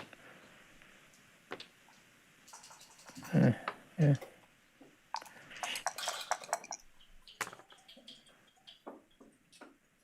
Anyway, looking like we are going to be at, well, now just keep rolling. Why would you double? Why would you double? Keep rolling. You might roll 3 doubles in a row. Maggie might roll 2 and 1. You've not left a shot. At that point, you absolutely should keep rolling. So now we're starting to see, it's fine, this is how we learn, but those are some of the differences between like the advanced and the intermediate players. Things like that, little cube decisions. If you're playing on for 2 good, why not keep playing on for 2 good? You have nothing to lose at that point. Maggie certainly isn't going to come back anytime soon. Even if she rolls double 6s immediately, you're still ahead and it can then double.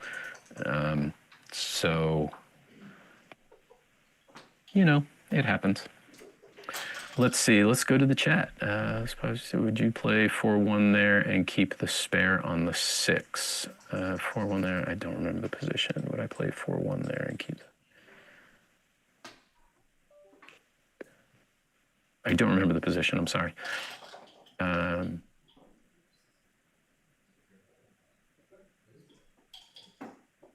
She can play from 7 away, 2 away, or try to win this match. Exactly. So yeah, that was. I'm surprised she didn't take that as well.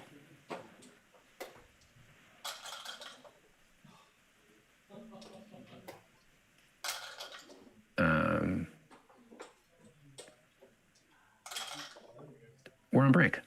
I'm trying to think about the cube actions in that last one because Maggie had a double at some point. I'm trying to go back in the chat. I'm not sure about the doubles pass.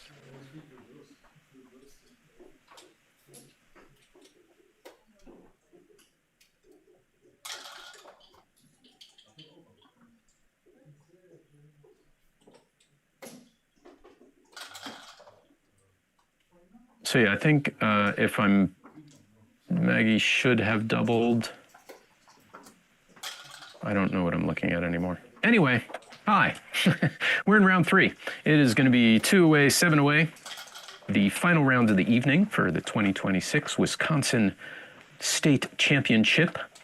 Thank you so much for being here. After today, all of us, still have Thursday, Friday, Saturday, and Sunday, 4 amazing days of streaming, all thanks to the USBGF, Stuart Connolly, Dmitry Obkov. We'll be bringing you 2 channels of streaming action with excellent commentary.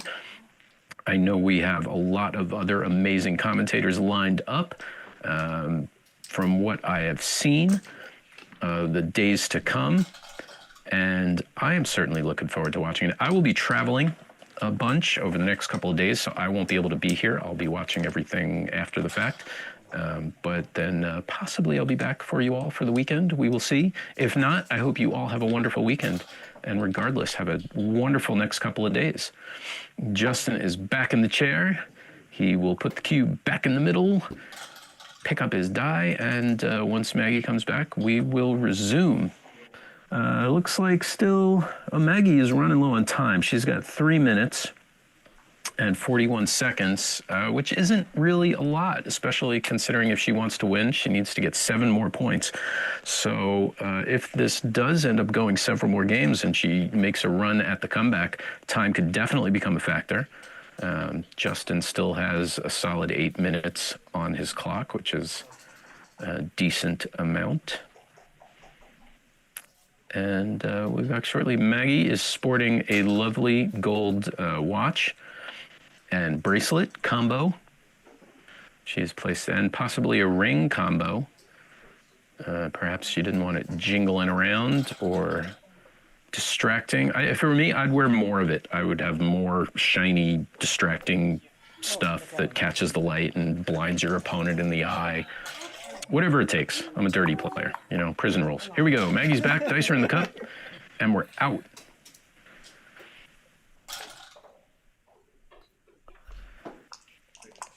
Maggie, she's behind in the match, can be aggressive with the cube. Double threes, you're going to hit on the 7 point. No, you're going to hit on the 7 point. No, you're going to bring both down and hit on the 7 point. There you go.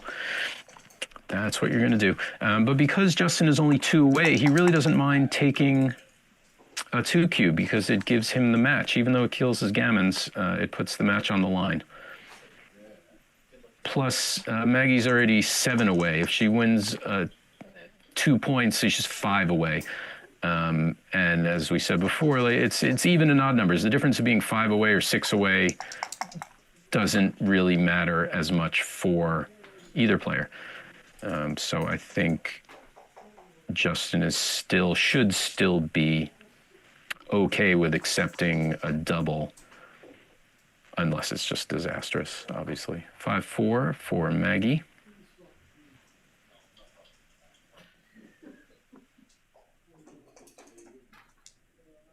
Of course, I'd like to point out that all this stuff I'm saying, all of it could be completely wrong. I could just be wrong. 4-5 is a huge roll, jumps out and hits. Maggie would love to hit back with a 5 or a 3. Doesn't get that, but does have a nice roll, can anchor up, can even jump out and make the outfield anchor. But since she's down in the race now, probably just wants to play the 6 down to the 9, I would think. Yeah, she's down a solid 15, 18 pips-ish kind of thing. And now Justin, again, in the familiar driver's seat of having full freedom, you are fully escaped. And now he just wants to play safely and bring it home. Maggie, of course, looking to strengthen her home board or possibly wait for big doubles. The 2, you can slot the 4 there. Stepping up from the 9 to the 7 doesn't do much. You'd rather slot the 4 and unstack your heavy midpoint. All right, and we move on. 5-3 is that, and bring 1 down. Indeed, Todd would love double 3, double 1, 3-1. 2-1 is not that great. Probably just going to jump behind to the 3 point. Or actually, you go 8-7, and 8-6 is a better play. Sorry, I shouldn't have said that. 8-7, 8-6. Yeah, don't do that. Don't listen to me. No, you shouldn't have listened to me. 8-7, 8-6 gives you better flexibility and better chances of making your 5 point on the next play. Very odd that we both saw the wrong play first.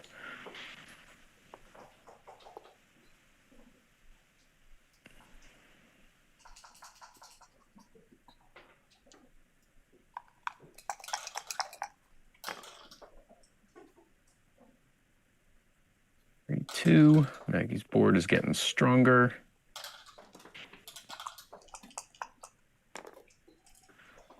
And Todd is, he's also okay. Even this one, you don't necessarily need to make the 3 point. You just come 8-7 and then 6-2. And then you keep flexibility on your 6, 7, and 8 point. Doing this, it's nice to have the 3 point, but it's a point behind Maggie's anchor that he does not need, and he just makes it himself less flexible for rolls to come.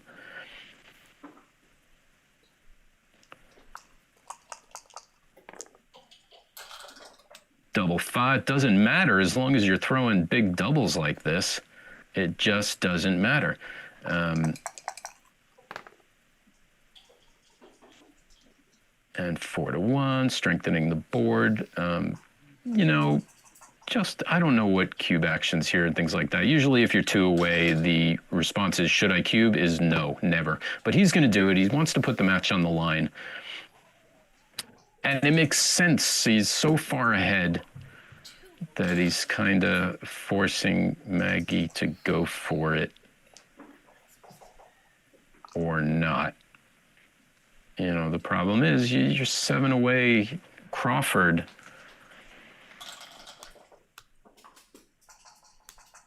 It's you have, I'm not sure what the take point is here now. 20%. I could be wrong. I don't know. But that's such a difficult. She would obviously recube immediately, So she gets a lot of equity in that. But even winning 4 points doesn't win the match for her. So she's going to take it. She's going to put the whole match on the line. 6-3 is not what Justin wants. He doesn't have his 5 points, so that could be a reason for Maggie to take this. She's going to, of course, recube immediately. Justin wouldn't have given it if he couldn't have taken it. And now double fives. Oh, no. That's very big. Can't run yet because you're still far down. But another one of those. Yeah, just bring the 8 in. Yeah, there you go. And then from the 9, and then you're good. So another big doubles. And it's a different story. No doubt.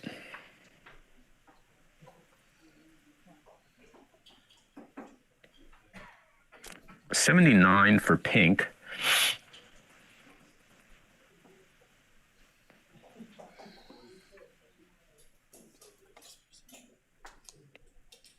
And 100 for white after the move. So way behind in the race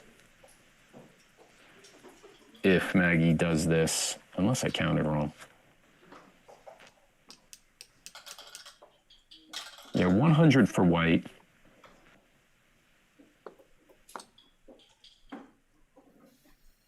Yeah, to 89. So, well, I guess you're not down that much. You're down 11 pips.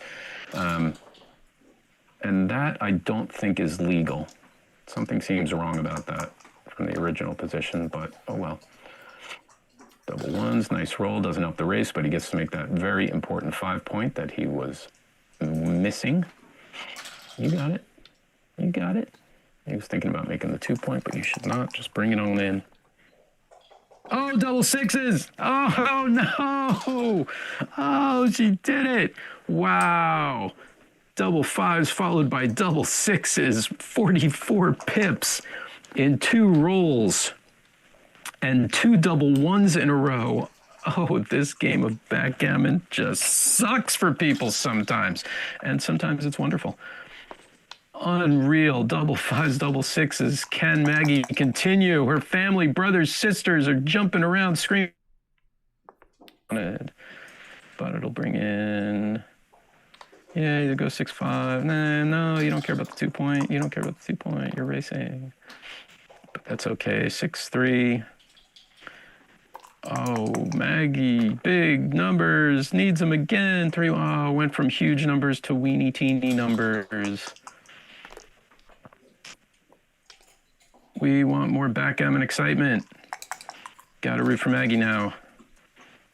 6-1, can't take a checker off. That is upsetting. Yeah, this is one of those moments where you probably want to switch over 6 to 5, maximize your big doubles, like double fives. I mean, that's fine. But usually when you're behind, you want to do that. Justin's structure is getting pretty ugly. Maggie, what happened to the doubles? 3-1. Still anyone's game. Double twos is not the best. Still gets to take off 2 checkers, though. 6-4. Yeah, you don't want a stripped 4 point when you're bearing off, or an empty 4 point. 6-2's okay. Still in it. Oh, the tension. Oh, the drama. No, 6-5 is probably what you want. It's a little better. Yeah, that's okay. Maggie looking for the big numbers. 5's okay, but the 1 isn't. 4-2, not what Justin ordered. Oh, Maggie can taste it. The opportunity is there. Wow, no, the 2 and the 1. Whoa, what happened? Double fives, double sixes, and then like 2-1, 3-1, 2-1. Too many ones, Maggie. Too many ones. Big numbers for you. 5-2 pulls off 2. That's okay.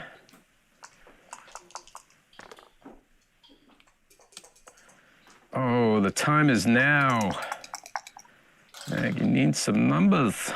6-5. Excellent roll. Very exciting. Down to the dice gods. It is all chance. Here we go. Here we go. 4-3. Maggie needs doubles. If not now, the next roll needs them now. 6-6, got double sixes. Oh my God, this game is insane. Can Justin follow with doubles for the match? The return. The wrong doubles. We are moving on. Oh, Boxcar Maggie, as they call her, has kept the dream alive. Absolutely crazy. Brother and sister jumping up and down, throwing the dog around the room. I can hear it now. Everyone's going crazy. Popcorn's hitting the ceiling. What an exciting, exciting match this is becoming. 2 away, 3 away. And for those of you who don't know what that means, it means Maggie should be super aggressive with the cube. Super aggressive with the cube at 2 away, 3 away. So super aggressive with the cube. Oh, unless this keeps happening. Justin is not letting her get aggressive with the cube. Maggie would love 4-3, double fours. Ooh, that's ugly. Justin, on the other hand, does not want to be super aggressive with the cube. Wants to be super passive with the cube. He would love an undouble gammon. In fact, right there, hitting on the ace and stepping up to 8-7 might have even been the right play and go for the undouble gammon. Double threes.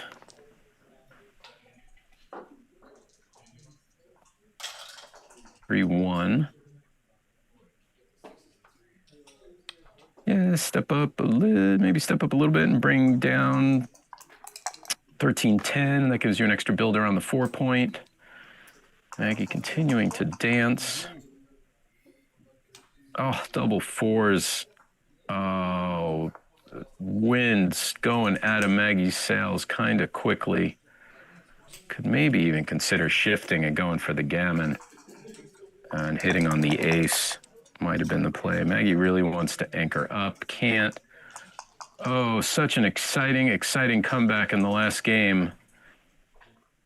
Double three is not ideal, but it's fine. Again, might want to consider switching to on the ace and going for the undouble gammon. You've got nothing to lose here, really. And the match is on the line. You might want to look at 4-1 hitting. I don't know if that's why he's pausing. Maybe he's somehow thinking of making the 5-point. Yeah, he's thinking of doing something else. Doesn't see the switching plays. Switching plays are tough to see when you first, I don't want to say first starting. Obviously, these players haven't first started, but switching plays aren't easily seen immediately. But once you start seeing them, you can't, it's one of those things, you can't unsee them. Like, they just become so obvious. At least for consideration. It looked like he didn't even consider it. Obviously, this is super strong, but he's not, I guess he could get gammon still. But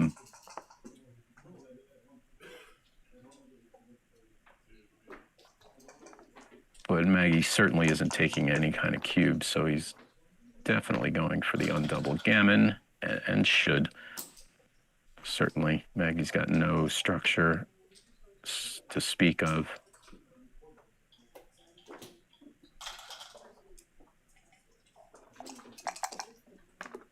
Double ones would be nice for Maggie. 4-2 is pretty good. That hits. Oh no, it hits. It hits. You could either make the 4-point or just hit and cover the deuce. One is right, one is a blunder. Or this. I didn't even look at that. Yeah, that looks better.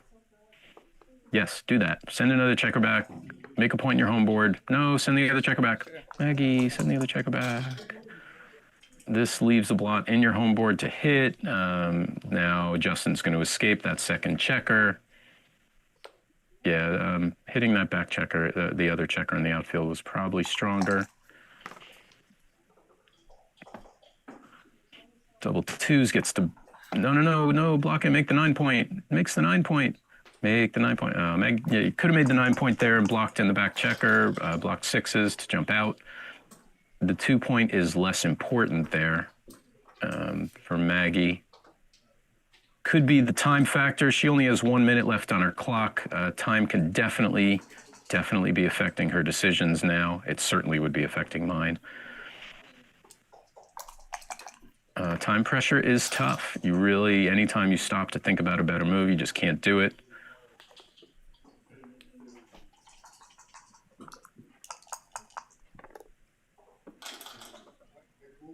3-1. Justin has escaped. Justin should escape. Escape. Escape. Yes, escape. There's no danger. There's no danger. You're dangerless. And now Maggie's just, again, waiting for the backgammon miracle. That'll make the 5-point. And just down with the other checker, or that. 6-5. Justin's really fine. Maggie needs to kind of step up and see daylight, really, to have a super fighting chance here. And that would also lower the gammons. Getting up to the 2-point lowers gammons drastically. But of course, Justin could probably just cube her out at any point. Well, at the match score, who knows, but probably.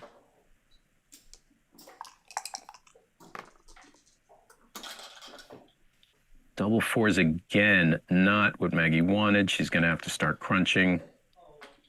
Kind of can slot the ace, not crunched yet, but very, very soon.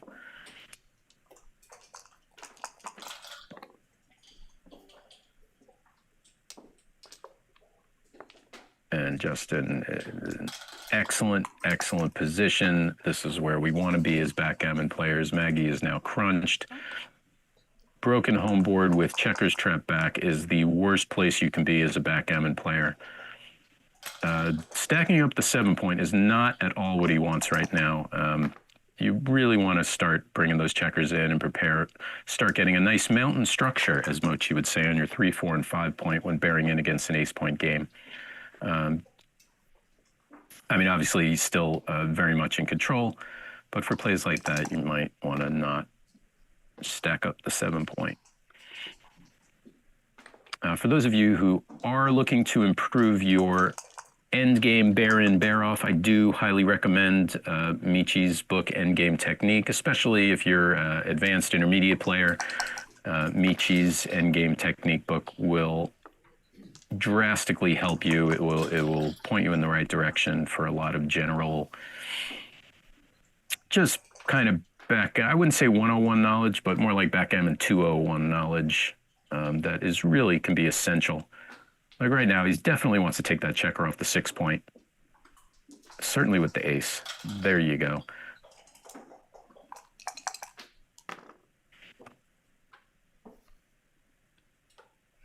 Not what Maggie wants. She's got to break even further. Yeah, at this point, Maggie's just looking to get a late shot, avoid getting gammoned, and stay in the match. That is Maggie's big danger right now. 2-1 probably clear from the rear would have been better at this point. This leaves 6-5 as a disaster number for Justin next time. And those are things you would learn if you read the book. Of course, Maggie's destroyed home board. You can peel off checkers. You're not really worried about getting hit at all. Oh, disaster at 6-5. We called it. Double shot. Big roll from Maggie coming. There it is. Hits both of them. Oh, Maggie bringing the pain. Justin thinking he's got it 1, and now he wants to double, but I don't even think he has the double now. 4-2. How many checkers? 4. He's got 4 checkers off.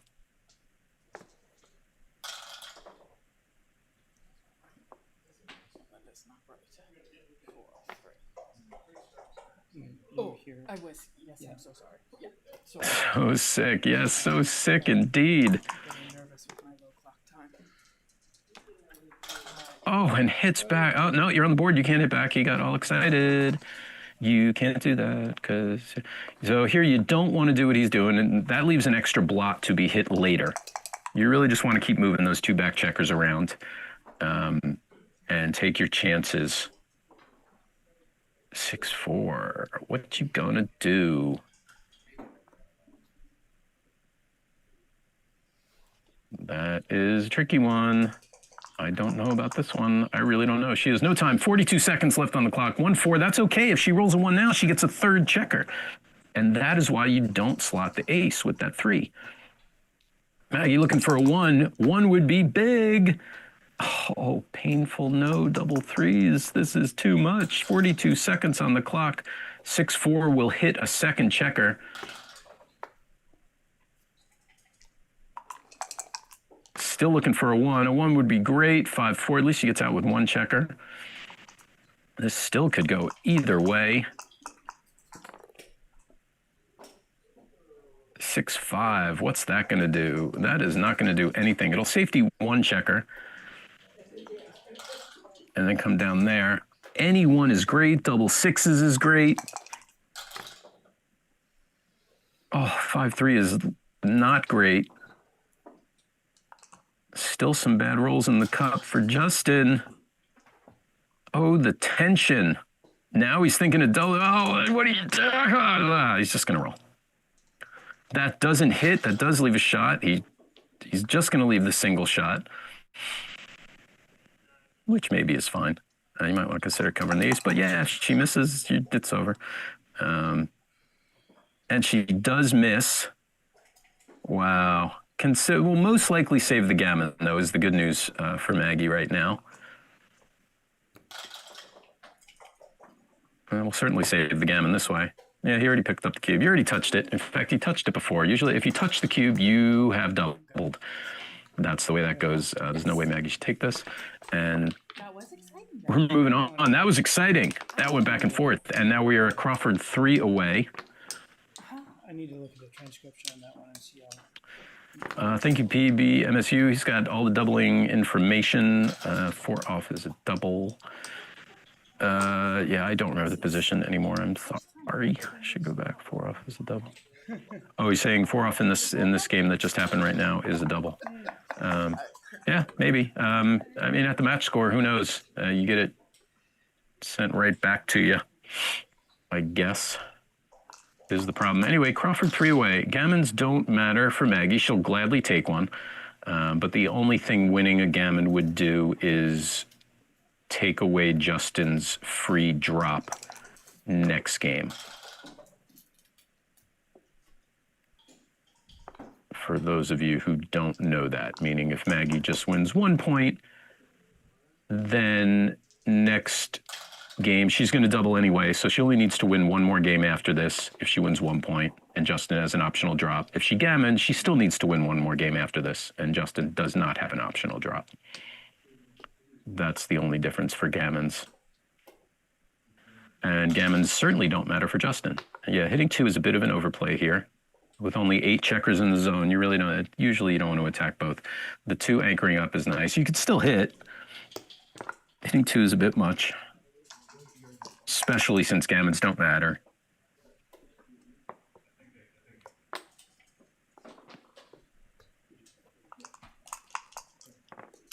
In general, it changes with this match score, but in general, oh, dance on a 2-point board. 10 checkers in the zone, you're usually good to attack 2 and bring 1 to the ace point. With 8 checkers, it's less so of a thing. 3, 4. Maggie does not want the anchor, wants to get aggressive, which is probably fine at this moment. 6-5, not bad at all. Can cover the blot on the 3. Running out of time, Maggie, 35 seconds. Cover the blot on 3. Jump out in the outfield or bring it down. Oh, she's just going to run. Just going to run. 31 seconds. Clearly the time a factor for Maggie. Double sixes does not hit a thing. You can look at it all you want, but you ain't hitting. 2 down to the 7 is almost certain. And then with the other 2, yeah, probably just come around to the 9 point. You're pointing at it. You can do it. You have time, though. Maggie, 31 seconds on her clock. Very exciting. If she takes this a double match point, she will have even less time. That's 3. That is probably too much. Yeah, 3. Yeah, sure. Okay, I guess. Why not? Throw the dice. 6-5 hits. Hits in the outfield. Boom. Could have also covered the checker hand on the ace. Definitely had some options there, but 29 seconds on the clock now. 4-2 does not hit back. Oh, I'm sorry, it does hit back. My mistake. Thought he had 2 on the roof. I'm getting excited. I'm running out of time. Maggie double threes. That is a big roll. Gets to hit and point. That's 2-3. 1 more to play. Come down and make that 10 point. And blocking the 6s. Or do that. 4-3.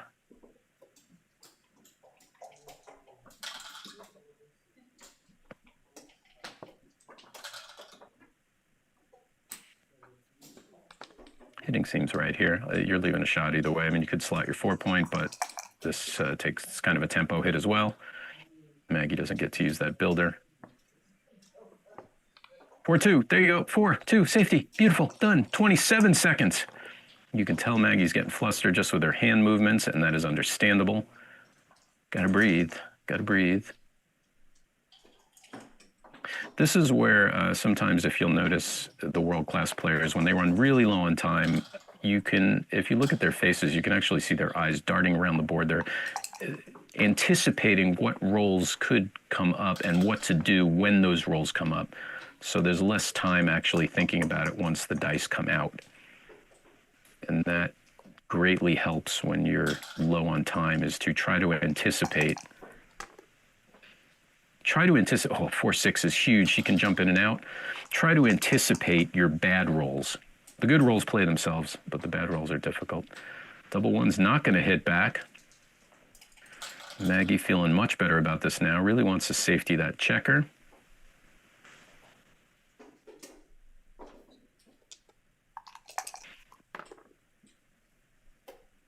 Two 1 safeties. Everybody's safe. Doesn't lose any time off the clock. Perfectly fine. Perfectly fine. 3 and 1. Make it tidy. Why not? Oh, wrong play. Don't think about it. Just make the 2 point or go to the ace. There you go. Probably make it the 2 point. That way you can cover with 5s. And see the roll. 6-3.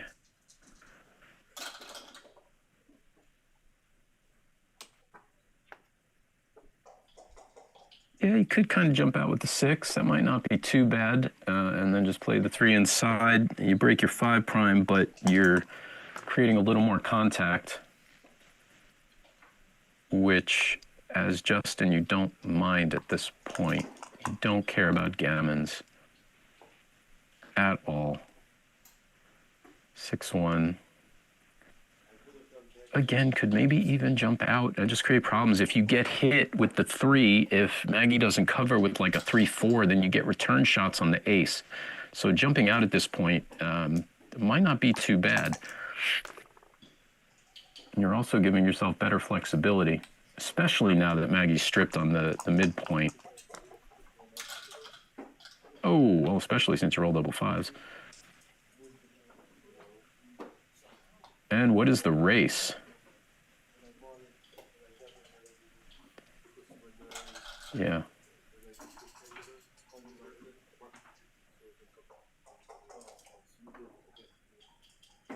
Move your hand, I can't see. Is that 103 for pink after the roll?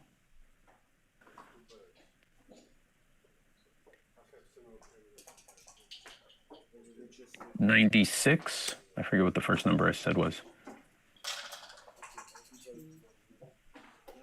So Justin is still down in the race. So this might not be right. It just got easier for Maggie to come home, and she is home. All right. So assuming Justin can stay off of the big doubles, Maggie can bring this home. It's obviously not over yet. We're totally racing. Maggie has a lead, which is quickly going away. The good news for Maggie is she's not going to lose any time off her clock right now.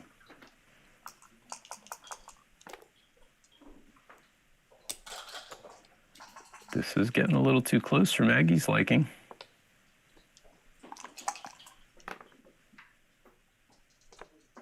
She's in with much better distribution.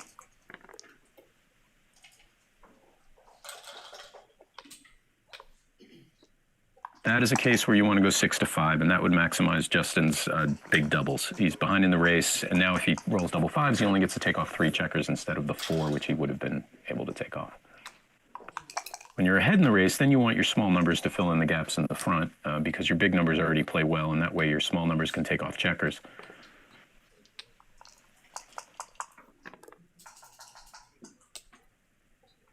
Oh, Justin is not making this easy for Maggie. But Maggie's making it easier for Maggie. Whew, almost double sixes. We saw it spinning. Oh, the 3, the 2 hurts. The 2 hurts. Ooh, I don't know about breaking your 5. Maybe just go 4 to 2 there. Putting the gap on your 5 point is dangerous.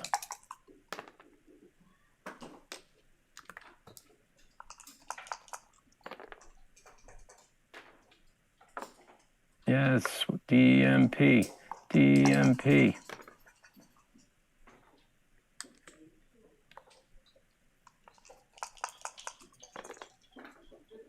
Will it happen?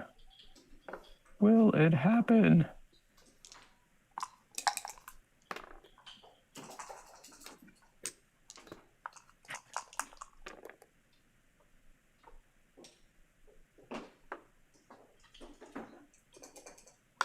Yeah, there you go. You can do it. You can do it. You still need the big numbers. 5, 6. Justin needs doubles quickly. Still a chance, 2-1. Still a chance for Justin, that is. That ain't it. Here we go. DMP, optional double coming up. And 27 seconds on the clock for Maggie. What a crazy, exciting match this has turned into. Nail biter. Oh, Maggie's pulling up her chair. She's like sitting up. She's, getting ready. She is ready. 27 seconds with her gold nail polish. Matching the checkers, matching her jewelry. She is coordinated. She is low on time. She is ready to go. Golden Maggie. Here we go. Don't change the scorecard. You had it. Oh, they're doing post Crawford. It's post Crawford. Post Crawford. Yay. There we go. 2-1. Maggie should double immediately. There it is. Boom. Does Justin like it? Snatches it up. I don't know if 2-1 you take, but maybe. Maybe you do. Definitely double hit right here. Slam it. Boom. This is it. DMP. 27 seconds on the clock.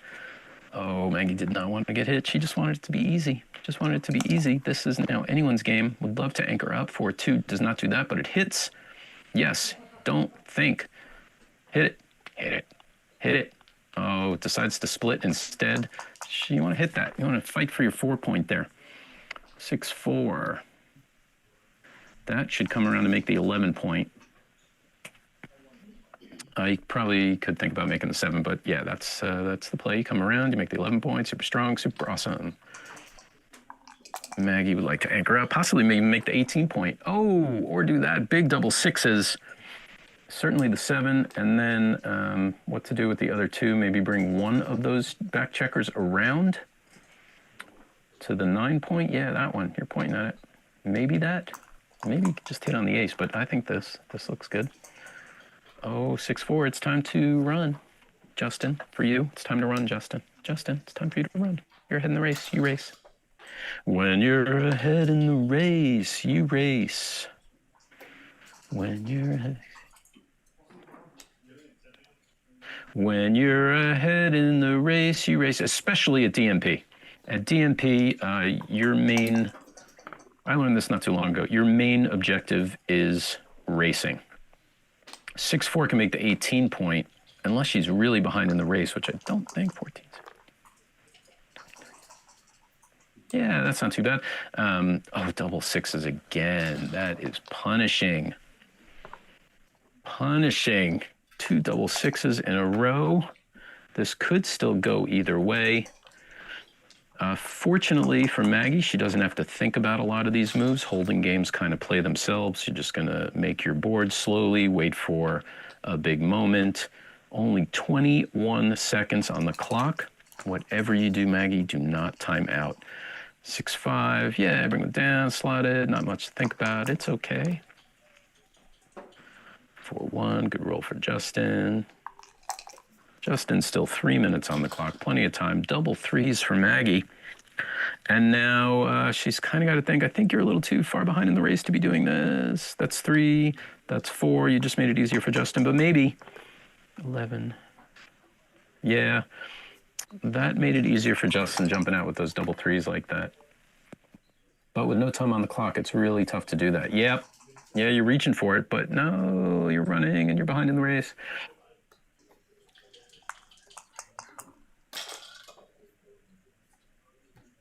And now 5-4. Justin should just bring 2 down and just race.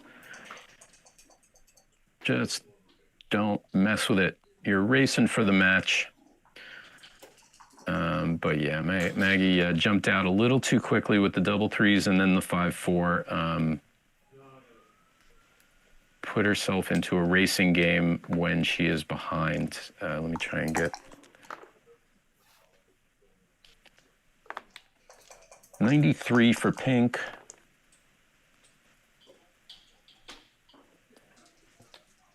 103 for white. That was before the roll. Oh, double fours. That will catch it up. This is pretty frickin' close. 5 point. Yeah, don't think about it too much. It's not that important. 18 seconds left for Maggie, which should be plenty of time in a racing position. There's not much to think about. So that's the good news, is time won't be too much a factor. Bring in 2. Every roll, she's shaking her hand. That's pretty funny. Adding tension. Adding tension. Brother and sister are biting their nails. I can see you biting your nails at home. I can see through space and time. 5-3, we'll pull off a checker. She's first off. There you go. Boom. And it's on. It is up to the dice gods. This is neck and neck. This is as close as it gets. 4-1 only pulls off 1 checker. 6-5, there you go. Justin trying to make it happen. Oh, double 1's not what he wanted. Play 6-4, 6-4, maximize your doubles. Don't break the 4. Oh, you don't want to break the 4. You want checkers on your 4 point when you're bearing off. This is where back checker strategy will help. Double 4s only brings off 1 checker, but absolutely helps. 1, 2, that's 3, and that's 4. Anyone's game. 5-3, very exciting. 6-3 is the 3. There you go. Very, very exciting. I'm on the edge of my seat. I imagine you are also on the edge of your seat. Double 1s pulls off 3 checkers. That is big. Maggie needs the big ones. 5-4 isn't bad at all. Double 5s. Oh, that is big. Maggie needs boxes. Boxes. Boxcar Maggie. 3-1. All right. Boxcar Maggie needs the boxcars. 6-4.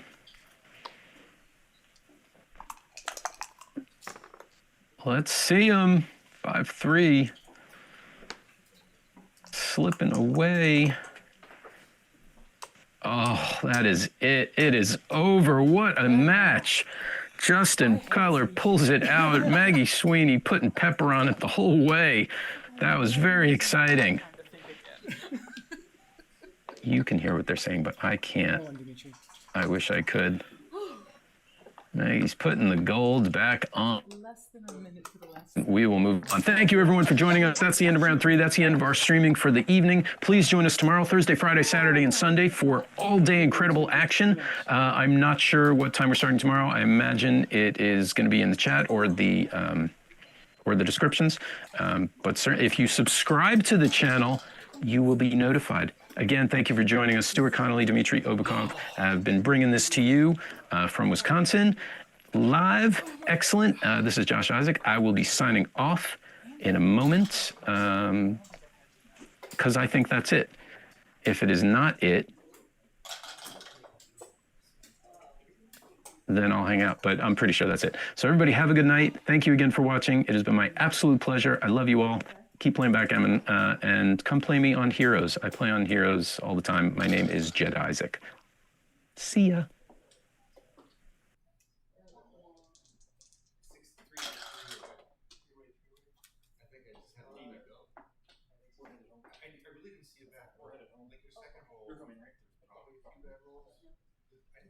still that low, which is weird for the gaps.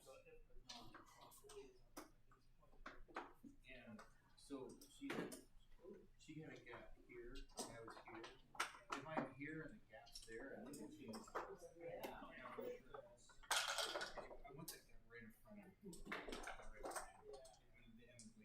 I don't think the goalie was in.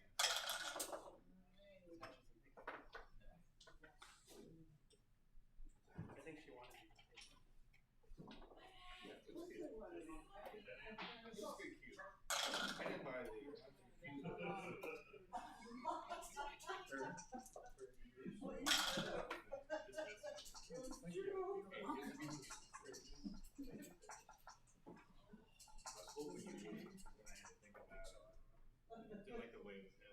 Should